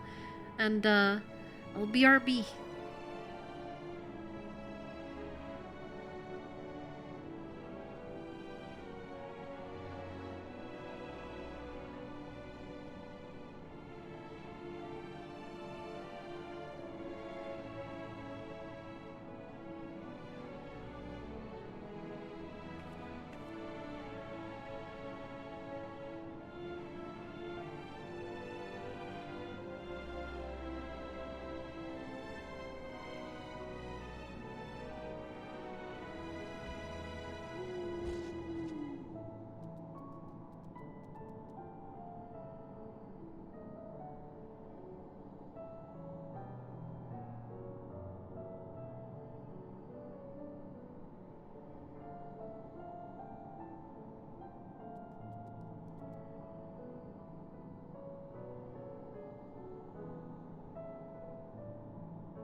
I got up and I cracked my neck in like 4 directions.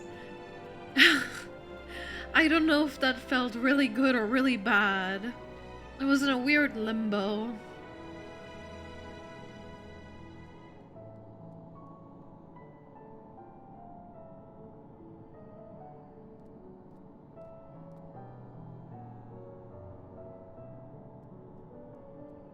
Don't actually become a ghost. I'll try my best. Right. My god. I found this cheese at Lidl.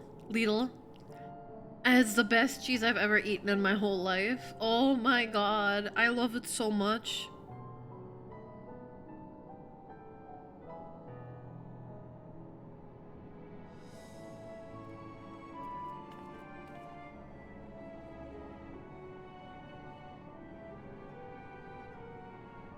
No, I swear, I've said Lidl all my life, especially growing up in Germany, and then I've once heard someone say Lidl in English, and ever since I've been saying it as Lidl in English, and I can't stop.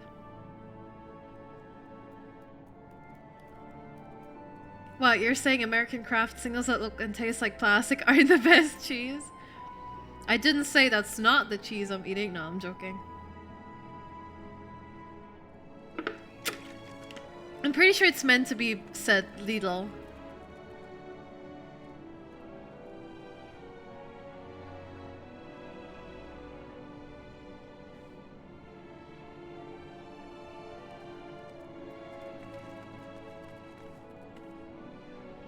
What kind of cheese is it? I don't know from the top of my head, but I'll check later and I'll post it on Discord.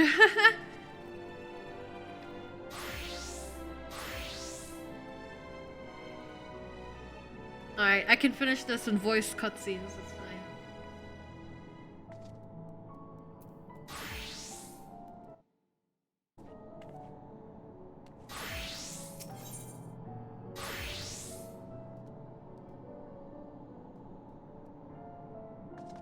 With the final days fast approaching, Living Way is keen to complete her preparations. Right then, now that you're here, we need you to teach us all you can about your people and quickly. It won't be long before the final days are upon us in all their terrible grandeur, so it is imperative that we be prepared to receive our passengers to be.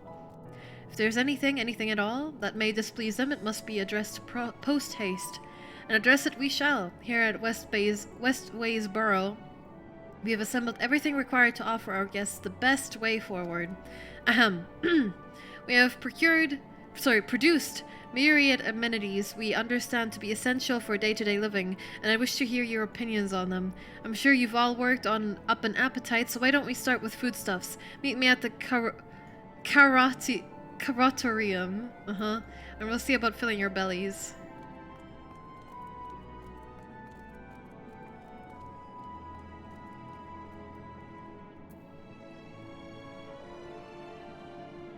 She does not want for enthusiasm.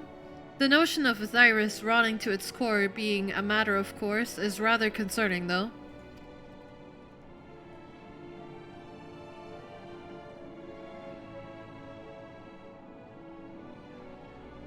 Nevertheless, let us take this opportunity to learn more of the Loporits and this vessel, Jesus.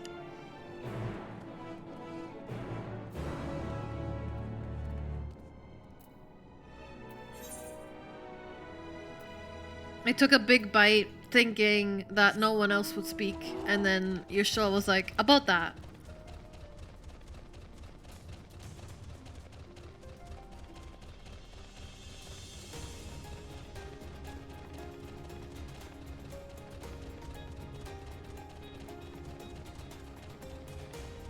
Man, this cheese is actually like the best I've ever eaten. It's so weird because, where the fuck do I go? Oh, I just dropped down? Maybe I shouldn't have dropped all the way down.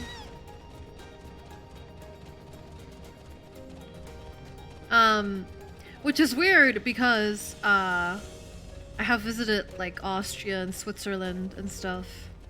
And have eaten cheese at, like, you know, family places, like family-made cheese and restaurants. You mean Österreich? Yeah.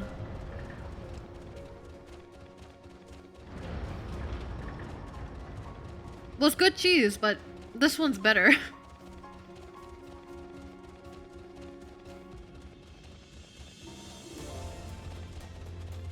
It's the gay room. God, there's enemies here.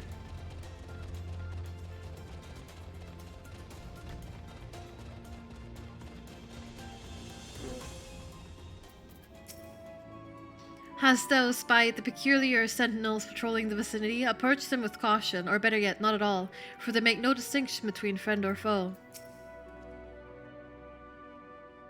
Am I the only one who suspects we're not going to find anything edible whatsoever? I'm not a fan of cheese, but goat cheese with garlic is really good. I don't like goat cheese. Reverse Uno card. Given their earlier confusion regarding our size, I cannot help but wonder if they even know the first thing about us. Cooking way. You're a lot smarter than we expected, but I trust you still have large appetites, yes?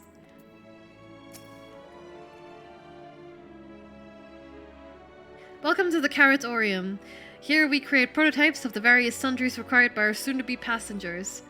Allow me to introduce the head of foodstuff production. Cooking Way, pleasure to meet you all. Our work has involved no small amount of trial and error, but after many, many cycles of painstaking labor, I dare say we have created the finest cuisine our guests could ask for. I've learned all about the essential nutrients for a healthy and balanced diet from the reference materials we received. Why, I've practically worn the words from those invaluable pages. Naturally, we've also considered ease of growth and production. We will not want for ingredients. I must insist you try some. We have fresh stock recently prepared on account of, well, because we just woke up, and we're all quite famished. Hop along the platforms there and you'll find a storage unit full of bursting with delectable delights. A storage unit full to bursting with delectable delights. Help yourself to anything you like. Please be pizza. Pizza's fine. Please be pizza with burger sauce and pineapple.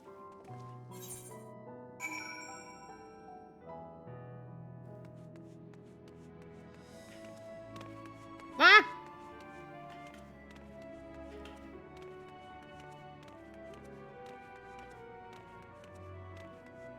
You ruined it.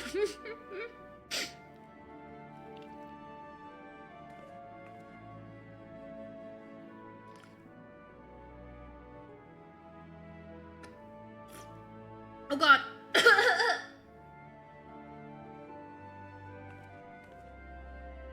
I'm okay. I'm okay. Oh lord, excuse me. I had a hiccup while I was drinking. That was not good. Oh no, I have hiccups. No.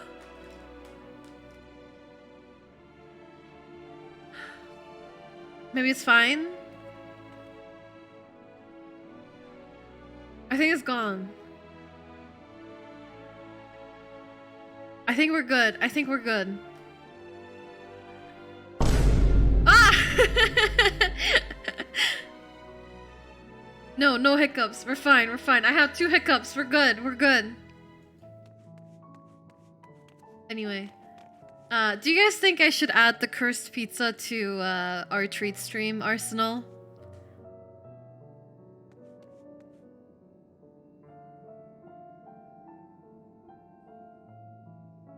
Philosopher's carrots.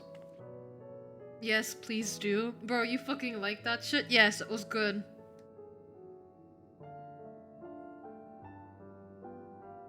I won't be buying it for you. I might as well have it on it.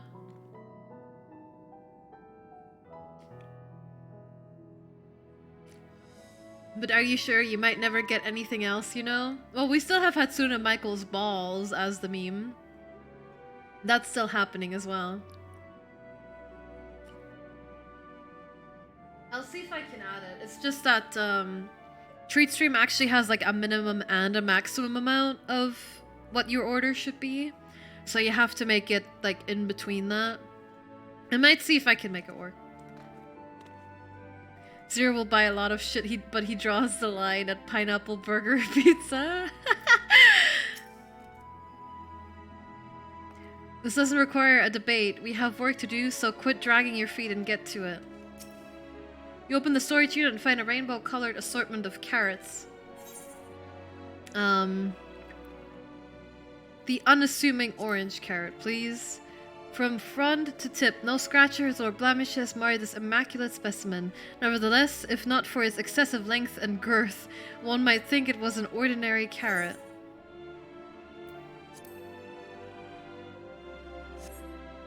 On second thought, you elect to simply take an obscenely large carrot for now.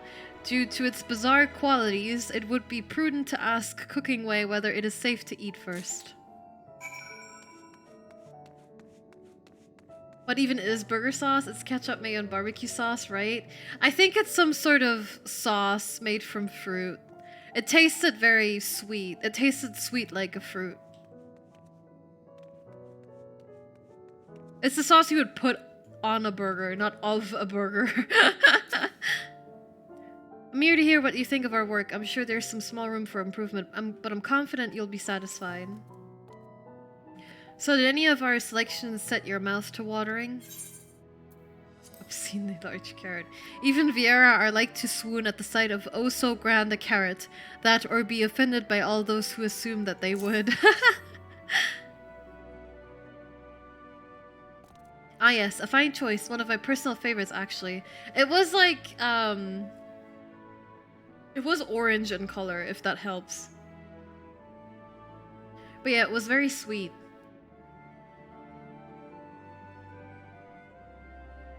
Ah yes, a fine choice. One of my personal favorites, actually. Please dig in. I'm eager to hear what you think.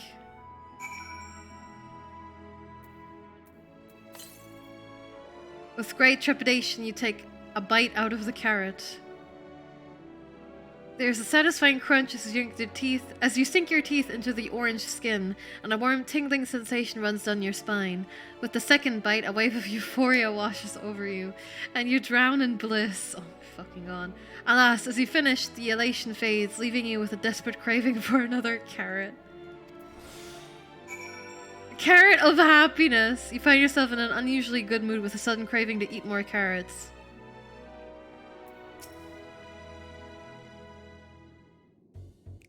Go on, Corey, eat the obscenely large carrot in the gay room. What do you think? Unlike anything you've ever tasted, yes?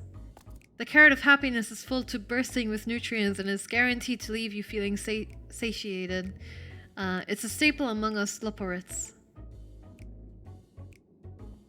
We have plenty of other varieties too. Bleeding carrots to improve blood flow, dream carrots to help with sleep. So you see, we have a carrot for every occasion.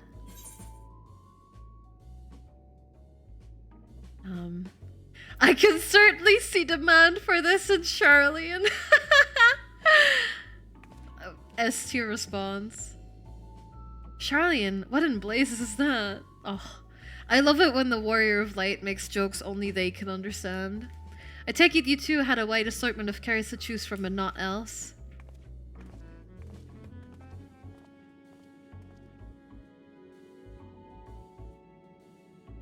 If I may ask, what exactly did these collaborators share with you about cuisine on Aetheris?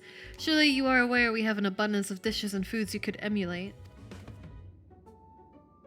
Of course we are, but, well, it was only quite recently that we established contact. Even holding a conversation was a struggle at first, so... Imagine our surprise when they sent a mountain of books and documents with no clear instructions. The sheer amount of information was overwhelming. If it wasn't for that encyclopedia I found, we would have been at a loss where to begin. And so we decided, rather than divide our resources to prepare a variety of middling and potentially unsatisfying meals, it would be more efficient to devote our efforts to the production of a single perfect food. That's all well and good, but man cannot live on raw carrots alone. Have you considered cooking them? You mean steaming, boiling, roasting, and the like? I suppose we could prepare the carrots in other ways. But our primary concern was efficiency, and what's more efficient than sinking your teeth into a carrot fresh from production? A rather strange approach to take for one named Cooking Way, isn't it? Well, technically speaking, Cooking Way isn't my given name. When first created, we were all named in the old tongue, you know, that otherwise impenetrable parlance the Watcher speaks. After we received a great tome of words, a dictionary that is, from our collaborators, we learned our language. Adverbs, gerunds, present, continuous verb conjugations, just the basics. Then we found the terms related to our given task and used them to form new names. Aren't they helpful? No, not really, but it does explain a great deal. Wherefore didst thy kind deem such a change necessary?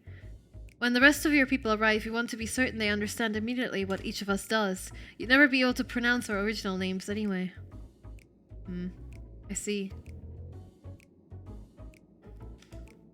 I hope our critiques, such as they are, were helpful to you. Though if you should decide to preserve flora and fauna from Aetherius as well, you would be able to offer the passengers a more balanced diet. Hey Akitaru. Until such a day, one I pray comes sooner than later, it would appear there is naught but carrots on the menu.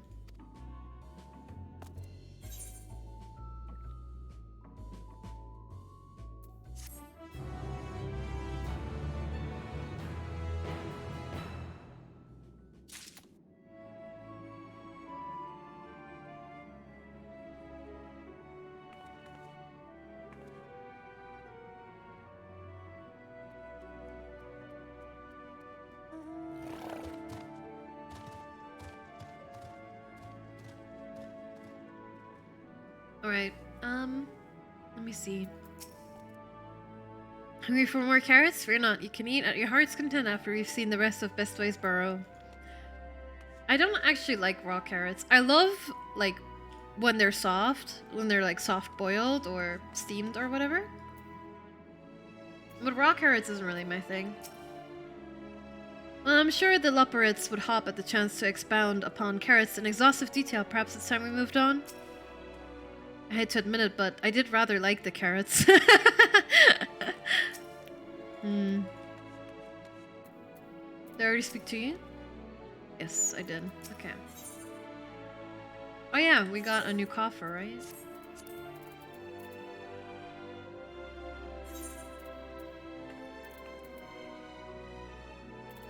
I'm scared of what this will look like.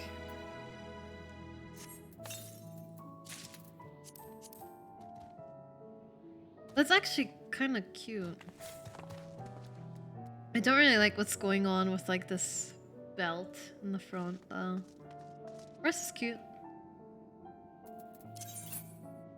Still, I'm not wearing it until I get my glamour. Thank you very much. I'm already fucking crying over these awful mittens, or gloves rather. Living Way is eager to show you more of the moon's wonders. I think we've had our fill of carrots for now. Let's move on to the other necessities, shall we? Our clothing production is sure to impress. This way. Castle coat looks heavier and more sus. Sus how?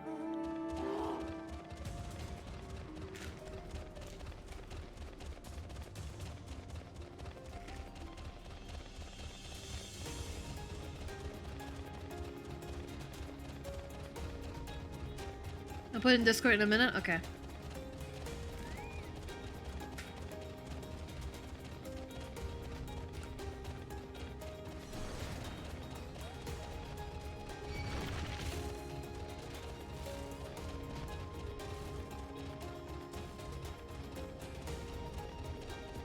Alright, can you go inside? No, okay.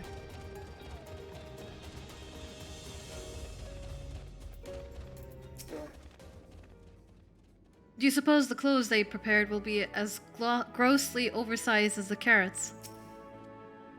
Garments born from the heavens, crafted with methods ancient and forgotten, just befitting the one who walk in shade, stewards of the esoteric. It's hardly sun-soaked tapestries, but perhaps we'll be pleasantly surprised. Here we are, the apparel production station. We've chosen to employ more traditional methods for this task, creation magics.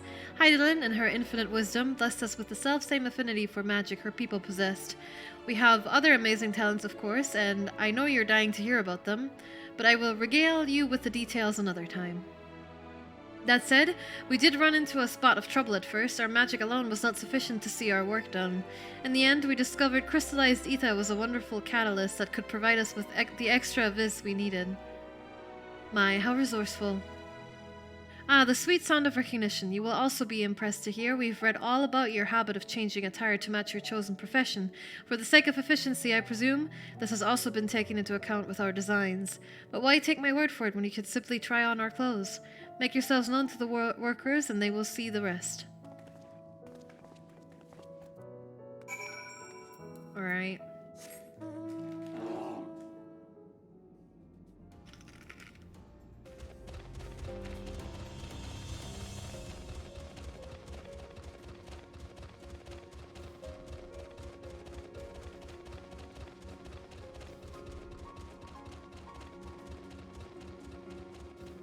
The stairs are in the back. I'm gonna go the long way around so I don't draw aggro.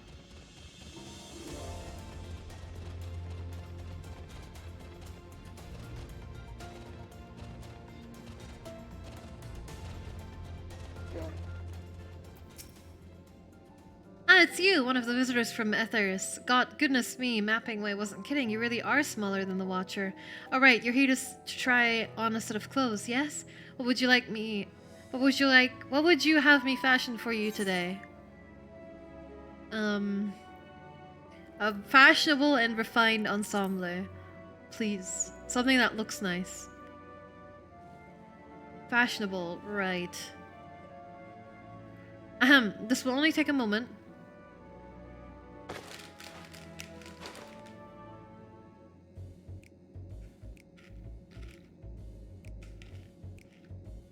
Thanks, I hate it. There we are, all finished. A perfect fit, if I do say so myself. I'll be honest, I know nothing of fashion, let alone fashion on Atheris, but I'd wager no one down there has ever worn anything like this fine ensemble. Perhaps you can start a new trend. Peak of fashion, Jesus. Would you look at that, speechless, and there I thought you may not like it. If you've a mind to try something else, why not speak with my fellow artisans? I'm sure they'd be happy to oblige. You must continue wearing these garments in order to progress. You will change back to your normal garments if you move too far away. Look for your map for the garment change. Oh god.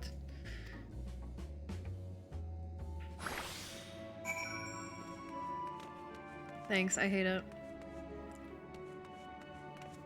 I really do.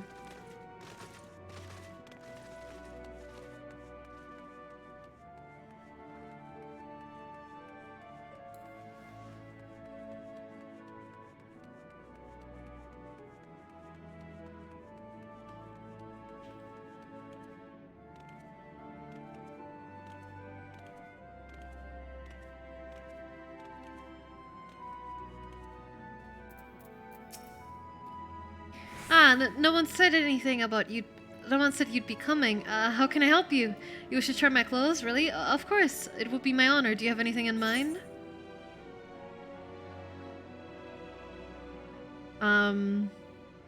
Got anything with a little more flair? I think I can handle that. Let's see. This should do.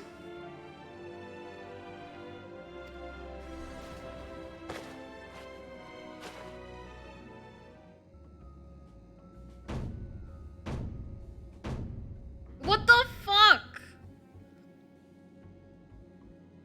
Some of my best work yet. Times and tastes truly have changed. It used to be so rare for anyone to request clothing with a focus on form over function. Thankfully, I had a spare concept for robes made using different fabric. I think it looks rather fetching. No, it doesn't. I was worried how the concept would turn out when put to the proof, but it looks stunning on you. Won't you go and show Living Way? I'm sure she's eager to see what we've come up with. Oh, no.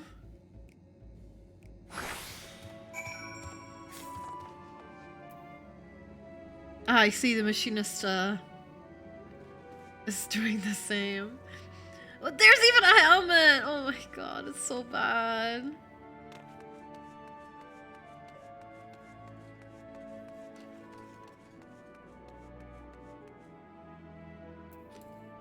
Nice drip, yo. What can I say? I didn't really want to to turn down your mother's clothes she handed down to me after I visited her last night. But she didn't have any use for them. Fuck! If I didn't mess up speaking, imagine how funny that would have been. Anyway. My, don't we look splendid? The result of much trial and error, but I know quality work when I see it. Shh, you needn't speak. I can see your adoration for the moon and we loppers in your eyes. No, now your friends feel the same, having sampled our creations. No, it's just weird, Chap. I tried. Can we all pretend it was funny? Can we all laugh? Oh my god, Y'shtola in pink! Sorry to have kept you waiting. They insisted we sample all of their concepts ere we returned. Verily, 'tis an ensemble most becoming. I kinda like your rearranger in green, actually. It looks nice. The Power Rangers!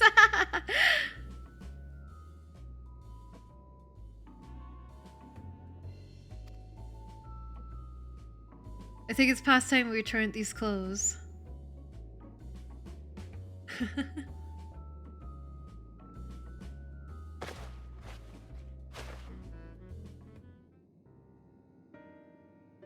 I was so confident our garments would meet with your approval. Whatever are we doing wrong? Return these clothes to my mother? The Watcher taught us that in his time everyone wore the same robes. To do otherwise was against social etiquette. We thought we could appeal to modern tastes by tailoring the robes to specific professions, but...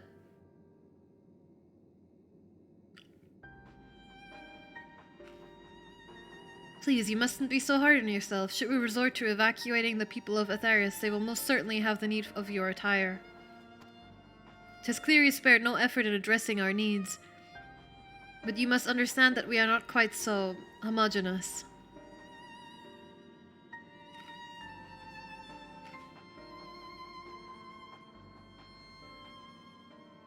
Speaking for myself, what I wear now better suits my tastes, even if it is of inferior make. But there are others whose choices may be influenced by traditions or personal experience. Rather than make assumptions for the whole, you must consider the individual and their potential preferences.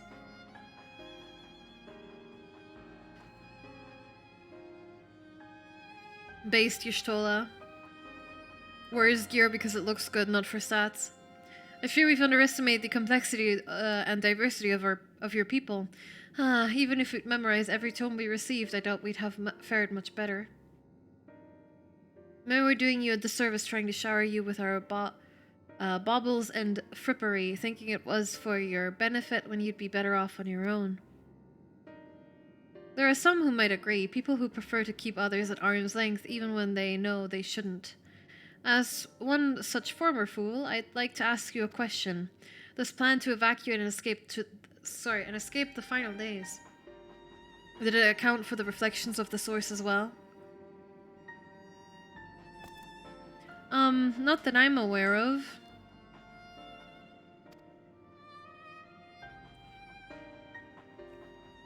We were born of Heidelin's love for Aetherius, and the salvation of the people on that star, and that star alone, has ever been our aim.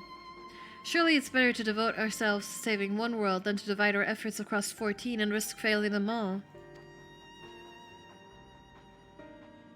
I suppose you're right. Livingway, might we have leave to explore Bestway's burrow unattended? You have given us much to think about. Why, certainly. Until later, then.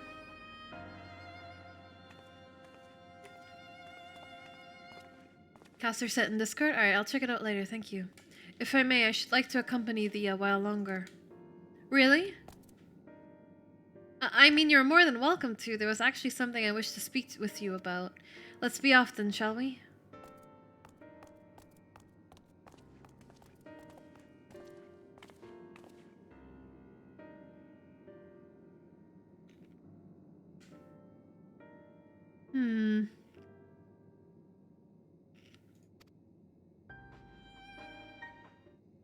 Okay, they are a little cute, I will say.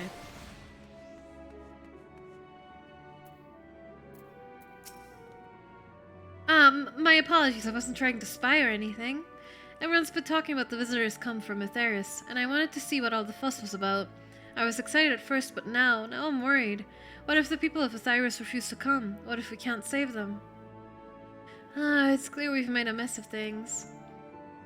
Oh, but wait! You still haven't visited the domiciles. Once you see them, you'll understand how wonderful the moon truly is, I'm sure of it.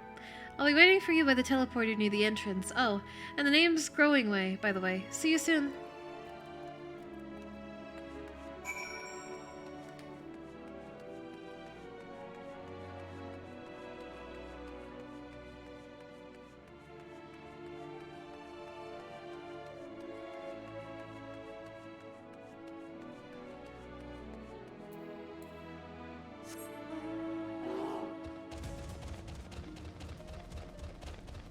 They're bunnies, of course. They're cute and puntable. Like, pretty puntable. They do. They look like they could be kicked into the sea. Just like that Karen Lalafell from the very beginning.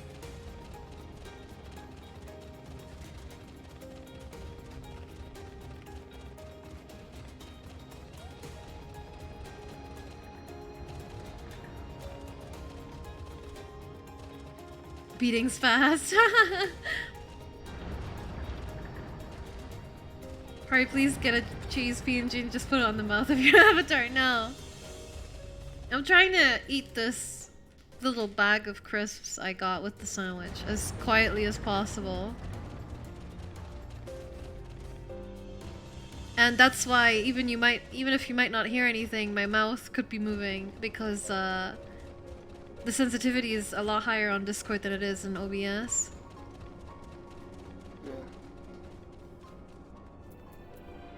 Yeah, it's like I'm a real VTuber with the tracking messing up.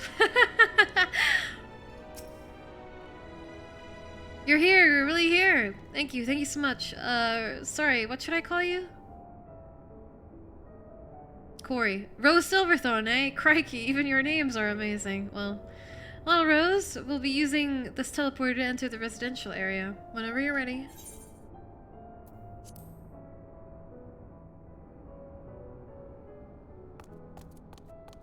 Ready in the teleporter.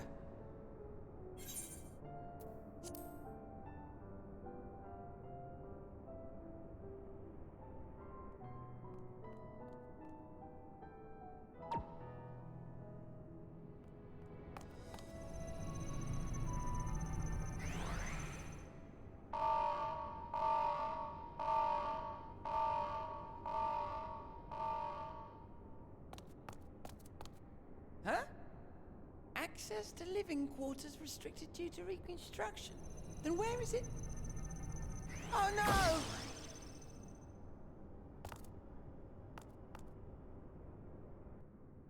Well, goodbye. Hey, Psy, what's up? A private audience, as thou didst request, for reasons I know not. Oh. Just a precaution. I'd rather I didn't have to ask the question at all, but I take my responsibilities very, very seriously. Do you and your friends, by any chance, find our accommodation wanting? Be honest, brutally even. 'Twould be ungracious of me to belittle the efforts of thee and thine. Lovely sentiment, really. But the disappointment is writ plain on your comrades' faces. It's all the more frustrating since no one will come out and say what they find wanting.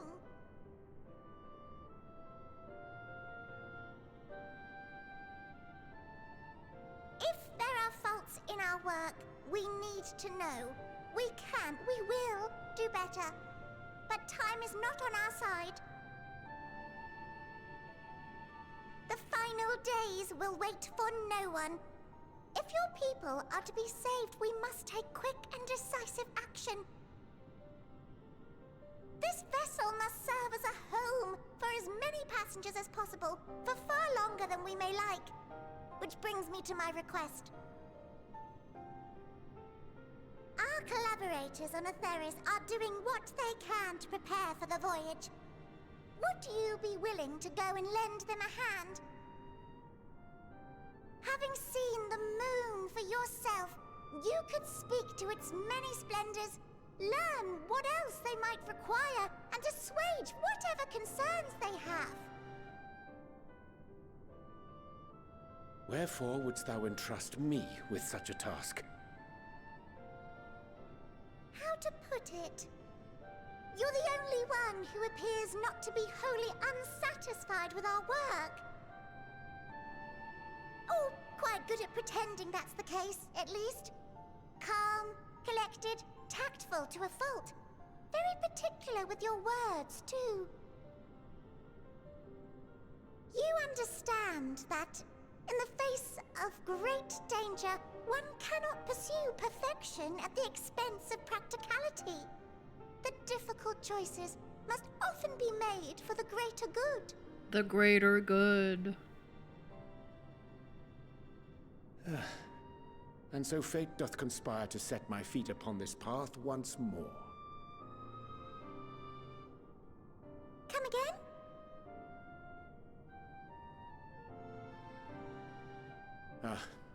Idle musings. 'Tis no trifle thou dost ask, yet full well do I understand the urgency and necessity.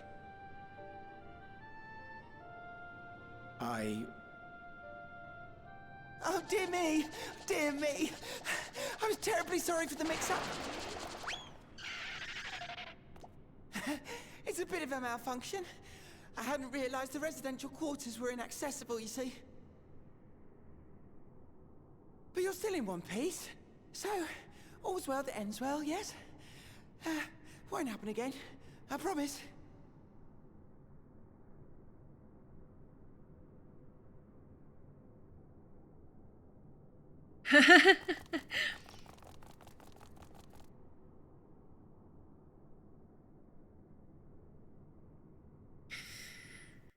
Yuri Angel really grew on me in Shadowbringers.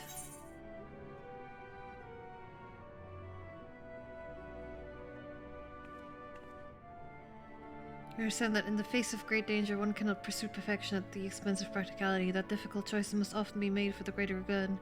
And so fate doth conspire to set my feet upon this path once more. Come again?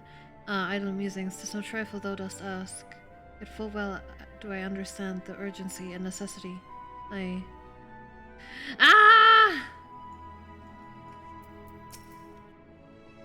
Gosh, that was embarrassing. I promise to be more careful from now on.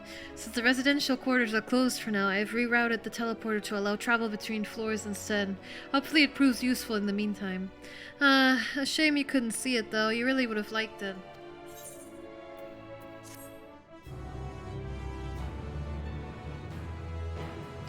Can now travel between the upper and lower floors of Bestway's Burrow via the teleporter.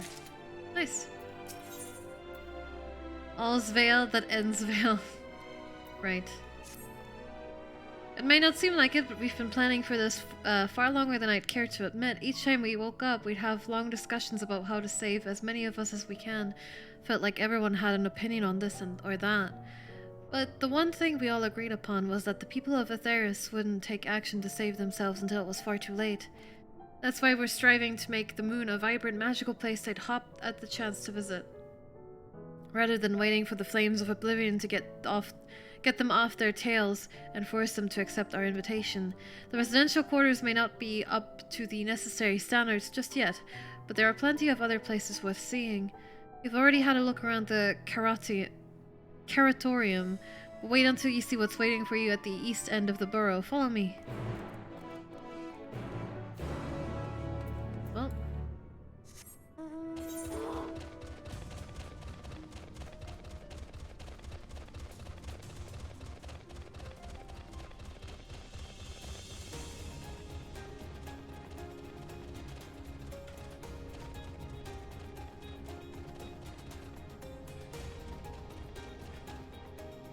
Goodbye. That sound, no.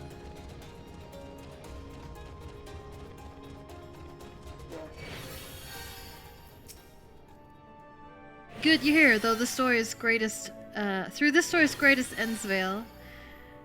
It was named as such because it's the veil to end all veils, the most beautiful forest you'll ever see. We understand the people of Etheris enjoy taking leisurely walks through natural spaces and the like, so I'm sure you'll enjoy it. How about we start with a nice stroll to the fountain? This way.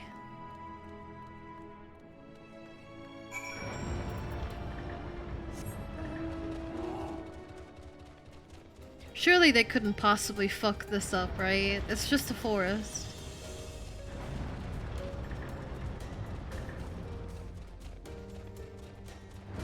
Well, I mean, checks out.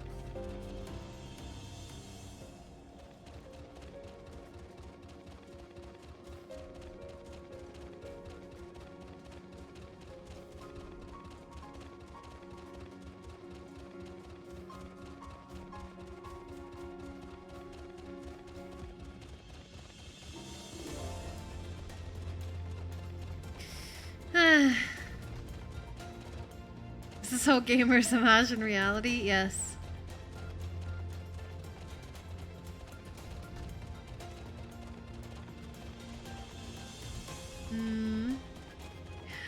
I miss Graha.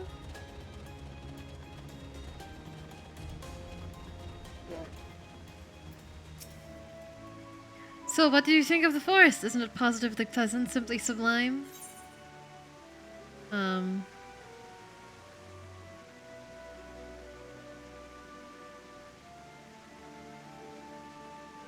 What the fuck is this? I didn't see any. Wait, you don't mean that those crystals out there are... Right, you are. Our forest is made of crystals and constructs, dotting the landscape as far as the eye can see. Building this place was a challenge, let me tell you. Since we were born here, we've never seen trees in person before, let alone a forest. The information sent by our collaborators was quite enlightening, but after much deliberation we decided to use crystalline constructs in place of living trees. And thanks to our atmospheric circulation system, this place produces air as clean as that you'd find in a forest on Etheris. The fountain here behind us, powered by the rather large crystal adorning its top, plays a vital role in supplying us with fresh water. Much time and effort was spent making it the most spherical of spheres, and I dare say the unparalleled roundness speaks for itself. I enjoy nothing more than a nice long stretch and a spot of relaxation whenever I come here. You look like you could do with a stretch yourself.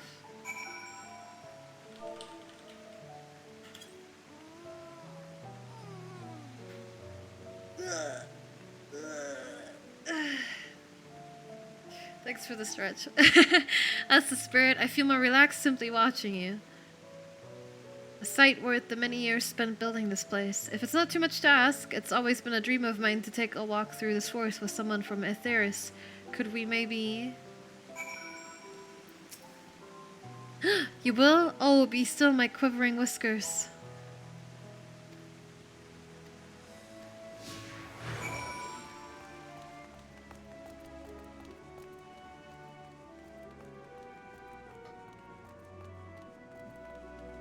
Oh, excuse me. Oh, their little hop is cute though. Like the way they're skipping to run. That's cute. Alright. I was thinking, Rose, that I could be more helpful to you by teaching you a little about the moon and what it is we do.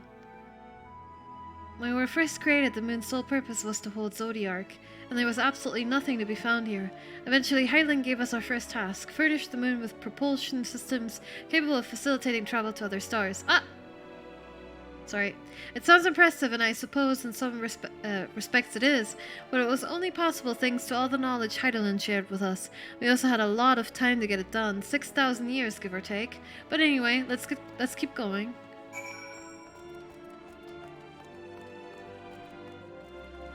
Oh, there's an optional dialogue area here. Yo, what a pretty place. It's alright, I suppose. Ask if you can taste the rainbow crystal. What? No! I'm not sure what it is you do with the crystals on Aetheris, but we don't eat them, and certainly not this one. It's possessed of all 6 elements: wind, lightning, fire, earth, ice, and water. We use crystals like these to maintain the moon's elemental equilibrium. It's worth mentioning, though, that because of Heidelin's influence, being the embodiment of tranquility and stasis and all, manipulating the elements here is different than it might be on Aetheris. A conjuring of fire would sooner dry your clothes than singe them, for example. Put simply, the etheric conditions are ill-suited to growth, which is why the surface is mostly barren. Of course, this was all necessary to keep the raging energies of Zodiark in check.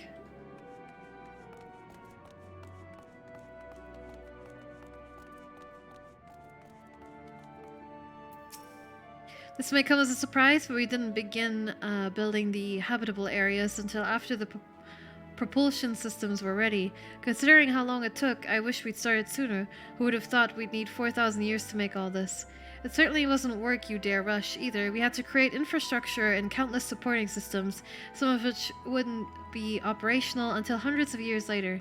And then there was that brief period where our productivity came to a screeching halt, when that bizarre red satellite was sent up from Aetheris. The Alligan's Mischief, I think. We thought maybe some new and nefarious actor was colluding with Zodiark. All we could do was stand by and brace ourselves for the worst. I can't tell you how relieved we were when Heidelin informed us of its destruction. Oh yes, there was much joyous humming that day.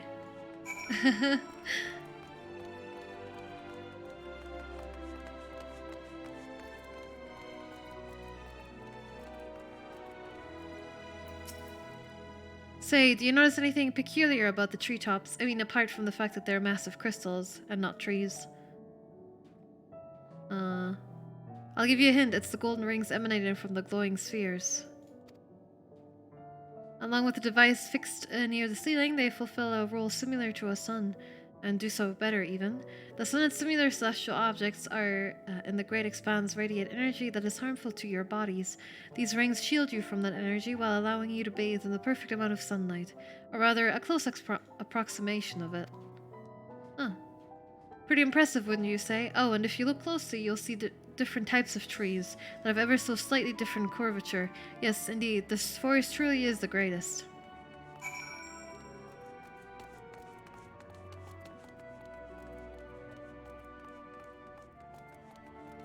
Anyway, moving on.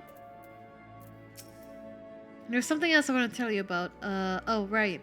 The propulsion systems and habitat facilities were completed around 2,000 years ago, and with that, the most important features were fit for purpose.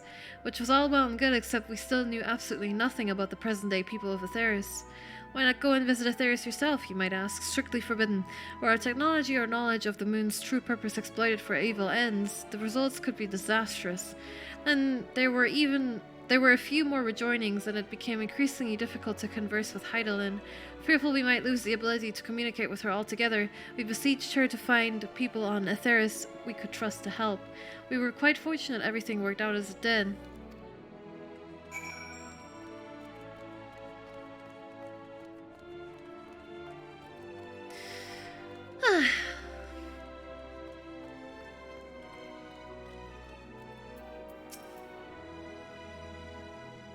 I made you a meme, it's a shitposting? Alright, I'll check it in a bit. With the exception of routine inspections and maintenance, we remained asleep and waited. Hopefully Heidelin would find someone who would help us. Eventually she did, and though her power was waning, we were able to speak to them directly for a short while. We shared with them everything we could, including our knowledge of the heavens and a means to travel here to the moon. They certainly didn't waste any time with what we taught them. No more than a few years after that, our collaborators found a means to convey messages and supplies to us from down below.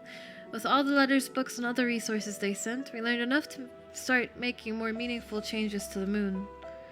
And now you're here, hopefully enjoying yourself as much as I am. I knew you would like Greatest Endsvale. I knew it.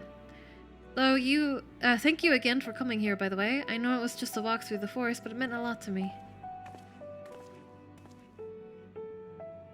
There you are. I take it you've already received the grand tour. A shame we missed it. Growing Way, I've been looking all over for you.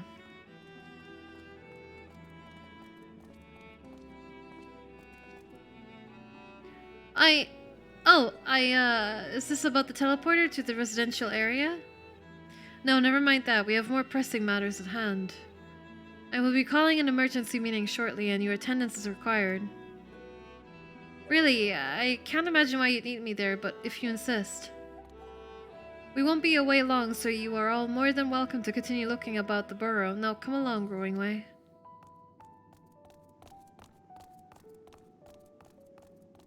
Before we arrived, you seemed to be in the midst of a rousing conversation with your guide. Did you learn anything of import?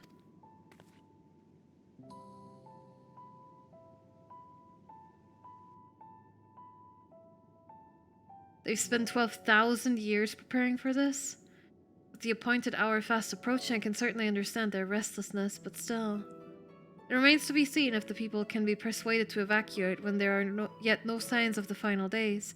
What's more, the technology of this place defies imagination. I doubt there are many who would really readily come to terms with living in such surroundings.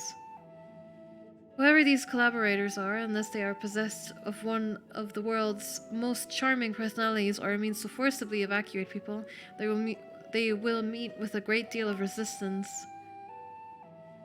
Indeed, even if faced with annihilation, the decision to forsake all one knows cannot be made lightly.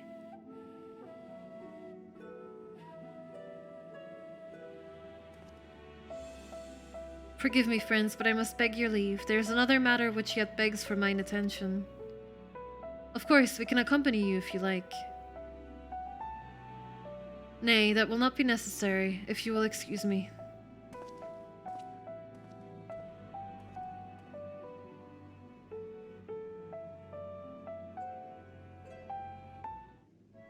Alright, let me take a look at this meme and also the thingy. This is the 84 caster set. Ah. Nice. Come closer. I need Gratia. Yes. Yes, I do. Please, I'm waiting. Come back.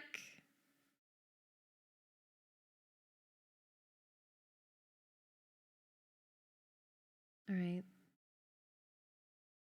Thank you for the meme, I appreciate it. Huh, what do you suppose has suddenly tickled his fancy? It's clear now that difficult decisions lie ahead of us. Preparations for the evacuation of Aetheris is indeed crucial, but I am not yet willing to forsake our world and its reflections. I trust I am not alone in my reticence.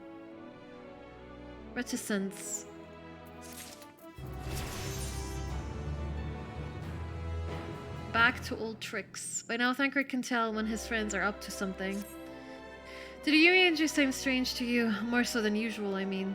I know he has a penchant for keeping his own counsel, but I'd be lying if I said I wasn't worried. Would you go and see if he's alright? Yashola and I will remain here and see what else we can learn about the final days. If you hurry, perhaps you can catch up to him.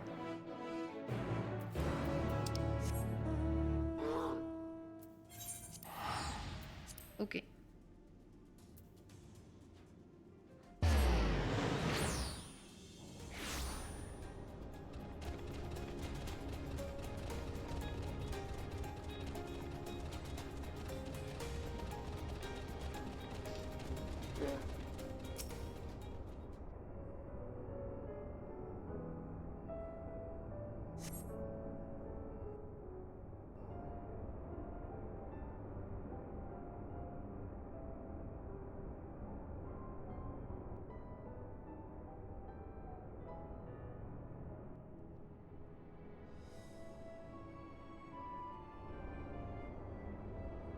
Urianger appears to be heading towards the entrance to Bestway's burrow.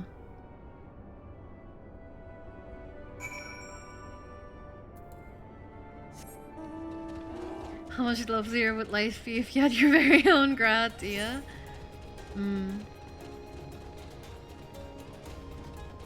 That'd be pretty nice.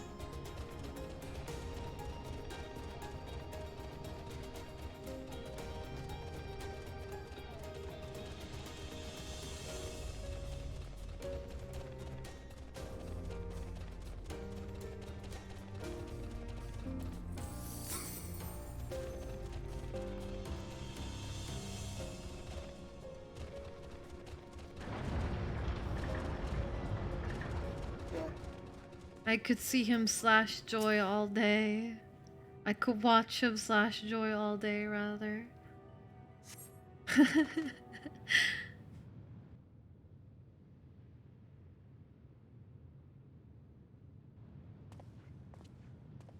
Oh, don't tell me this is a tailing quest.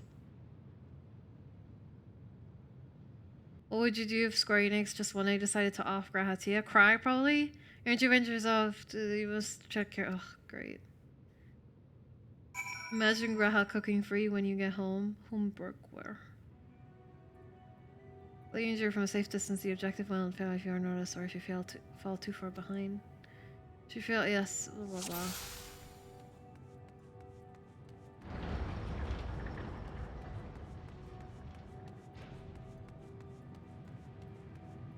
Am I okay here? Oh, he's probably it probably wants me to stand behind that rock.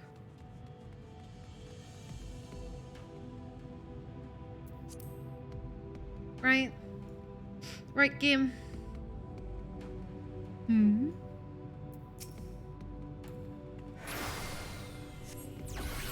Stupid poopy man. Super!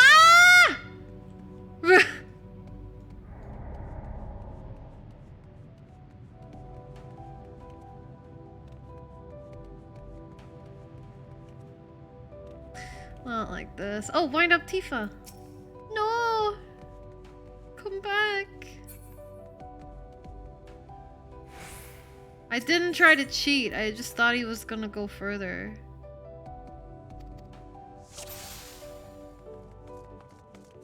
What's that about him being a stupid poopy man? He still is.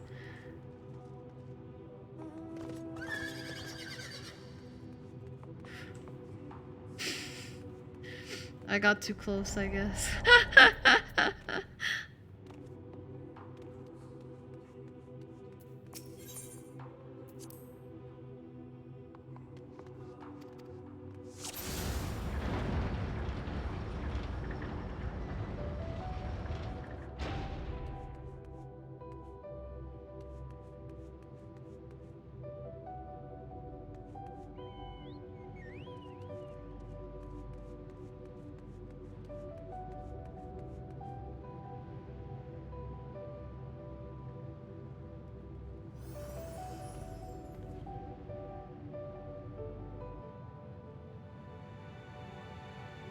Korien dead.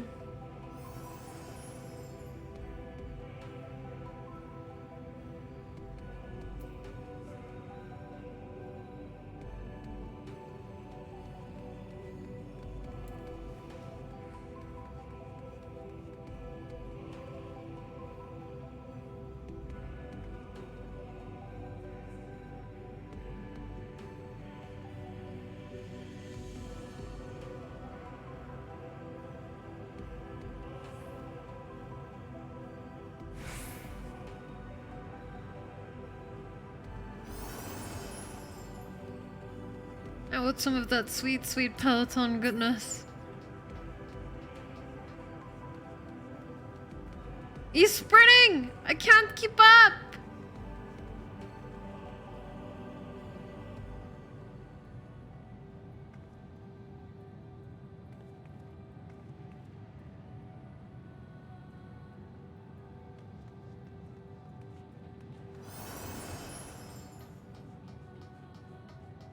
No!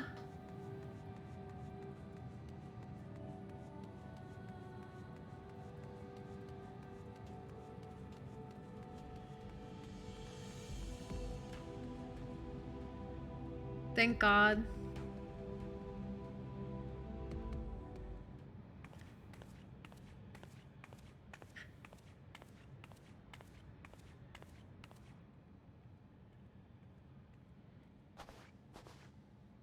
Thine arrival is timely as ever.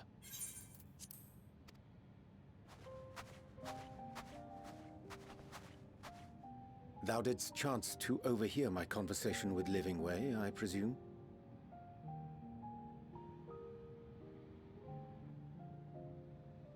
'Twas not mine intent to move in shadow. Nevertheless, I have been asked to do that and more yet again. Is it so plain that these strangers could intuit it at a glance? My capacity for silence and secrecy and duplicity? When Grahatir did contrive to deliver the first at the price of his own life, I was complicit in the scheme. A sacrifice averted for a mercy. Would that I could say the same for Menphilia. One life for one world.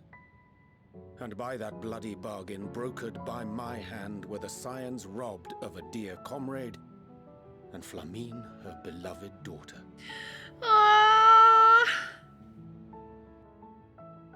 Two souls, whose selflessness was beyond measure, whose resolve was unshakable. They would not be moved even had I thought to protest. But protest I did not. Far from it. I pushed them forward. No effort did I make to seek out alternatives, ones that would not demand such terrible costs. That resignation weigheth heavy on my mind, as does the memory of another lost to mine inaction. Dark Souls 3 builds! Dark Souls 3 builds, quick! That we might secure a means to bring low the Ascians. I love you, Reager, so In her hour of much. need, I did naught. Dutiful disciple of Louisoix, ever looking to the greater good. Had I shut mine eyes and bid her live instead, mayhap she would be with us today.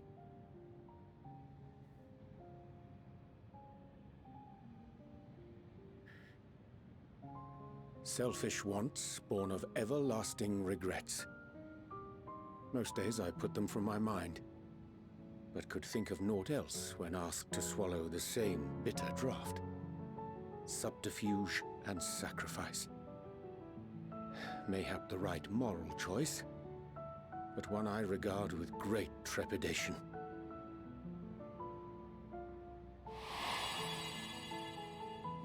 The calamity of Amarot was a tragedy beyond reckoning, one which must never again come to pass.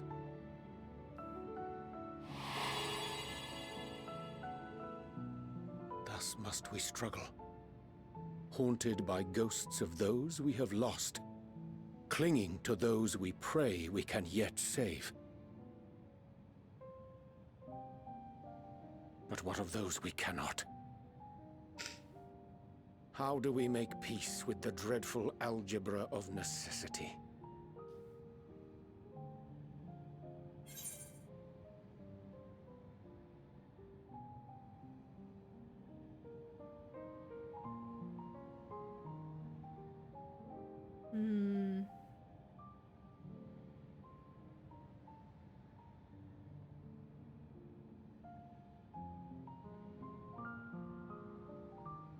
Sometimes there is no right answer. I am not alone in my discomfort, then? 'Tis surprising, though perhaps not. We scions are wont to debate strategy at length, but are resolute and unwavering in execution. Strange. Scarcely can I remember when last we spoke alone, and so candidly.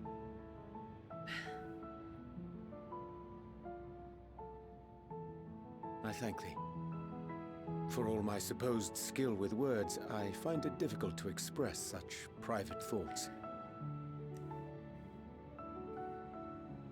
As for the Loporrit's proposition, I will take time and consider how to respond.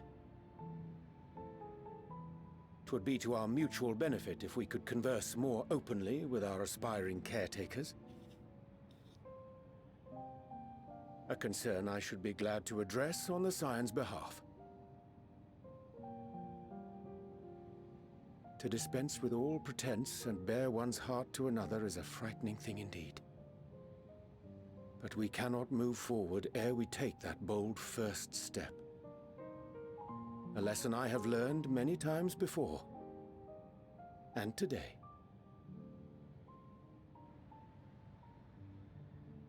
God, I love you, Ranger.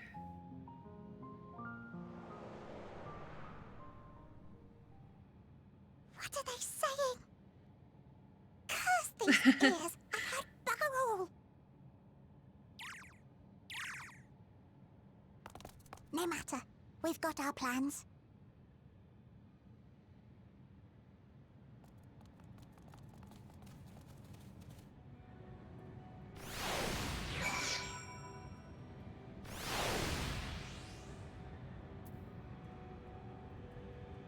It was crazy because I never really...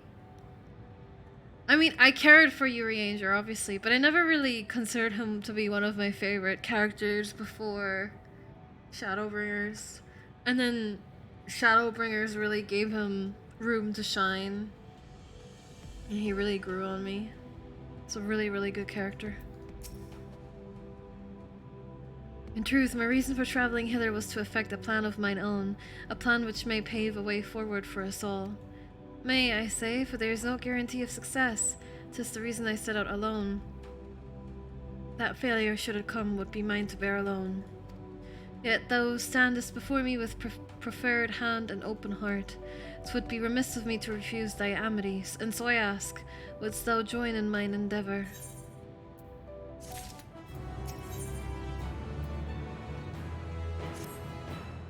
I thank thee for accompanying me.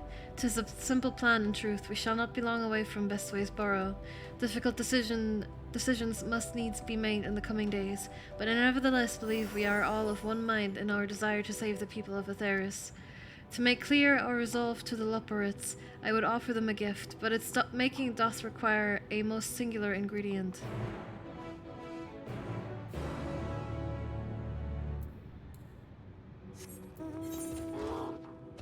Alright, let's speak with your ranger up here, I guess.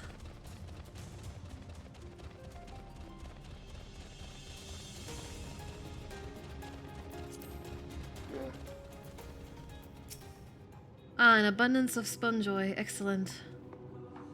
I chanced to spy this aggregation when crossing Zodiark's erstwhile prison, using a spell taught to me by the Numo. I believe these shall suffice for the gift I would fashion. The magic requireth considerable concentration, however. Might I prevail upon thee to stand watch whilst I perform the incantation? Ah, I see.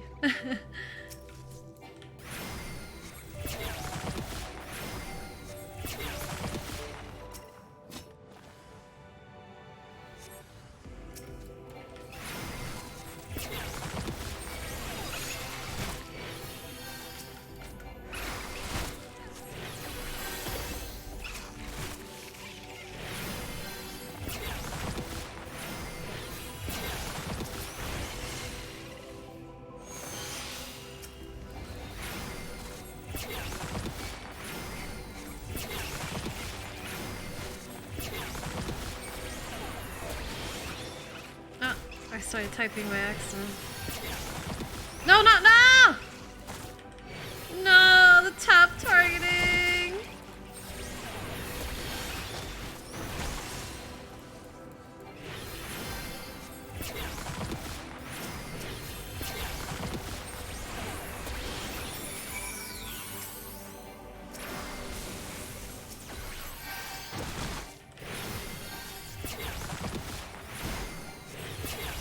Yay, that's our friend.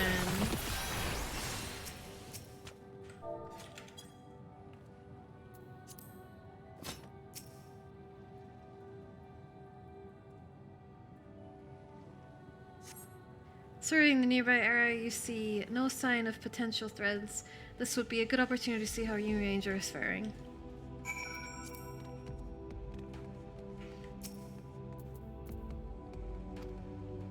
Your ranger remains fixated on his work.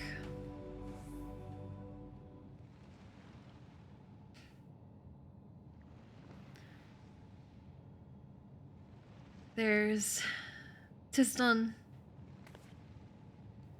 A magic ink, every ounce as effect. Ah! Stop! every ounce as efficacious as that crafted by the Numo. Rare is the occasion I would conjure my own, but is nevertheless a most useful skill. The resulting product is admittedly possessed of no preternatural?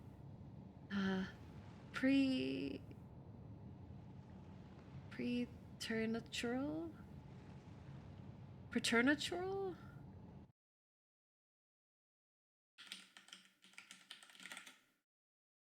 Beyond what is normal or natural. Preternatural. Oh, that was really loud. Preternatural, okay. Sorry, chat. English is not my first language. The resulting product is admittedly possessed of no preternatural properties, but its hue is one of mine own choosing, which I pray the Lupperits will appreciate. Rose, you Ranger. Oh, thank goodness. I thought you had been eaten or had perhaps fallen into a crater.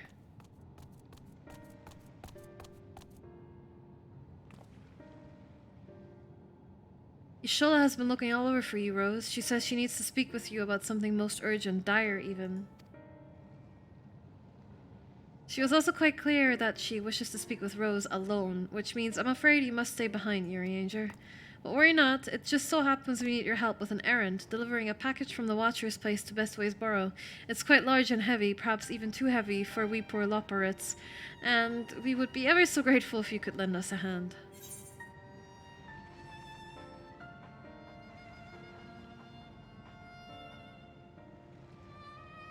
How about an extra pair of hands before I go and meet with Y'shtola?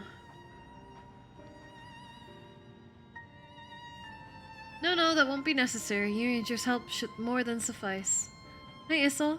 And I'm sure you don't want to risk getting on Y'shtola's bad side by keeping her waiting. She seems prickly. Now, off with you. Worry not, Rose. I shan't be long.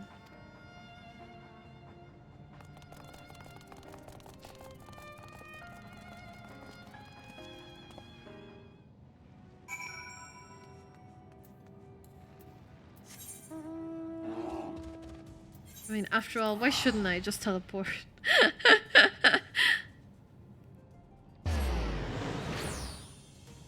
Yeah.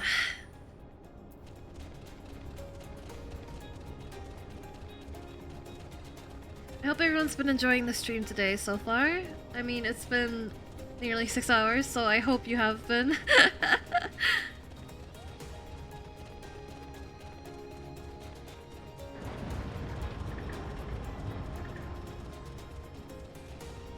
Long stream, yeah. Just for Endwalker. Tomorrow, well, I might start early tomorrow to squeeze in a couple extra hours for Endwalker, but we're streaming Rune King tomorrow at the usual time. Cause I miss everyone who can't watch, so they don't get spoiled.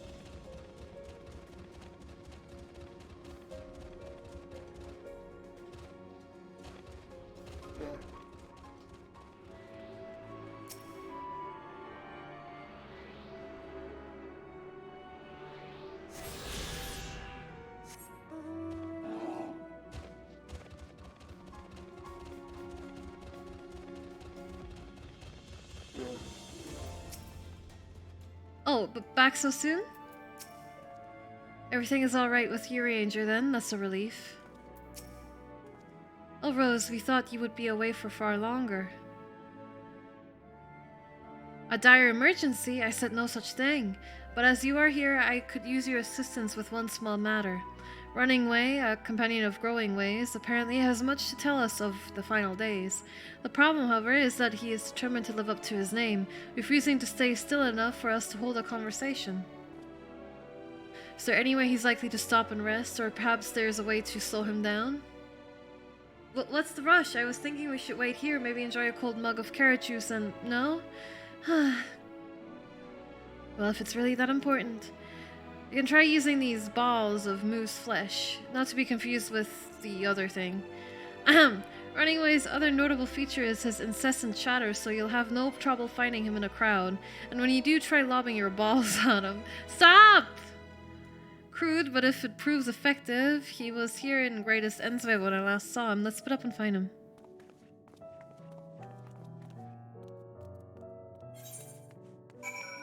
Yep, balls.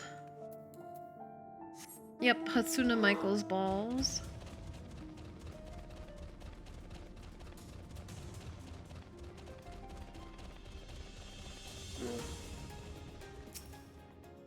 Search your surroundings for running away. You may move the camera as well as zoom in and out, target running away, and throw moose balls with click.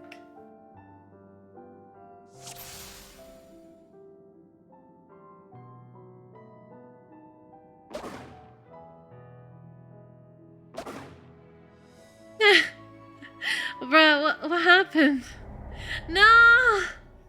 I just want to shoot all the little rabbits. Damn it. I'll never forget shooting the XIV at the dwarves and him responding. I don't think it's any of these three.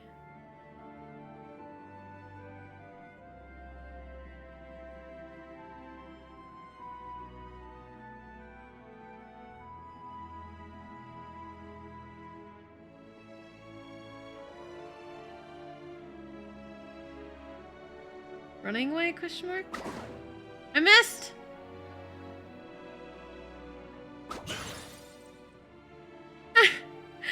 Oh, that's smart. So if this was meant to be a joke, it isn't funny.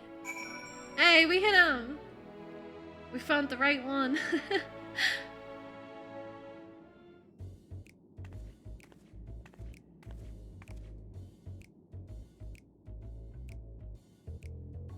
Yes, I'm running away. Do you mind explaining why you hit me in the face with your balls of moose flesh? No, stop! I'm highly knowledgeable about the final days. Ha! That's the most ridiculous thing I've heard since I woke up. Who told you that joke? As if we've got time to look into the final days when there's so much more to do before the Great Voyage. It's true that Heidelin did impart to us some knowledge of the event, but I know about as much as any other leopard around here, less probably. I don't know why anyone would think it's funny to go around telling people I'm an expert, but they'd better hope I don't get my paws on them. Sorry I couldn't be of more help, but if there's nothing else, I've got work to do. And I'm off!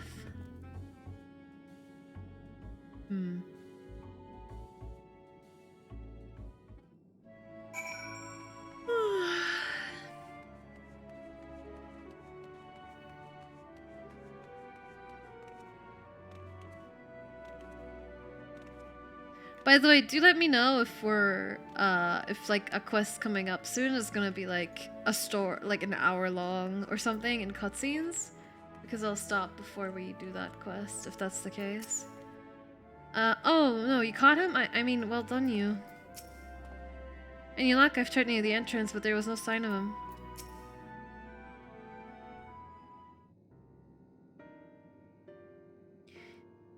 I could find neither hide nor hair of him. How did you fare?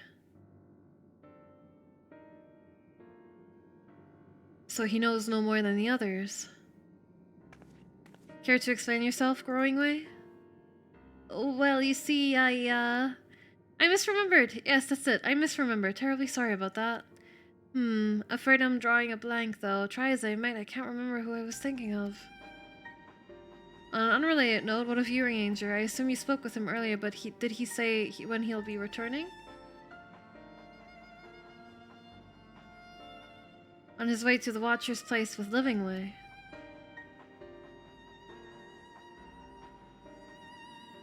Between Growing Way's sudden lapse of memory and our lack of other leads, maybe our time would be better spent lending Urianger a hand. What? Now hold on a moment. It's all coming back to me. Yes, I remember. Why? The information you're looking for is in the archives. Yes, that's well, you'll find all sorts of useful knowledge, including that pertaining to the final days.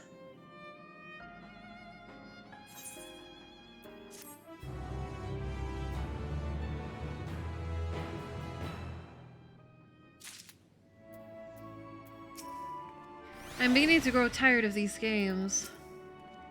If some scheme was afoot, surely Urianger would be the first to see through it. Then again, he does tend to give the others... he does tend to give others the benefit of the doubt. Heart of the matter. Growing Way is fidgeting with nervous energy, but is it from excitement or worry? Oh, what to do, what to do. I promised Living Way I would help, but... No, I promised I'd help, so that's what I'll do. The archives are on the second floor of the main plaza, the eastern wing. Follow me. I suspect the Leopards are up to something, but if there's aught to be learned of the final days, I think we best play along, for now at least. Nothing is super long, nothing too long. Okay. Oh, press the wrong button. Yeah, because I do want to finish up within the next hour or so. So I don't want to commit to a super long quest like the one we started off with.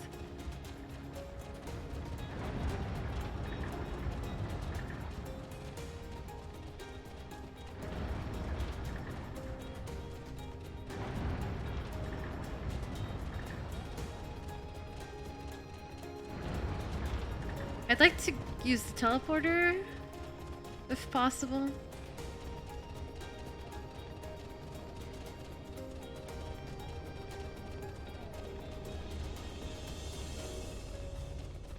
Real quick, it's right over here. Okay, nice, nice. Okay.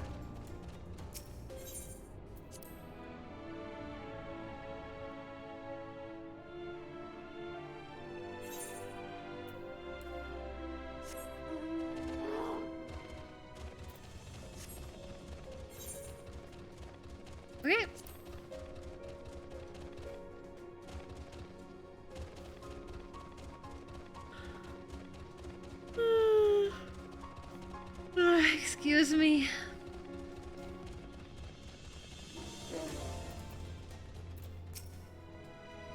The architecture of this place is impressive, though more than a little confusing to navigate. Is it too much to ask for clearly marketed exits? Sorry, clearly marked exit, not marketed. Clearly marked exits or a map, perhaps. What other knowledge do you suppose we could glean from their archives?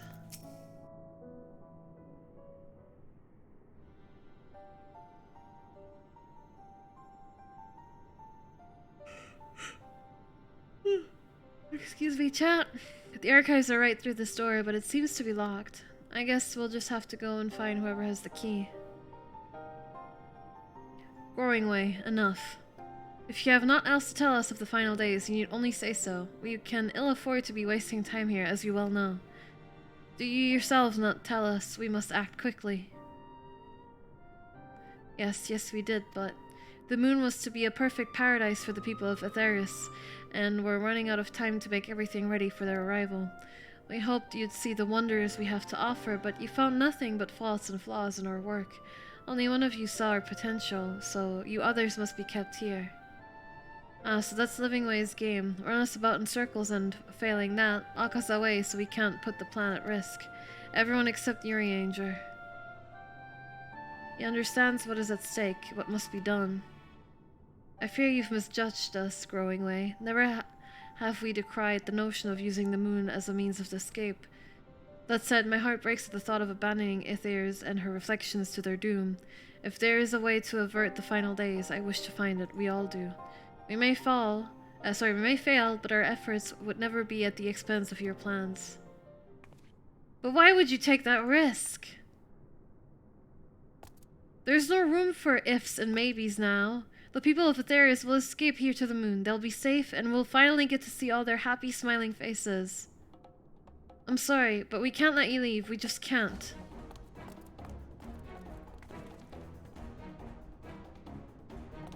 Do what you must, but try not to hurt them. What the hell? I'll be back in a moment. Don't do anything rash while I'm gone.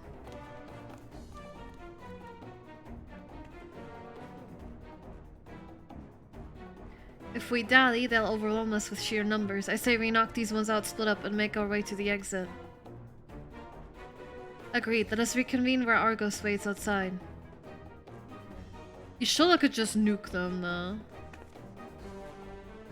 Looks like Rabbit is on the menu tonight. Time to beat up some bunnies, Pog. Sorry, some newies.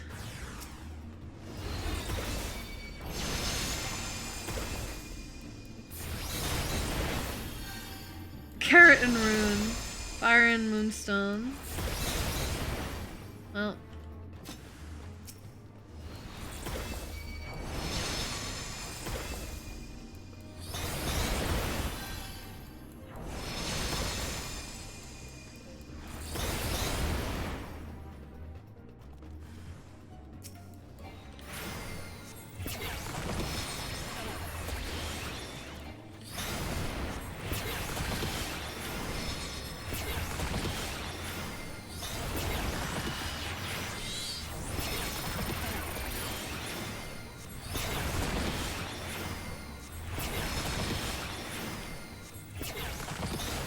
Goodbye.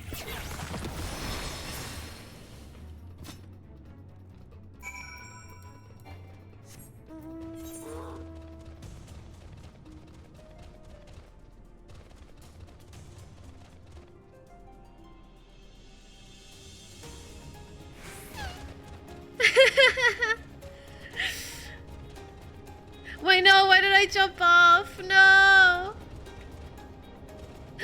No! I have to walk up all these stairs again.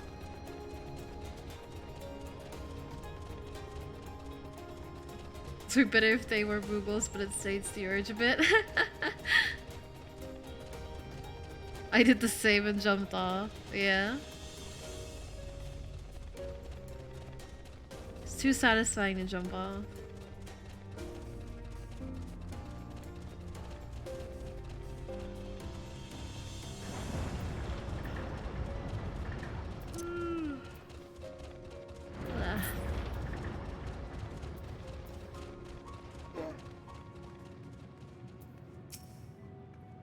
Good, you're here. We must hurry to the Watcher's place and find Urianger.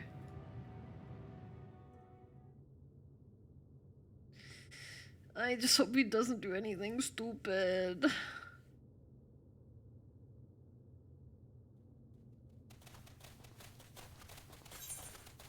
And what, pray tell, do we seek at the Watcher's Palace? Oh, come off it, friend. You know full well why we're here. The time has come for you to return to Aetheris and help your brethren prepare for their journey here and beyond. Forgive me, Living Way, but I cannot in good conscience proceed with this plan. Huh? But what about the final days? The death and the doom? Oh, we have to hurry before it's too late.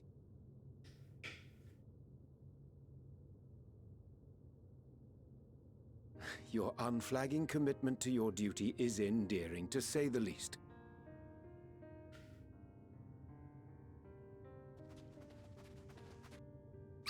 Oh, bugger!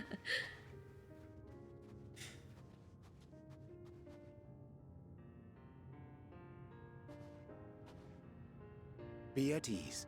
They bear you no grudge, nor do I. How could we, having come to understand your purpose? For millennia, you and yours worked tirelessly towards the singular purpose of this heavenly vessel's construction. An arduous feat by any measure. 'Tis clear you have spared no effort. Why, your very names are a testament to your dedication.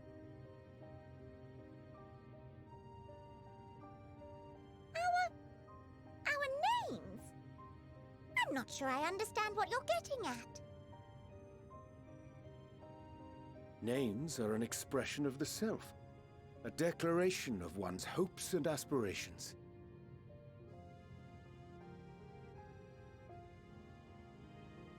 Your use of contemporary, uncomplicated nomenclature doth ensure clarity of purpose. There can be no doubt that your love for the people of Aetheris is boundless and pure.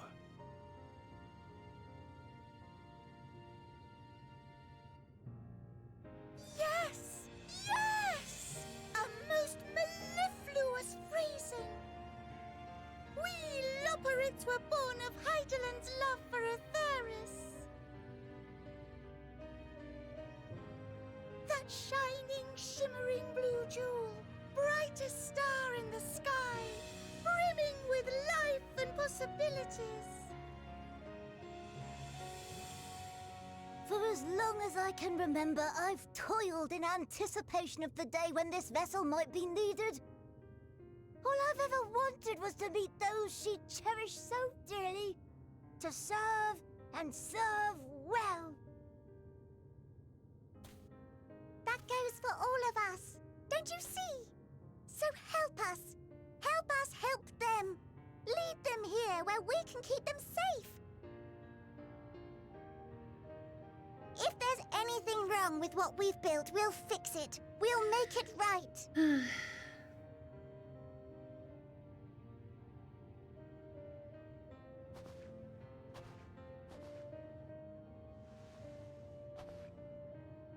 Your works want not for repair. Yet there remaineth much for you to learn of men, and your own kin besides. Singing Way, thy name bespeaketh more than the simple marriage of rhythm and rhyme.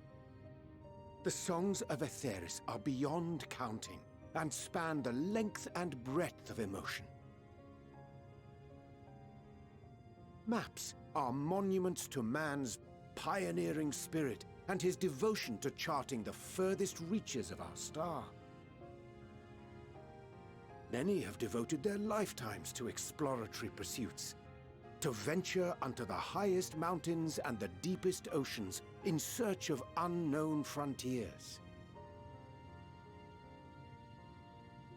And thou, my friend, I do not think we've met. My name is Puddingway. Puddingway? Yes, indeed. A name of deep and abiding significance, I'm sure. But one perhaps better communicated through delicious deeds than tasteless words. Nice save, nice A judicious save. application of fey magics at a later juncture may be appropriate.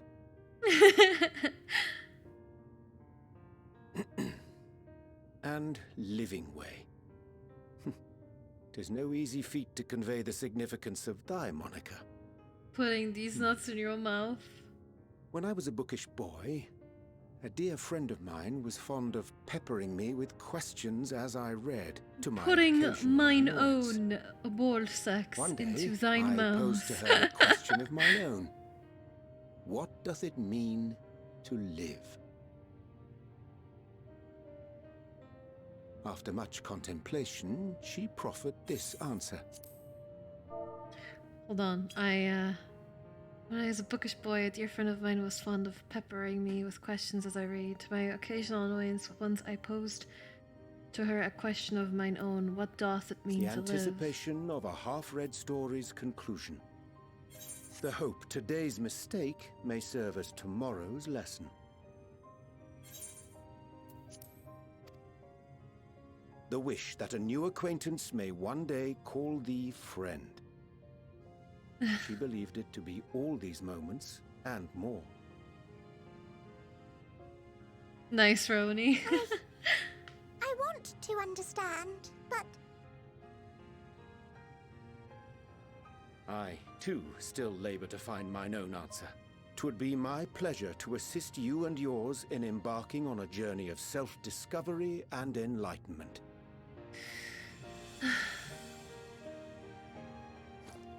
For thee.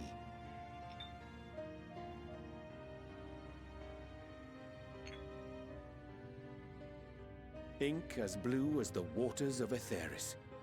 Made in haste, though I assure thee, the quality has not suffered for it. The people need not be persuaded by honeyed words. Nay, I have faith they shall do what is right in due course. Until they do, I beg your patience, friends. And with that ink, let us fill the empty pages of Living Way's compendium. An open exchange of ideas will surely afford you all a better understanding of modern man, and with it, ideas for improvements and renovations. But more importantly, it shall empower us to together find a way forward.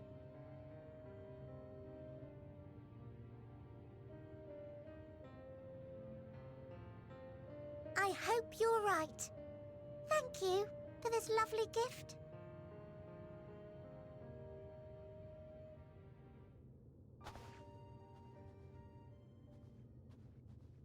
There you have it. I shall remain with the Loporrits to ensure that all is in order.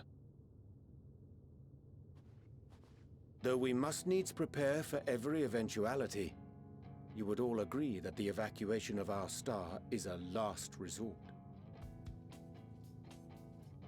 To accept failure is to accept the demise not only of our star, but that of Reen's, of all reflections, and the souls that call them home. Which is why I have every faith that you shall fight to the last, that such drastic measures may prove unnecessary. Should the worst come to the worst, and I pray deeply that it won't, I'll take comfort in knowing preparations were made under your watchful eye.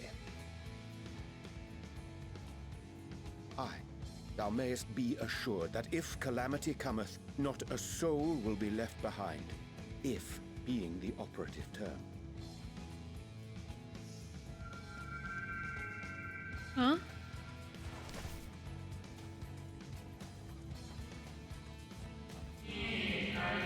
That flower, how came it into your possession?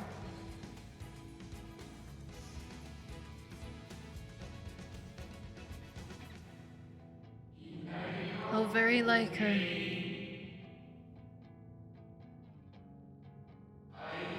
Guided by its light, you may come to know her true intentions, intentions which remain a mystery even to us.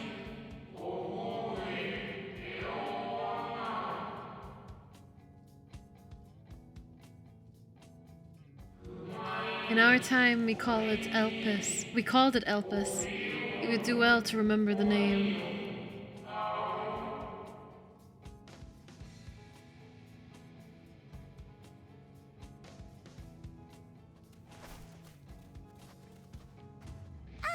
I hate to interrupt, but I feel like I need to make amends for all the secrecy. Think nothing of it. We haven't been the most gracious of guests. Do convey our apologies to Growingway and the others. But of course!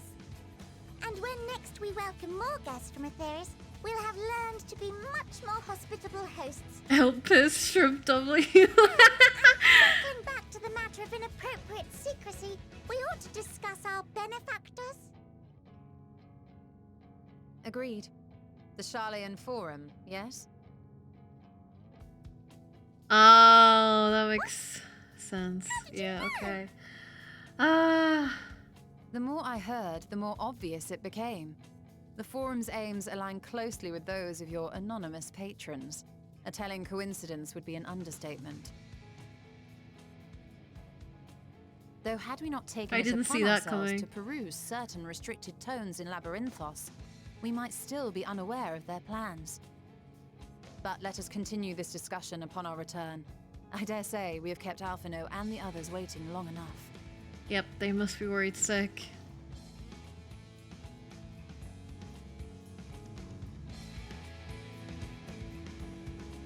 How long are you going to continue? Well, I will do another hour at most. Although now would probably be a really good time to stop. But I don't know. There's little I can do to help stop the final days, but should you need to know of star traversal, look no further. Such knowledge I can offer in abundance, so do not hesitate if you find yourself wanting.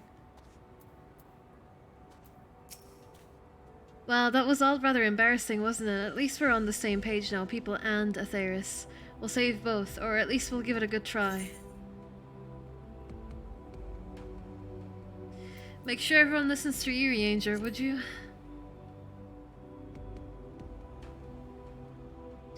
Oh, we'll be all ears, and you know we can be. Nice to meet you. Name's Puddingway. Sorry again for all the trouble. We promise we'll do better, honest. The others will be so happy to hear Urianger is going to stay and teach us all about Atheris. We'll have to be careful not to get too distracted by his lesson. There's still maintenance to carry out after all. When dungeon unlocks would be a good time to stop? Okay, cool. 'Twas a relief to see Livingway was pleased with my gift of ink. To serve and serve well, though their knowledge may be lacking, their boundless love is a blessing without peer. It would be no easy task to prepare them for what must needs be done, but gladly do I embrace this duty, even if it doth necessitate that we part ways for a time. Forgive me my absence, but I have the utmost faith in you, and all our fellow scions when I return to Atheris. I pray I find you in good health and good spirits.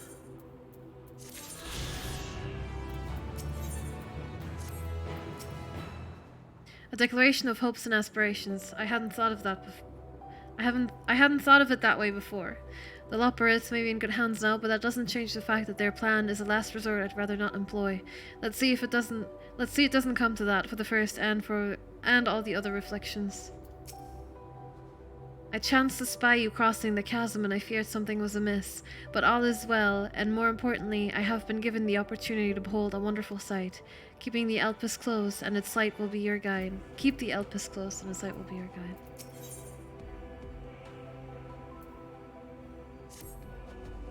With the Loporrits and Urianger's capable hands, we needn't worry about affairs here in our absence. Knowing that the face of their earthly collaborators, there's much to discuss with Alphino and the others. Let us return to the Tower of Babel. Our battle for the star will soon begin in earnest, and we must be prepared. Still level 84. Okay.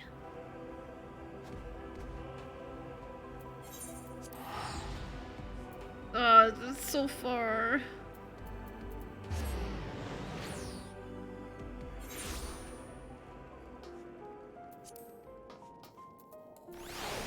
Oh, I didn't mean to pull that out. But you know what? He can stay.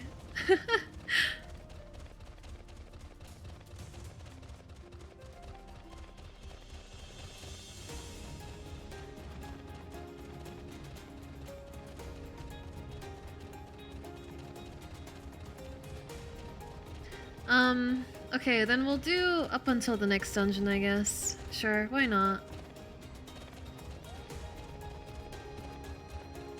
I hope within the next 20 to 30 minutes counts for me reading everything out loud. And not just reading it by yourself. There's a teleport back to the tower on the moon. You're joking, right? No! No, you're right! There would be! No! Don't talk to me. It's fine. I'll just go. Voice cutscene, no worries. Alright, sounds good.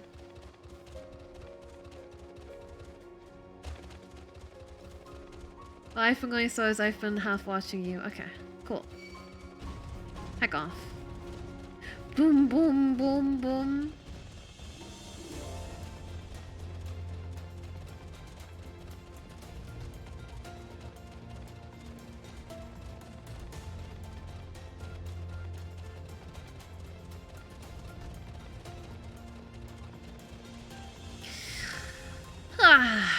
Alright. I hate everything. I should have just went from the moon. You could just teleport back and take the fast way out. We're almost halfway there though. It's fine.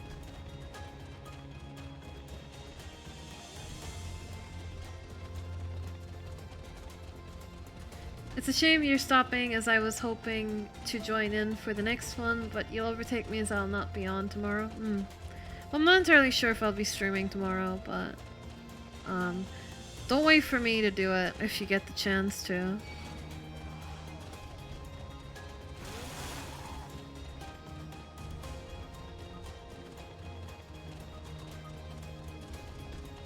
Well, I learned my lesson. Korienne's stubborn? Yes. Well, to be fair, with loading screens, it probably would have taken the same amount of time. Like, when I was here, I mean, to get here. Then again, we have to go inside. I'm mad. All I'm saying is I'm mad. I'm very angry. Mildly infuriated. I got clowned on by my friends for manually teleporting back, so I feel your suffering. Well, at least I'm not alone.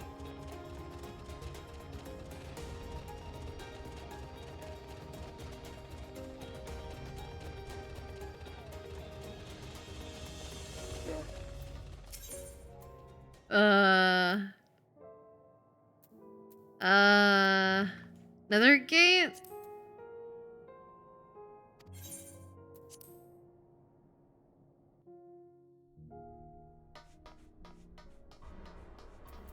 I like how they're looking at the teleporter waiting for me. Boo! I had forgotten how cool it was here in Garlemald, a testament to the Luperit's ingenuity that I had felt no such discomfort on the moon.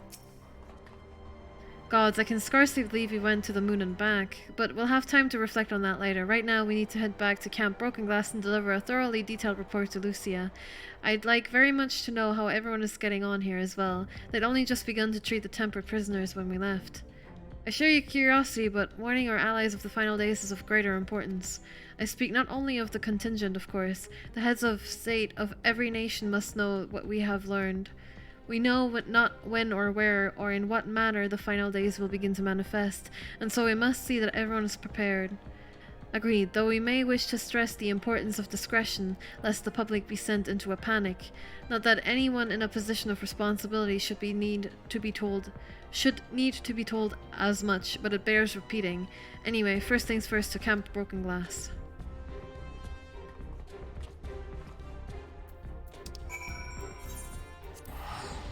Well.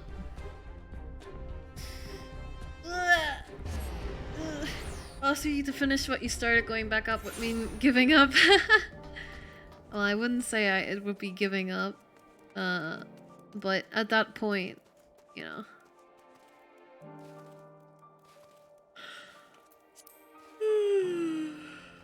Graha, where are you?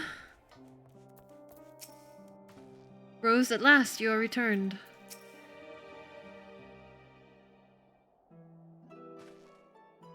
It's good to see you all again. No worse for your lunar adventure, I hope. We've done what we can for now, and believe me, we intend to tell you all about it. But before we do, might you tell us what's come of Garlemald in our absence? We succeeded in subduing the tempered inside the Tower of Baviel. We took many alive, but combined with those who were already in our custody, the number requiring care has grown exponentially. The included conditions have made it difficult, if not impossible, to treat them all here, so we have petitioned the aid of the allied nations. Some are understandably hesitant to offer assistance, particularly those that were but recently subject to imperial occupation. That said, several others have agreed to grant them refuge for treatment. With the assistance of your fellow scions, we endeavor to see them safely transported and subsequently cured of their tempering. Will all the tempered be relocated? Not all, no. We have sufficient shelter to attend to those whose treatment has begun, and not enough healers have volunteered to remain until their patients have recovered. Ulysses is one such patient, though he is not yet fit to receive visitors. Truth be told, it was a miracle he and those in his company were not harmed in the chaos. If not for Alphinaud and Alizé's timely assistance, I dare say none of them would be with us today. I'm so proud of them. In light of recent developments, have the Alliance leaders come to any decisions regarding Garlemald? Given the tremendous ramifications of what has happened here, it will take time to determine what must be done. In the meantime, they intend to work with the Eastern Alliance to keep a close watch over the provinces. We have other news to share. Shortly after Anima was defeated, we received reports that each and every tower has vanished. For Mercy, the process was apparently not quite as violent as that you experienced in Thavnair. Those who were trapped within them have been rescued and are receiving treatment. To hasten this endeavor, the beast tribes have received instruction in the magics needed to cure tempering. Master Matoya is no doubt thrilled the Mother Porxie affords her so many visitors. Yes, we are grateful for her ongoing efforts, as well as those of our comrades near and far. As for the contingent, several of our members have been granted leave to return to their homelands after the transfer of Tempered has been completed. Lucy and I will remain, along with a small force, to continue offering aid to those here in Garlemald. The Empire may be no more, but there are yet those who call these lands home. I believe that accounts for recent events, so, what of the moon and of the Telophoroi? It's quite a lot to dump on you, honestly. A lot has happened.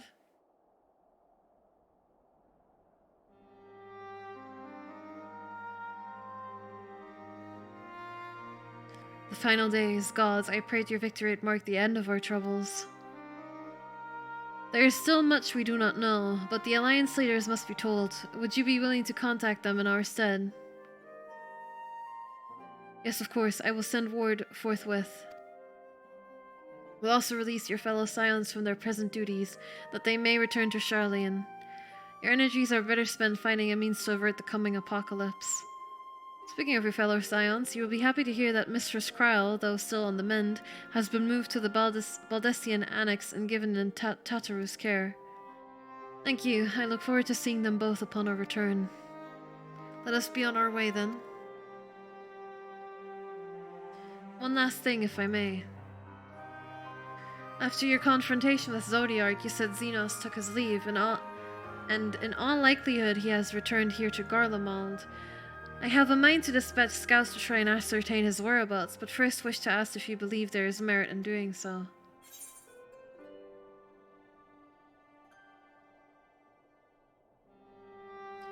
If they found him, they would most likely, they would not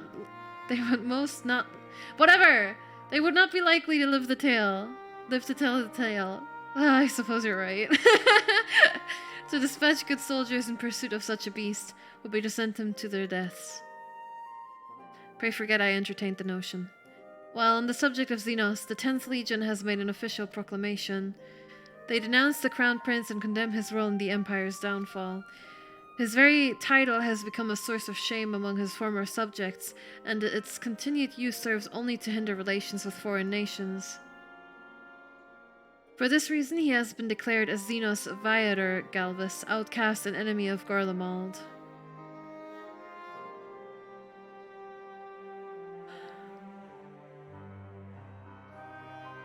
But Daniel is no more, and now his own people turn against him. It seems he's not but his bloodlust to keep him company.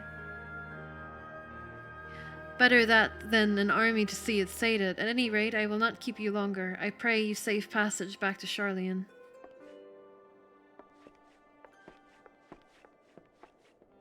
Bye-bye. Your findings will be relayed to the Alliance leaders word for word, and should we spy anything out of the ordinary here in Garlemald, all shall be informed at once.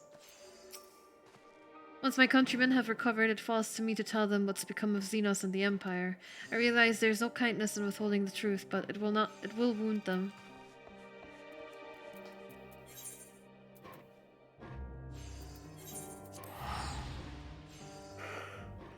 Oh, my shoulders.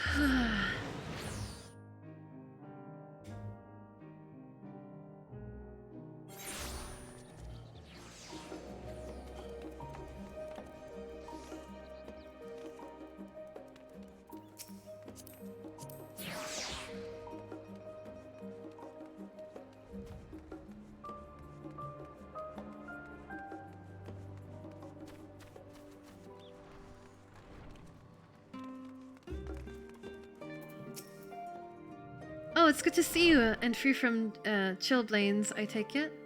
You'll be pleased to know everything's been kept in order since you've been away. I even brought a few useful knickknacks with me back home. But no sooner had they arrived than I received word of Kryle in poor health, and you on the moon!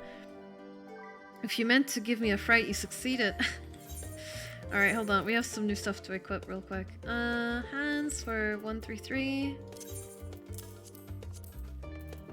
Shoes for 133.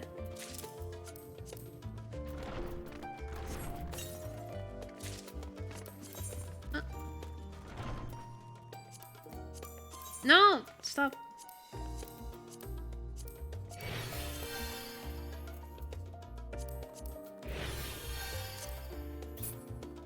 Wait, didn't we just get glows? Yes. There we go. Open. 133 legs.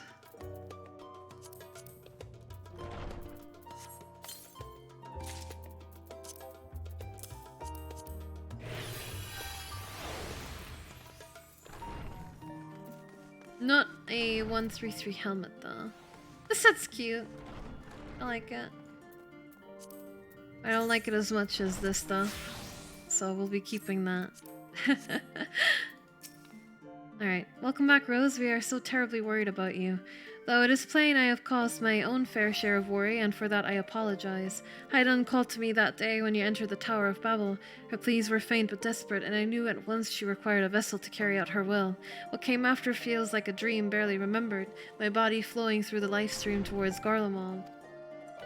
When I regained consciousness, I was all aches and frostbite, exhausted of ether. So exhausted, in fact, I could only laugh, for it was in that moment I understood Raha's weariness from the Tower of Zot.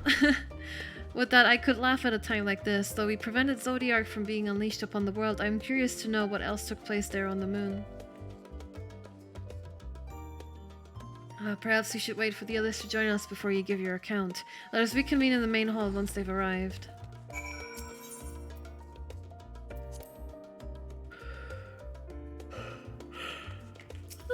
Excuse me.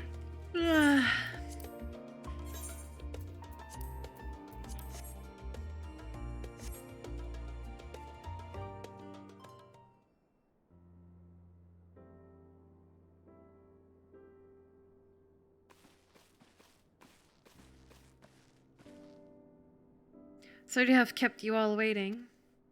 Not at all. We understand you've been quite busy.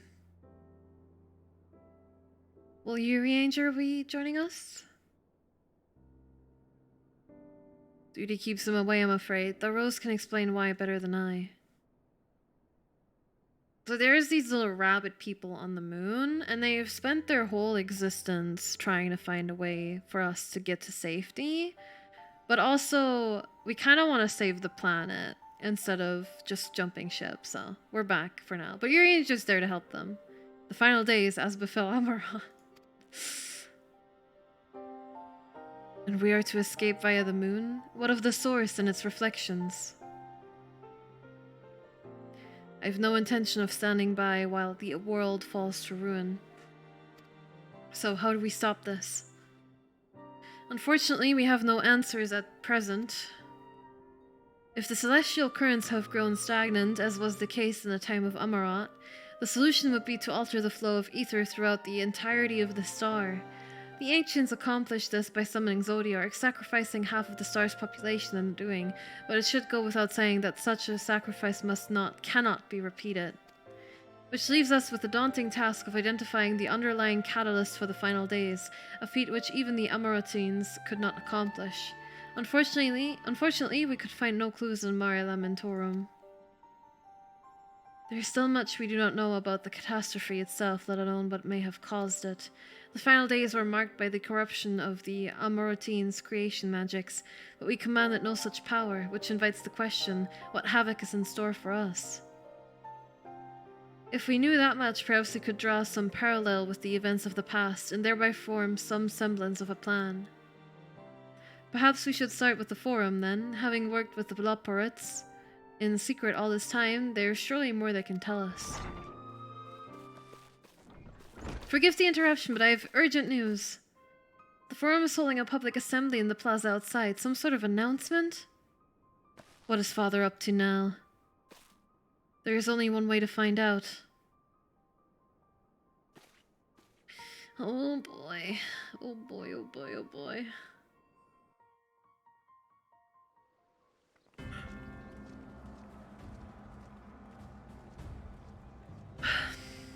I love the NPC sliding up the stairs.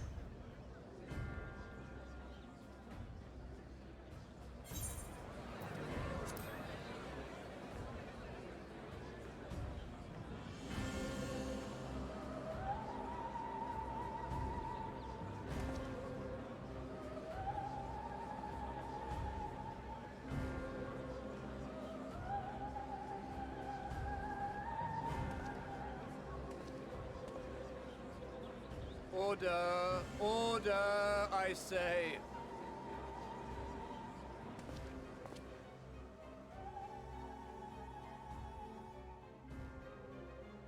I thank you all for gathering here on such short notice.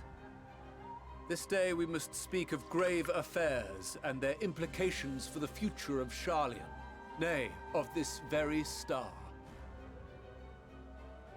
Said affairs concern all citizens, and so we have called for a public assembly. Assembly.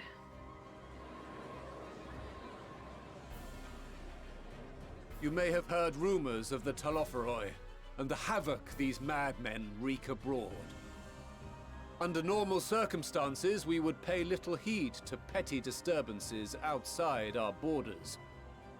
The final days, however, are another matter altogether. For we dare not ignore these prophetic words of Eld. The Endbearers will come, ushering chaos and calamity. The final days descend and devour the very star.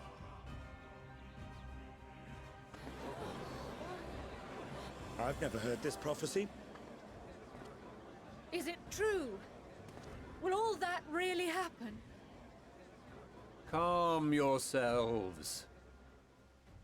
The time has come to speak of the Forum's most sacred duties. But first...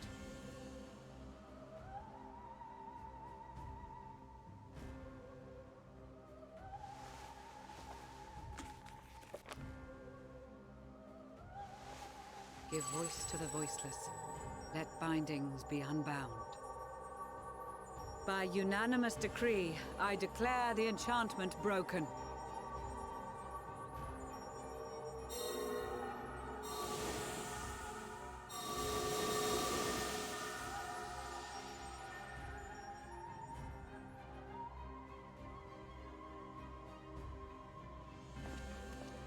Master Leveilleur, if you would. Yes, put the people into a state of panic, you fucking assholes. I guess they do deserve to know, though.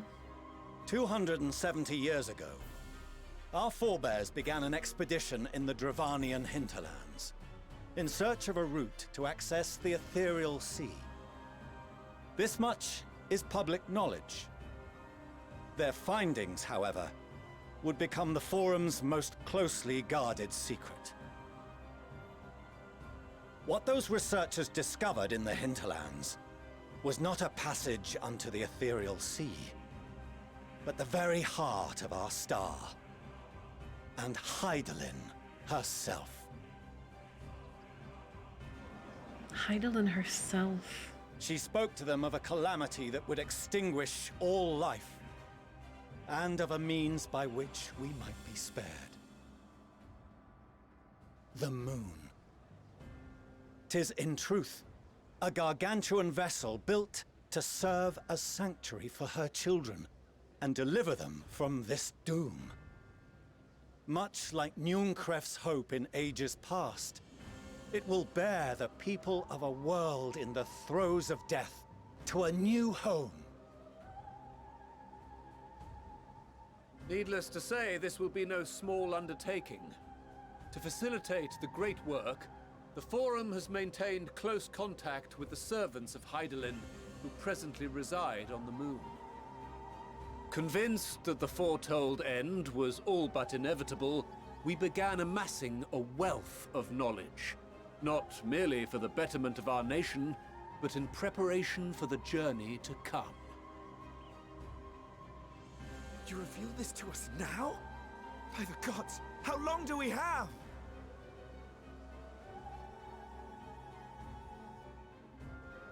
While we cannot say with certainty, we believe the hour to be nigh.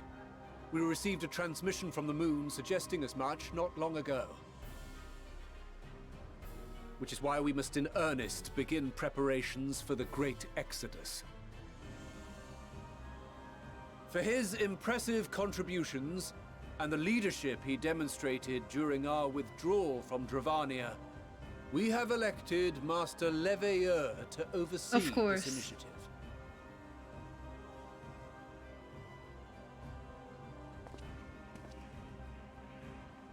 Fellow scribes and scholars, my countrymen, we face a threat of unprecedented scale. We must challenge the trials before us with composure and conviction if we are to find salvation. The wisdom of Sharlayan has ever been a shining beacon in the darkness, and so it shall continue to be. It is our solemn charge to see our heritage preserved for future generations. For those who will come after, we will brave a new frontier.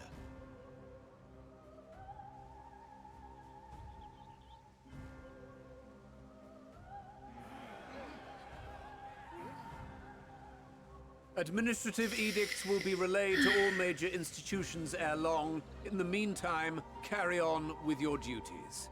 With that, I Wind, hereby welcome. call Thanks this so much for assembly coming to a up, Paranormal Investigator. I really appreciate the follow.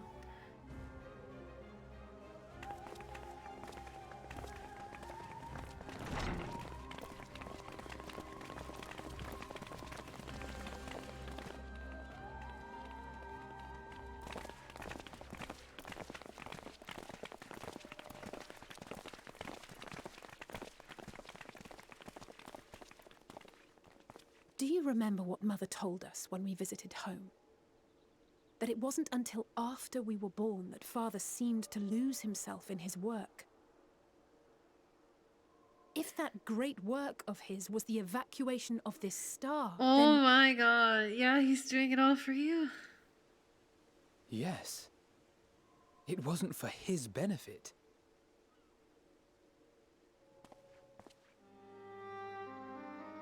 Would you mind waiting here a moment? I wish to speak with Father before we leave.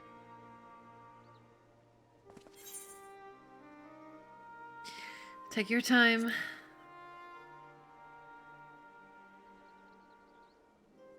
Thank you. I shan't be long. If it's all the same to you, I have a few choice words to share with Father as well.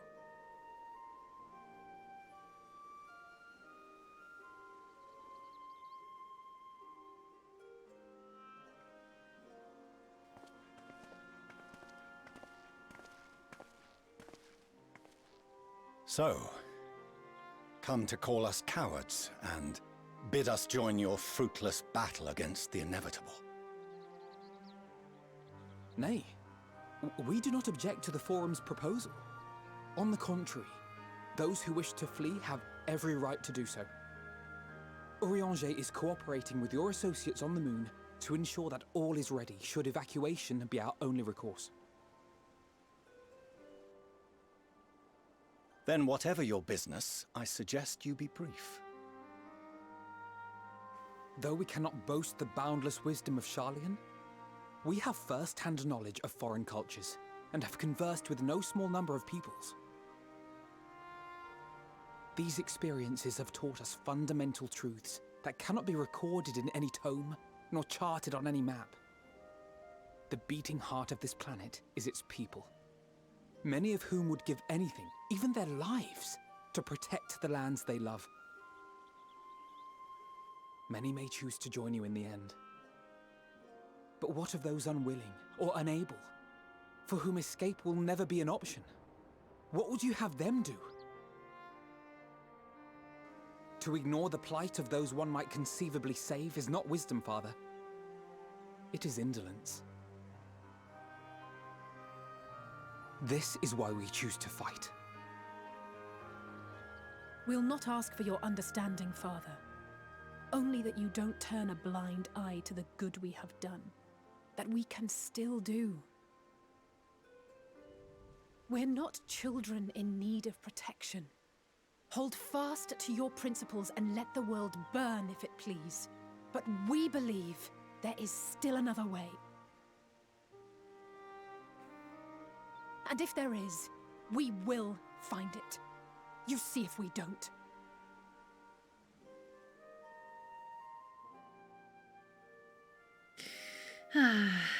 Do as you will. Just stay out of our way.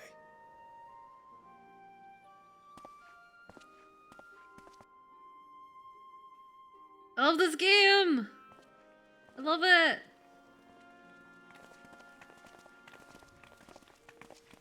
Were he not so consumed with self-righteousness, he might tell you how proud he is of you both. Bold words call for bold action, and there'll be no turning to your father should plans go awry. As if I ever would. So long as there are those who wish to stay and fight for this star, we have to do what we can to help them.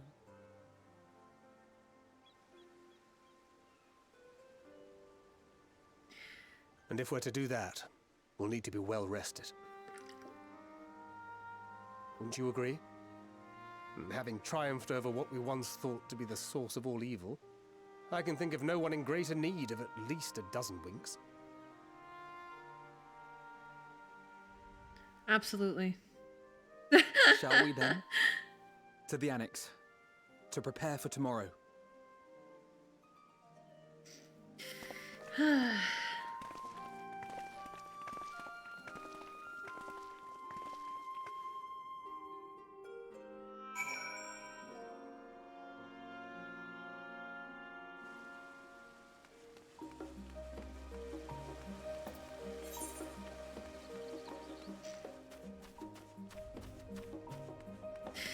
I'm still worried. I just want everything to be well. I really do.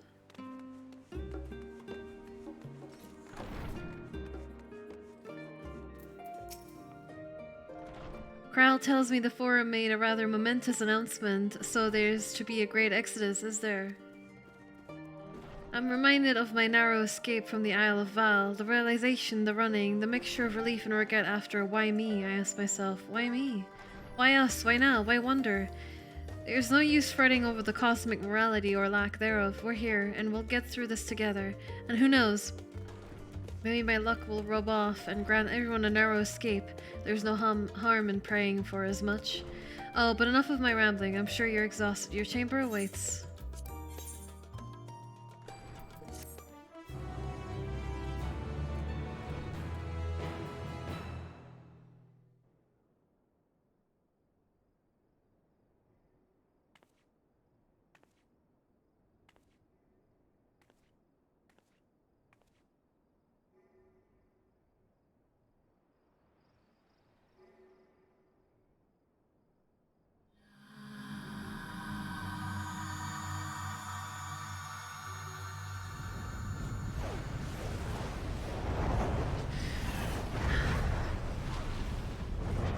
Artbird mod check?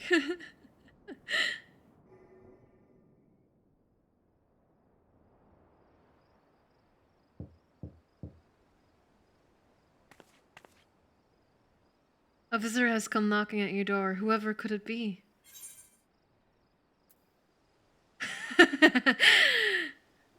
Gratia?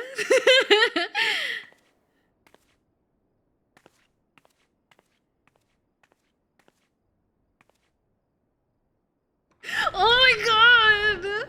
I fucking love him so much. I can't handle this shit. Oh, apologies. I didn't mean to. If you could spare a moment before bed. Thank you. I fear this may be the last quiet night we have to talk for quite some time. Please come in.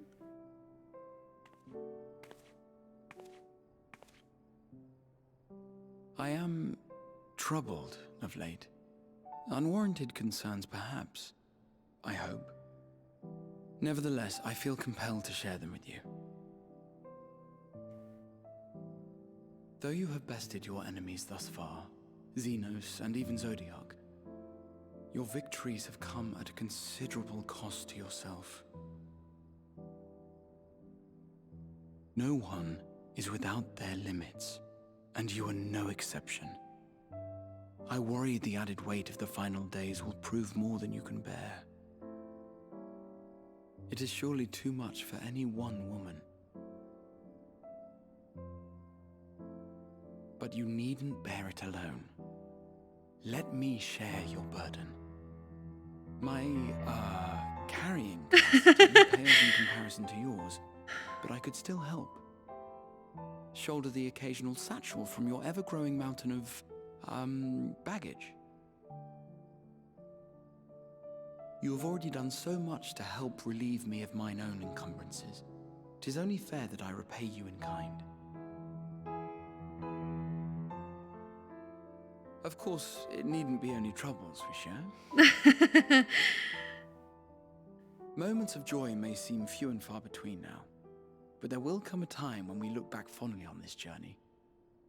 The inquiry at the Forum, our march through the snows of Garlemald, our impromptu dinner in this very room. All of it. And that is to say nothing of the journeys yet to come, to the ends of the world and beyond.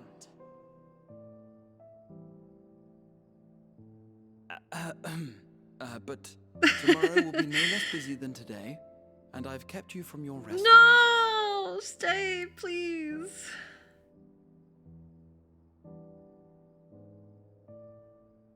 Sleep well, my friend.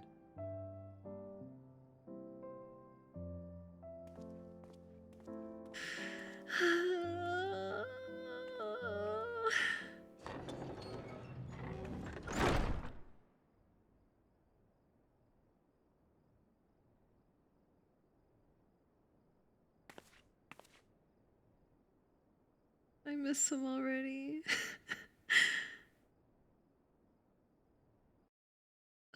What a nice cutscene. A short while earlier in the Alamegan Quarter.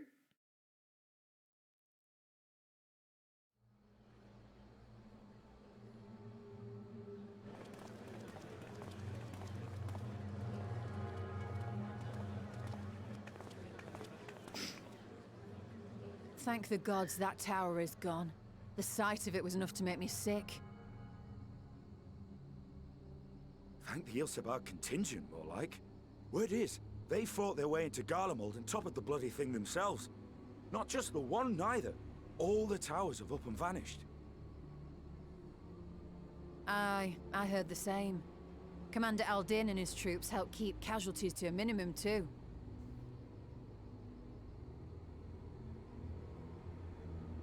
But is it true they brought back tempered Garlean soldiers? As Commander Aldin tells it, they've a treatment for that now. But don't you worry. Cured or not, they've no plans to bring them into the city proper. I see. Well, that's a relief then. I know we've brothers and sisters among the lot, but I can't say I'm eager to welcome them home.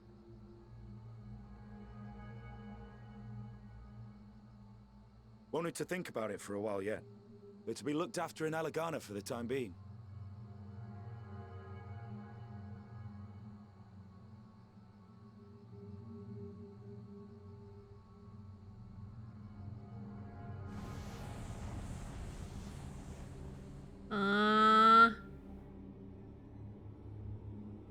Meanwhile in Ishgard. Can we just go back to the cutscene with Graha again? Please?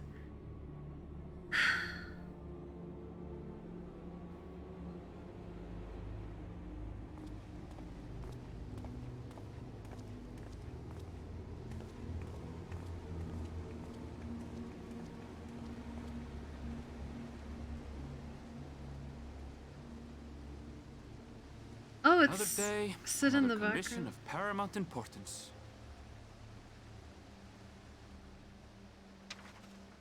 Well, what have we here?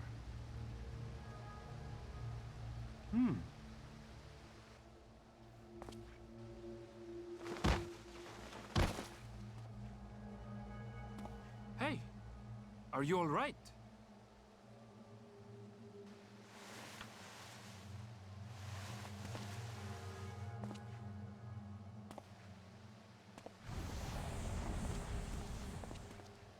Was that?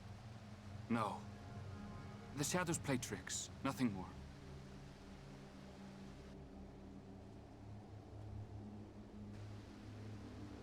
The towers are gone, and the Garlean threat is abated.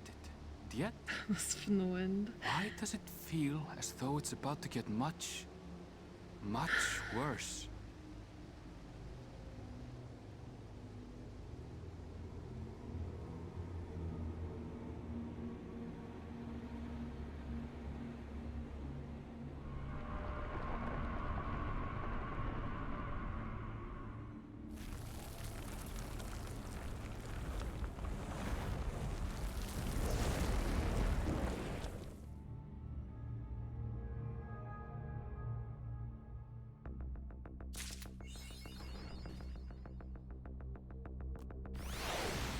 What's with this music? No. Well, do we end it here or do we keep going? How much further is it to the dungeon? Is it this quest? It's close. Yay, next quest? Okay. Sky is aflame. Tata was furrowing her brow in consternation. Oh, Rose, I was about to call for you. I'm afraid we've received another call for assistance. This one comes from Rads at Han. The others have assembled in the main hall to discuss the situation. You must join them at once.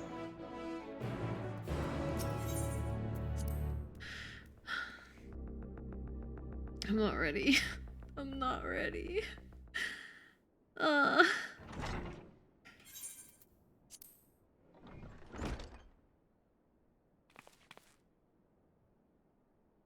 There you are.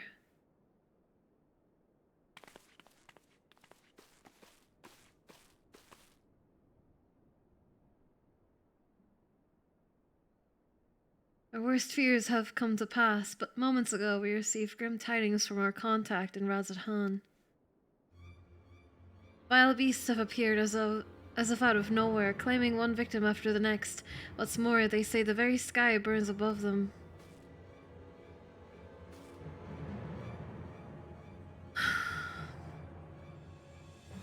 Good gods, are the final days already upon us? It would appear so. Sadly, that is all the information we have at present. No doubt the people of Razat Han are busy fighting for their lives. Then we must go at once. They need our help. Agreed. Kral, you'd best remain here with Tataru and gather what knowledge you can. You're in no condition for a long journey, I imagine. Excuse me. Very well. Similar phenomena may have been observed elsewhere, but if so, we must know about it at once. Thank you, thank you. Thank you, chat.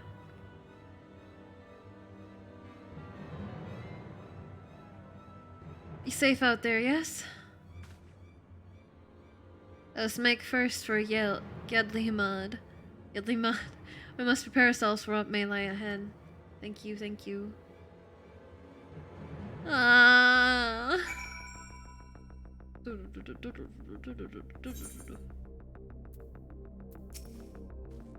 glad for Kral's support. I'll also call upon Hori, Boulder, and the others to assist us. There will be our eyes and ears in the field, as they have been many times before. With the fall of the tower in Thavnir, the Hanish were beginning to enjoy a semblance of peace, and now this.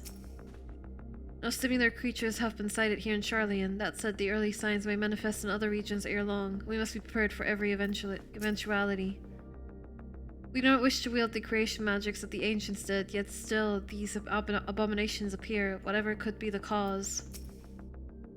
I would rather accompany you to Thavnir, but Raha's concerns are well founded. The last thing I would want is to be a burden. And so I will remain here with Tataru and do all I can to gather knowledge that might serve us in the battle to come. Godspeed to your journey, Rose. In ancient times, the phenomenon was first observed in places where the celestial currents had grown weakest. To assume there is a stagnancy of ether in the skies above Razat Han, unbeknownst even to Vritra.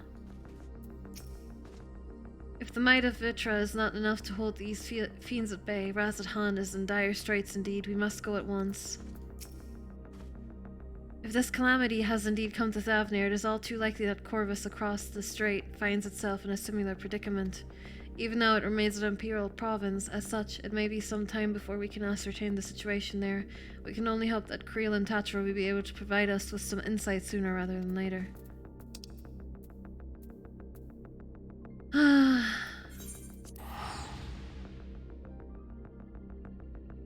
I am scared. If we bless a ghost, doesn't that mean you disappear? No. I have unfinished business, that's why I'm still here. Beasts did rise.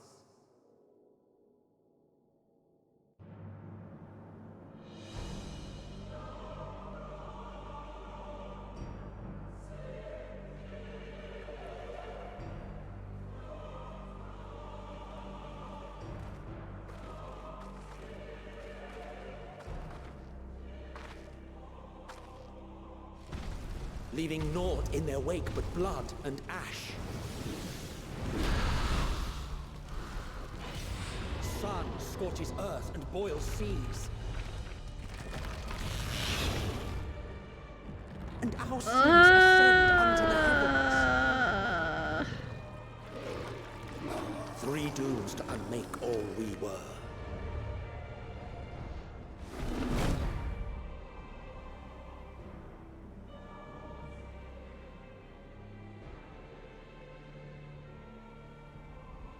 The sky burns. The final days are truly upon us. My friends, I trust you have heard the news. We have. What can you tell us of the situation, Your Excellency?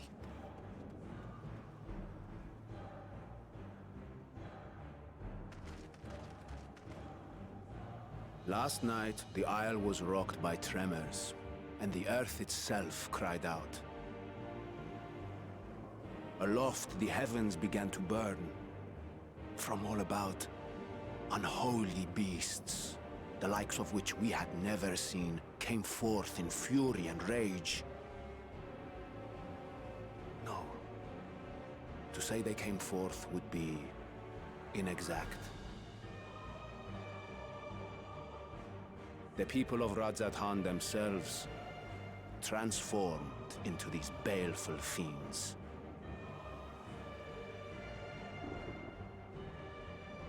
Jesus.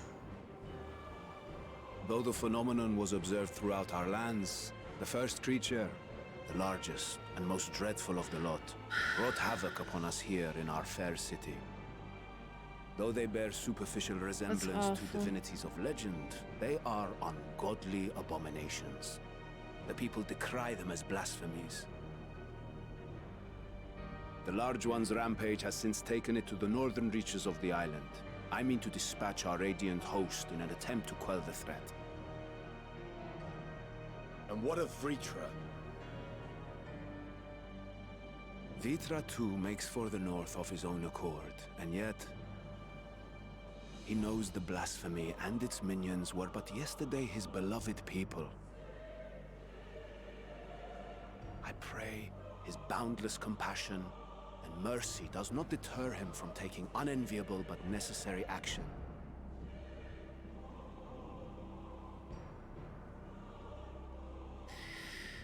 Understood. I ask that you allow us to aid you in quelling this threat. You would risk your lives to help us yet again? I have no words to express my gratitude. Our regiments approach the north from several directions, with a number of units set to depart from the docks of Yedlimat.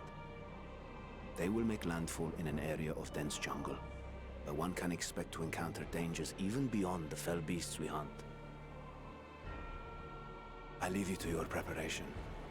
You will find me at the docks when you are ready to depart. Nah, man, we just came over to look at the pretty sky and take our leave again.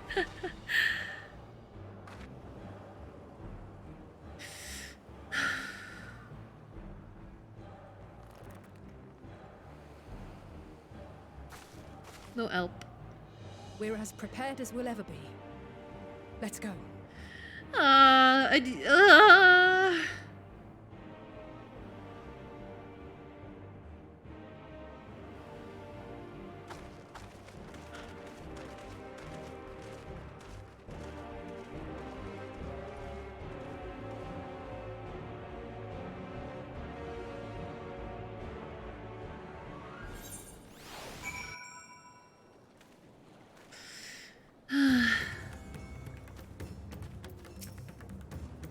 Usually the most dangerous foe in Worm's domain is the worm themselves. If I were Vritra, I would be as offended as I am horrified.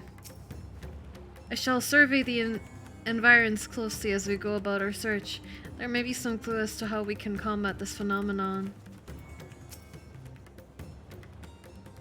If it's true that the people themselves have transformed into beasts, why even the Radiant host could suffer the same fate, or else perish the thought. Don't worry, no matter how grim things might get, I won't lose heart. I'm ready whenever you need me. So the beasts are not born from creation magics run amok, but rather the altered forms of the people themselves. In that sense, this manifestation of the final days differs from that which we witnessed in Amarat. And for the worse, I dare say, if any man, woman, or child could become a beast at any moment, there's no telling whence the next threat might come. We must exercise extreme caution. Innocent souls twisted, reformed into unholy abominations. I thought I had seen the last of such nightmares with the Sin Eaters. We must act quickly, Rose. Every moment we tarry means another soul may be lost to this nightmare.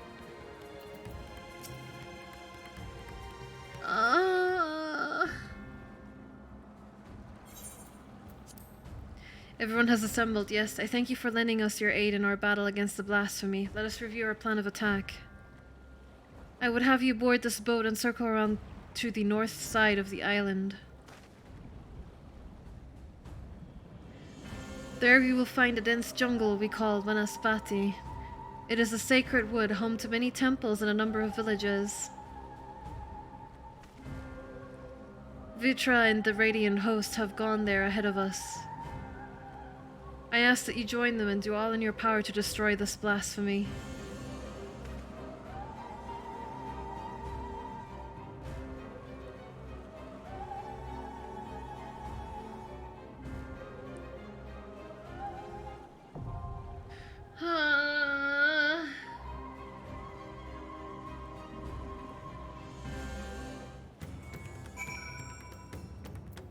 And this is... man...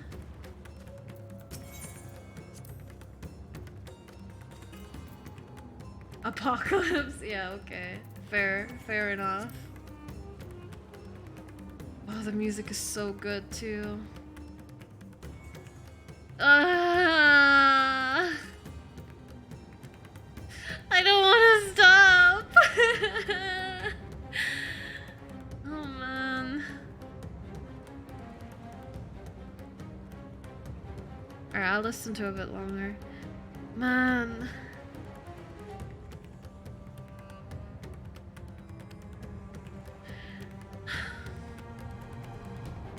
No, stop, only Endwalker. It's midnight. I need to sleep.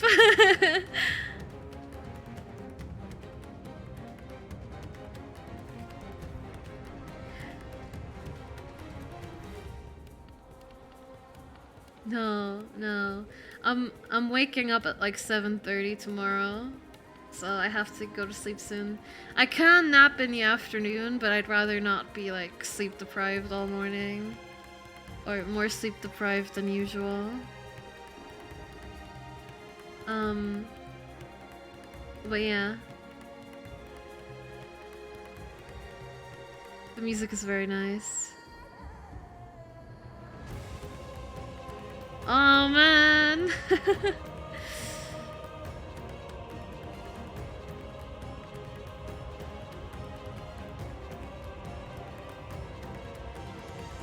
Or just stay up all night and drink a lot of coffee. I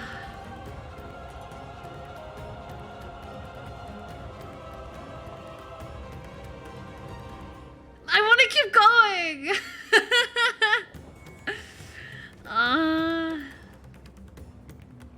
I'm literally like this close to just fucking doing it. If you game, we game. Yeah, but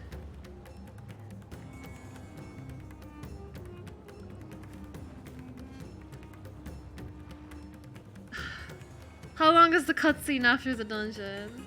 Is it like an hour? Do you have something like really important tomorrow? No. It's up to you if you want to get sleep and sleep. Unsure. On a scale of 1 to 10, how important is it? It's not important at all. I'm just waking up early tomorrow. For like a few minutes, basically. And then I can sleep again in the afternoon. Like, it's not that important, but...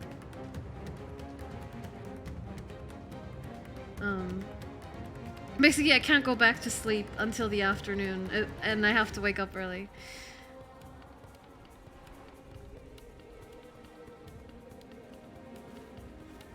I do have an appearance at Horatius' stream, but that's in the late afternoon. Like, in the mid-afternoon, rather.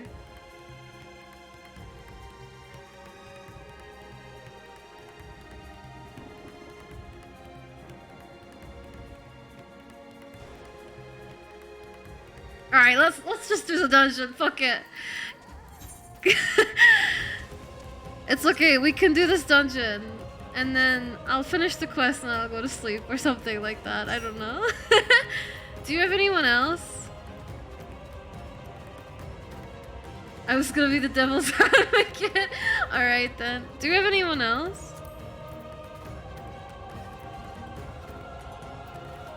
Everyone logged off? Really? Already?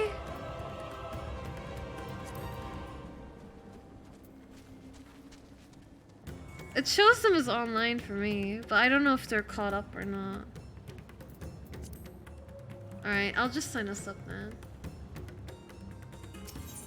Are you gonna be Reaper?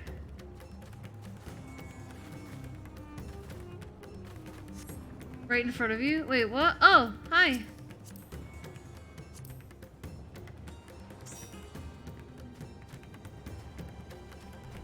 Man, you hauled ass to come here.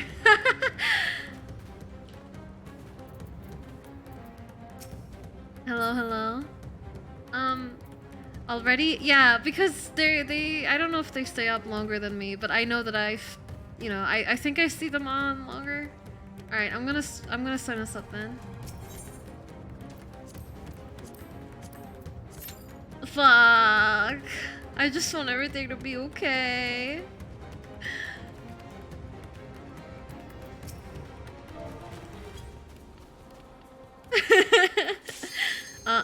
There we go. There's the Q-pop.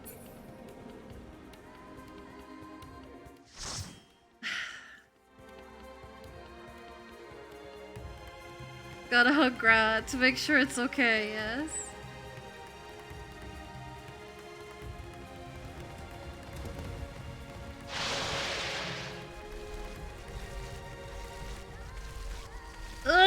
They're so disturbing. I should have went to bed. Now I have to go sleep with these things on my mind.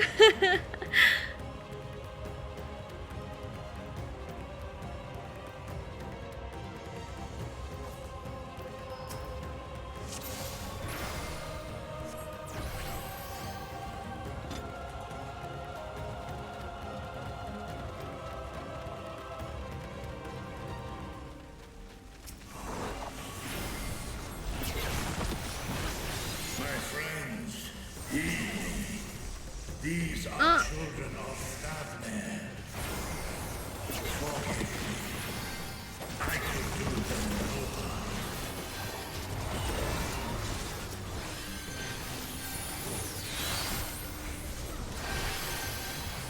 harm. Oh, they pop hologram, okay.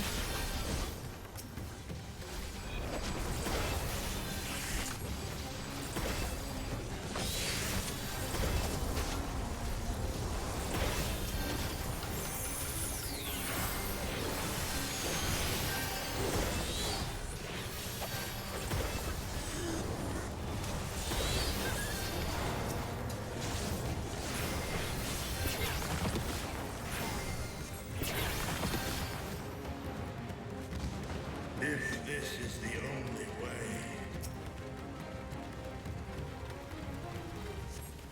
I shall silence the beasts of the air. Pray continue onward.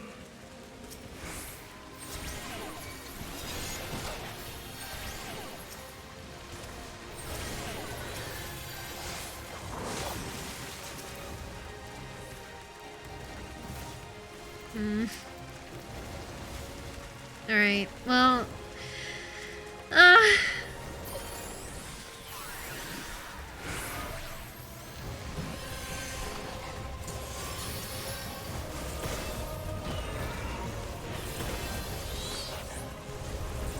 Oh, these things are huge!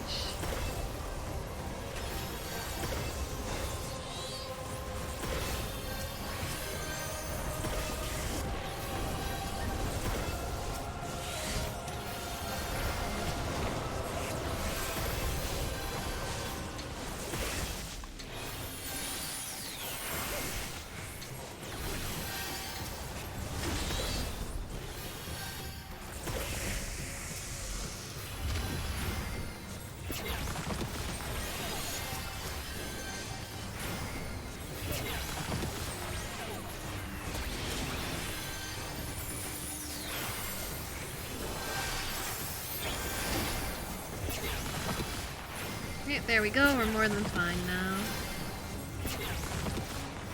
First pull was just a little scary, but we're okay. We're okay, we're okay.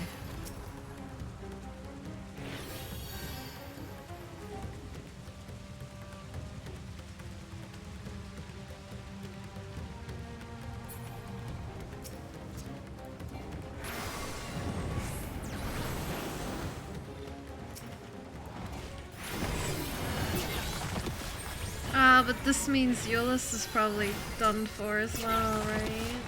If the black mist is what happens when I transform.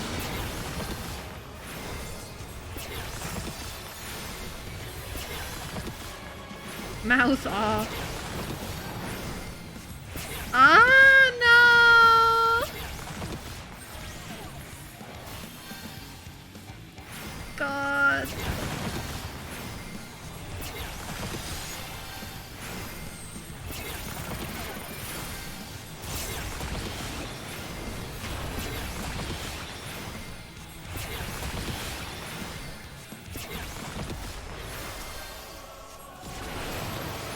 The mouths just remind me of Berserk, and I hate it.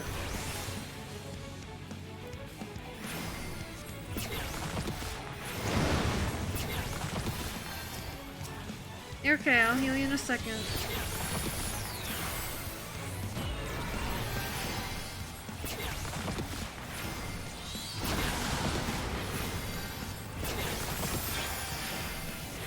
That's gonna be in my head now? Yeah, I know, right?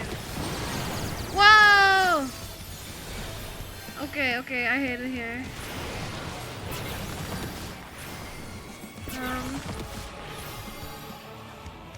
Fuck, I'm so bad with this. No!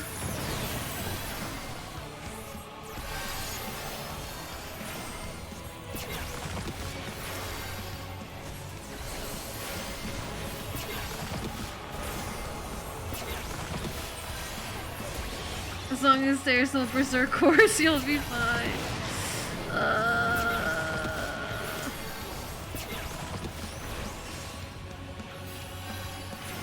Wow, I just keep getting everything right accidentally. This is amazing.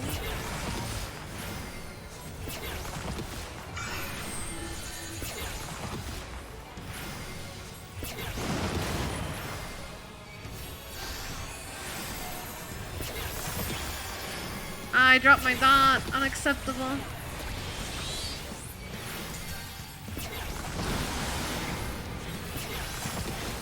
Suffering from success. Yeah.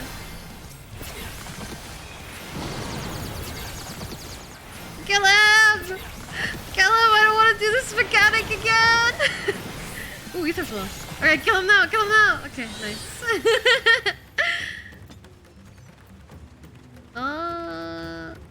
What is this vile presence I sense? Thanks, yoink. The horde draweth near. Be on your guard.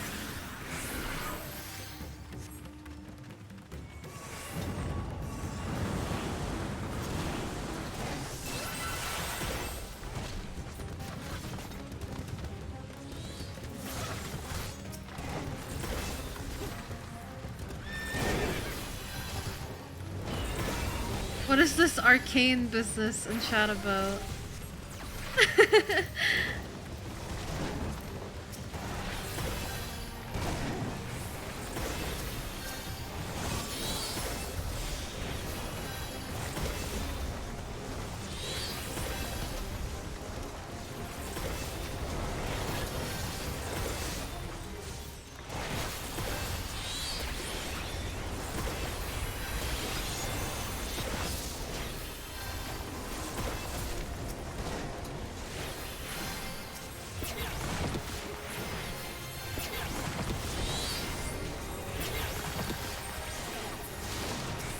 Okay, let's keep going. Ah.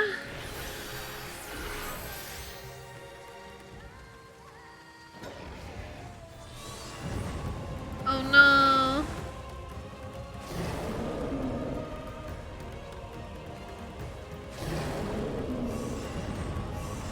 No, this is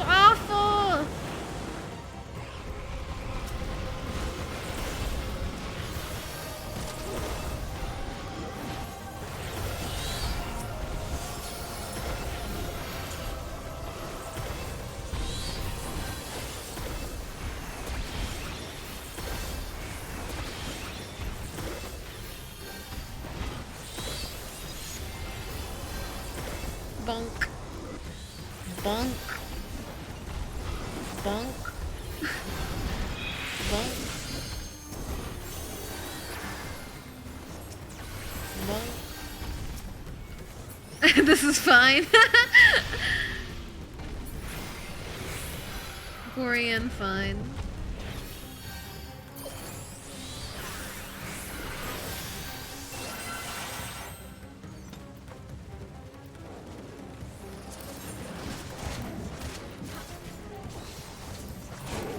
Mwah! Mwah!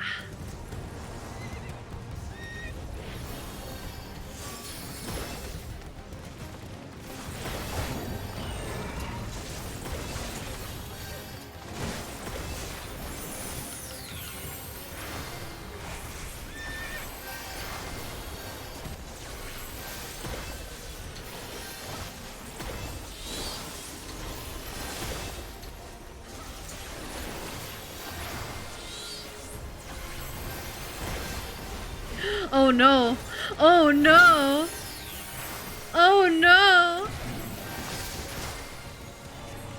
Oh, this is. Oh, okay, he's back. He's back. It's fine. It's fine. It's fine. We're good. We're good.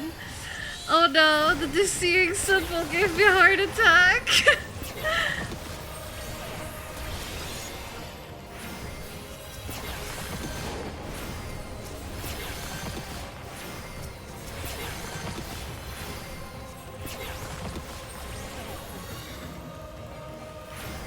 I experienced packet loss. You too? Yeah, doing alright myself. Oh no.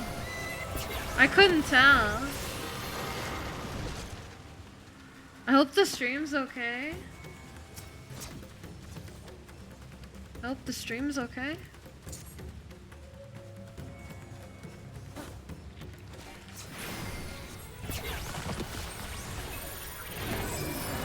Stream's fine? Okay. Each fairy gets strong.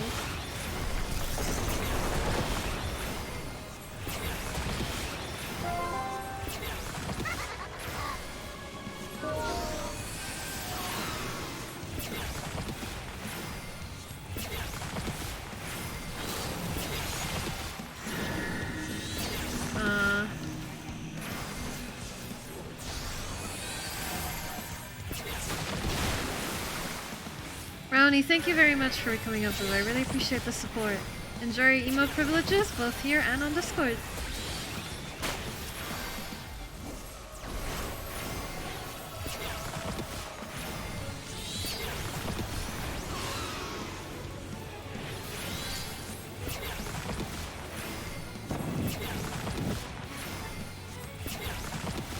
I'm assuming we're doing something with the water here.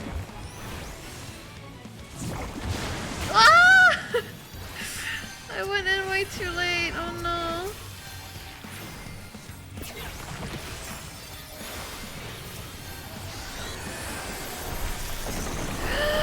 No, I'm so sorry. I failed you. I'm sorry.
I made it in time. Jesus. That was scary.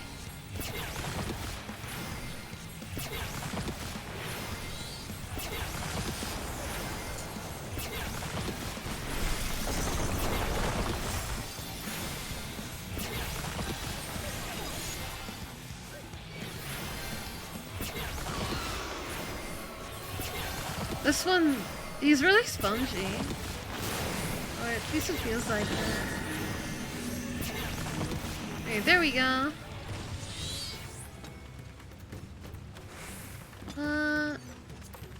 Sure, I have a. All mine. Mine.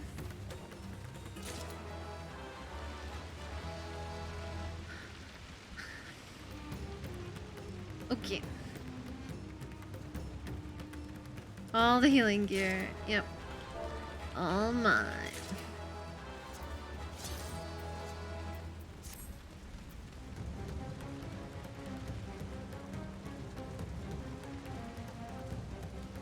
Tank mod check.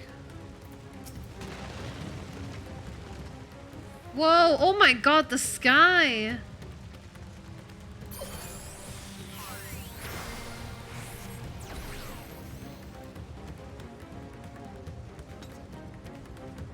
What the hell, man?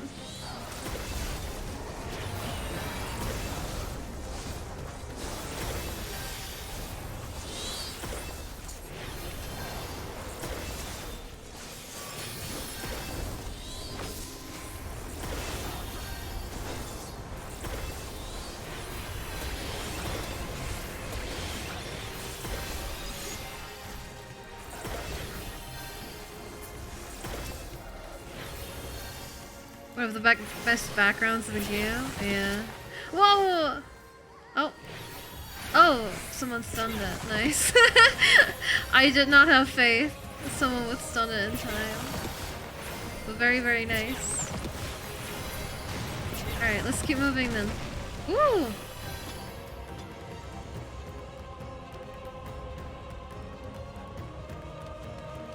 Man.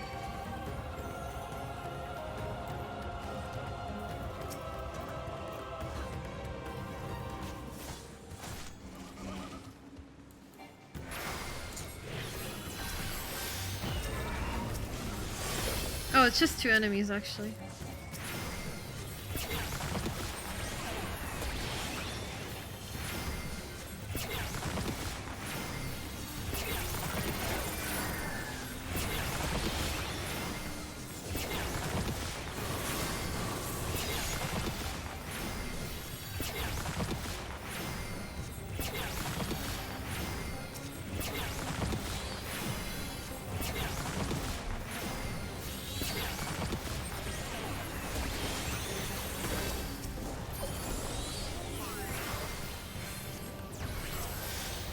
Sheesh! That shield.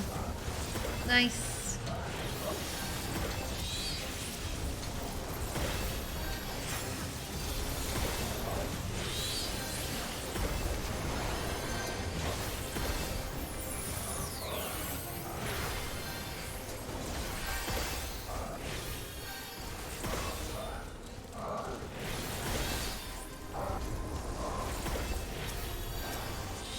Man, new summoner looks so cool. Oh, we're already at the last boss.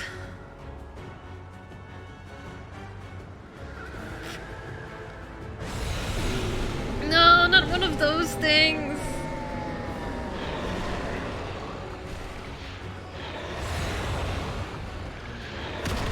Yeah, it felt much shorter than Yes. Ah, it's so ugly. Oh, are we locked out? Oh no. I wanted to see the cutscene. Hello, Lolly. What's up?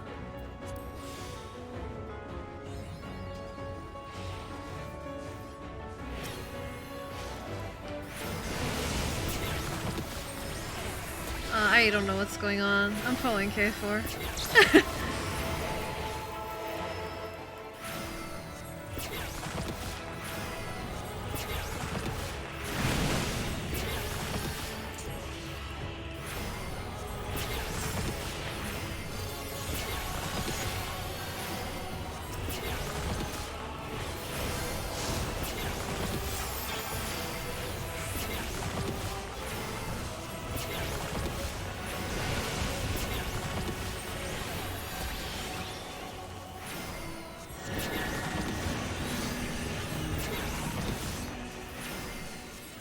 I want to burn my CD.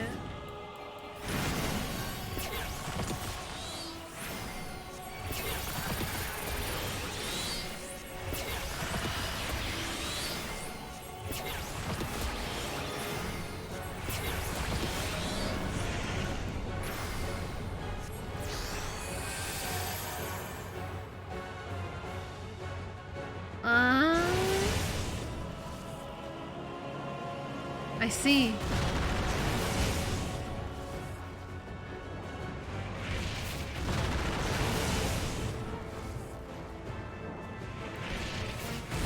Ah!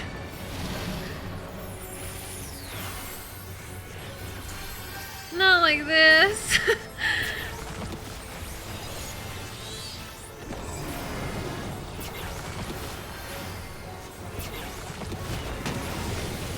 Ow, ow, ow, ow, ow.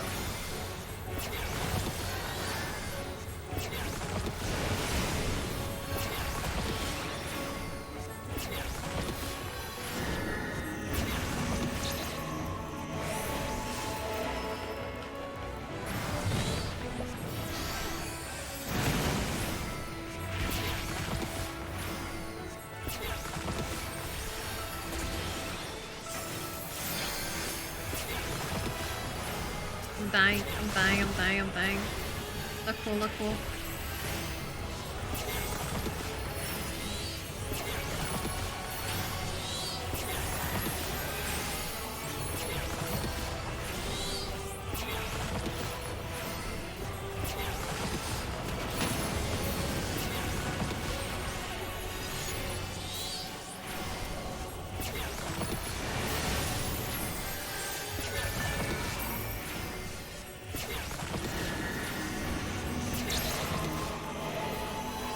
Oh no.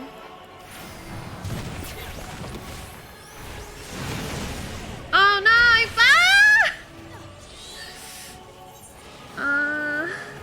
I guess I got that wrong. It's okay, they should be able to do it, right?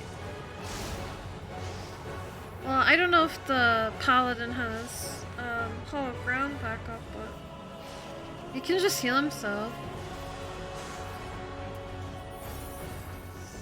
I think it'll be fine.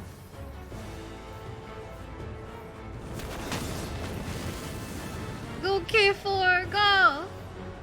Nice clean UI, thank you. I have like my emotes and classes and stuff behind my model, so you can't see it, but it's in that corner. I used to be able to toggle it off with another key on my hotbar, but it doesn't work anymore. Go K4, go K4, go!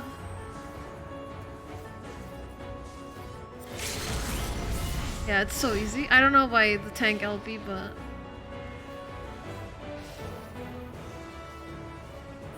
I believe... Okay, that was really easy.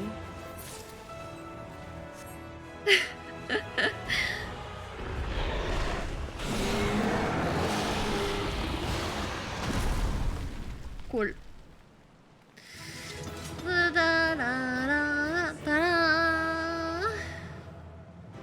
Thank you for helping me.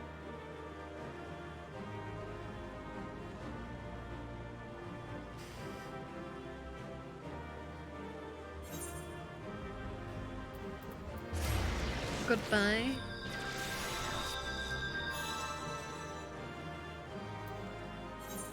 Take my player commendation and get out of here.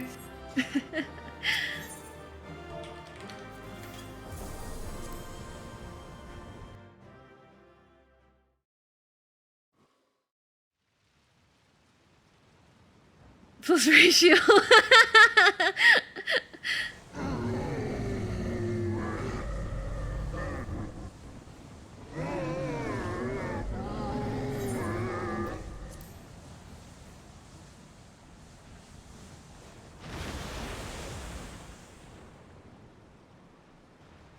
As I feared. What is it? The beast was there, and now it is no more. Yes? Indeed. We saw it plain. But you didn't, did you? I saw nothing. Not the blasphemy that perished here, nor the other men turned beasts. And because of this, I now see all too well. There is no ether. Where the creatures should be, I saw naught but emptiness. Oh no. Emptiness? But that would mean... Recall the words of the Watcher. 'Twas a stagnancy of ether, a cessation of flow, leading to decay and absence, that led the ancients to conclude their star was dying. This is the same phenomenon. The instant these people are seized by the transformation, their ether begins to rot and crumble away like dried mud. Until, from their corporeal forms to their very souls, naught remains. But the beast spoke with its dying breath. Surely at least a sliver of the man it was endured. Mayhaps so. But even if the process was incomplete, it was little more than a faint residue. Gods be good. You're saying they cannot be saved? Not by any means known to me. Or by any means at all, like as not. For there is naught left to save.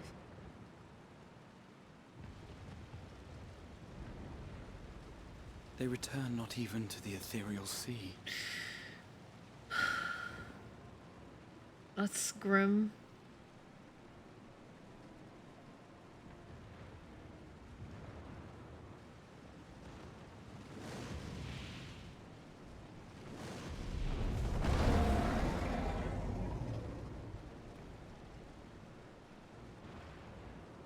The beasts rage on, their hunger insatiable.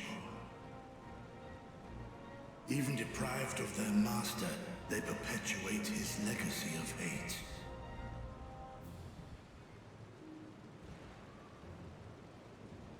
Once proud sons and daughters of Thavnir, all of them, and now I spill their blood.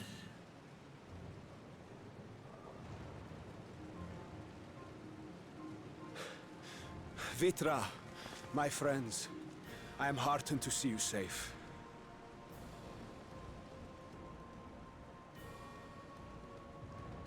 You put your secret at risk. Those closest to me already know the truth. A truth I must now share with one and all.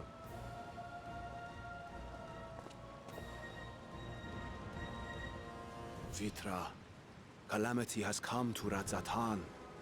Our fair nation is rent by screams of pain and despair.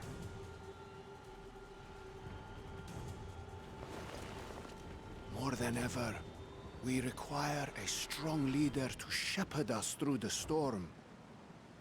Reveal your true self to our people, Vitra, and guide us to salvation. True self? What madness is this, I-One? Thou dost forget thyself. Were we to reveal our duplicity, it would do naught but foster confusion and chaos. His status is satrap. Oh, right. Nay, I shall remain the satrap's loyal ally, and do battle with the beasts. Easing hearts and leading the people to safety is thy task, and thine alone.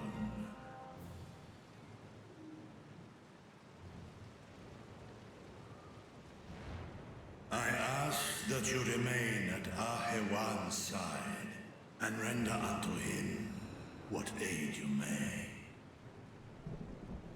I know not what lies ahead, but without you, Radzatan will not survive.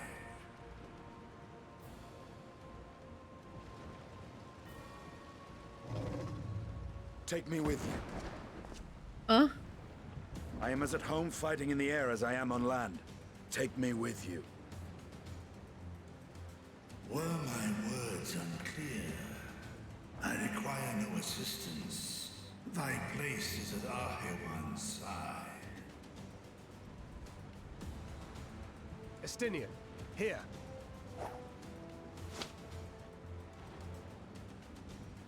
It's the last thing you ever wanted. A link pearl. We'd gain much from knowing your elevated perspective. And it'll keep you from getting lonely, which I know you loathe.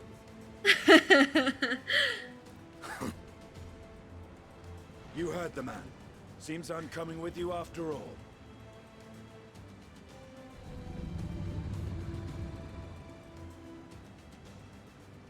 Then I pray thy grip is iron. Be it on thy head if thou dost chance to fall. Fair enough. Now, shall we?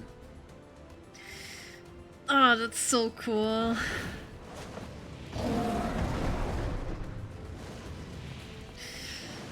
Ah, that's so cool.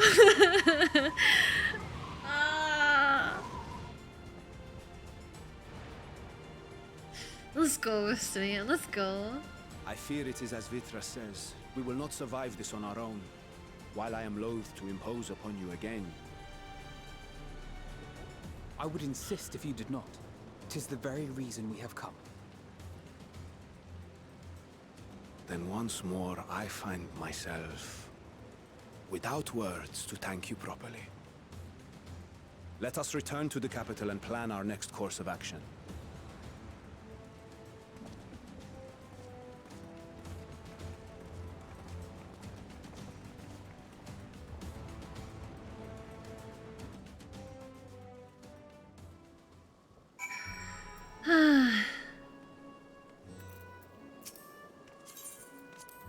Thanks for the help again.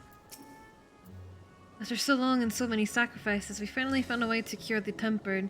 With these poor souls, they vanished without a trace. Is there truly no saving them? While Estinian and Virchar defended Rad's at hand from above, we on the ground must find a means to prevent these transformations, and soon. All life must end in death, yet death in turn gives birth to new life, such is the flow of ether. To think that natural cycles could simply be cut off, the very thought makes me shudder. Worry not, I can see your ether and that of your companions. We have not suffered the fate of those unfortunate souls. The stillness in the air puts me ill at ease. We must be wary.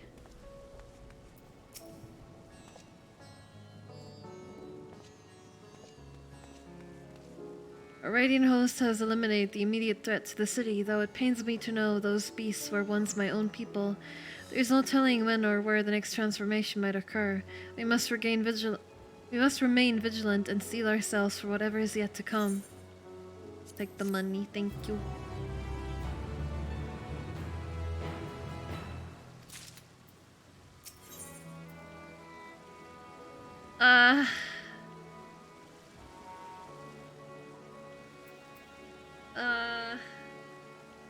I guess I can do maybe another quest or two before I go sleep. Forgive me, my friends, but I must return to Megaduda for the time being. There I can better manage the crisis and dispatch my troops as the situation demands. In that case, we shall carry out an investigation of our own here in the city. Mayhap the residents can tell us more about the first of the transformations and the conditions under which it occurred. If we can ascertain what exactly triggered these tragic events, it may give us some insight as to a possible solution. Time is of the essence. Let us split into 3 groups that we may cover more ground. Alize and I will see to Paxa's path. Thancred and Y'shtola pray make for Dhamma. I leave Artha to Graha and you, Rose. Of course. Any information you can gather on the first blasphemy or the manifestation of the final Lacy of the city would be most helpful. When we have completed our respective inquiries, let us reconvene in front of Megaduda, that we may share what we've learned with the satrap. This quest ends with a lengthy cutscene.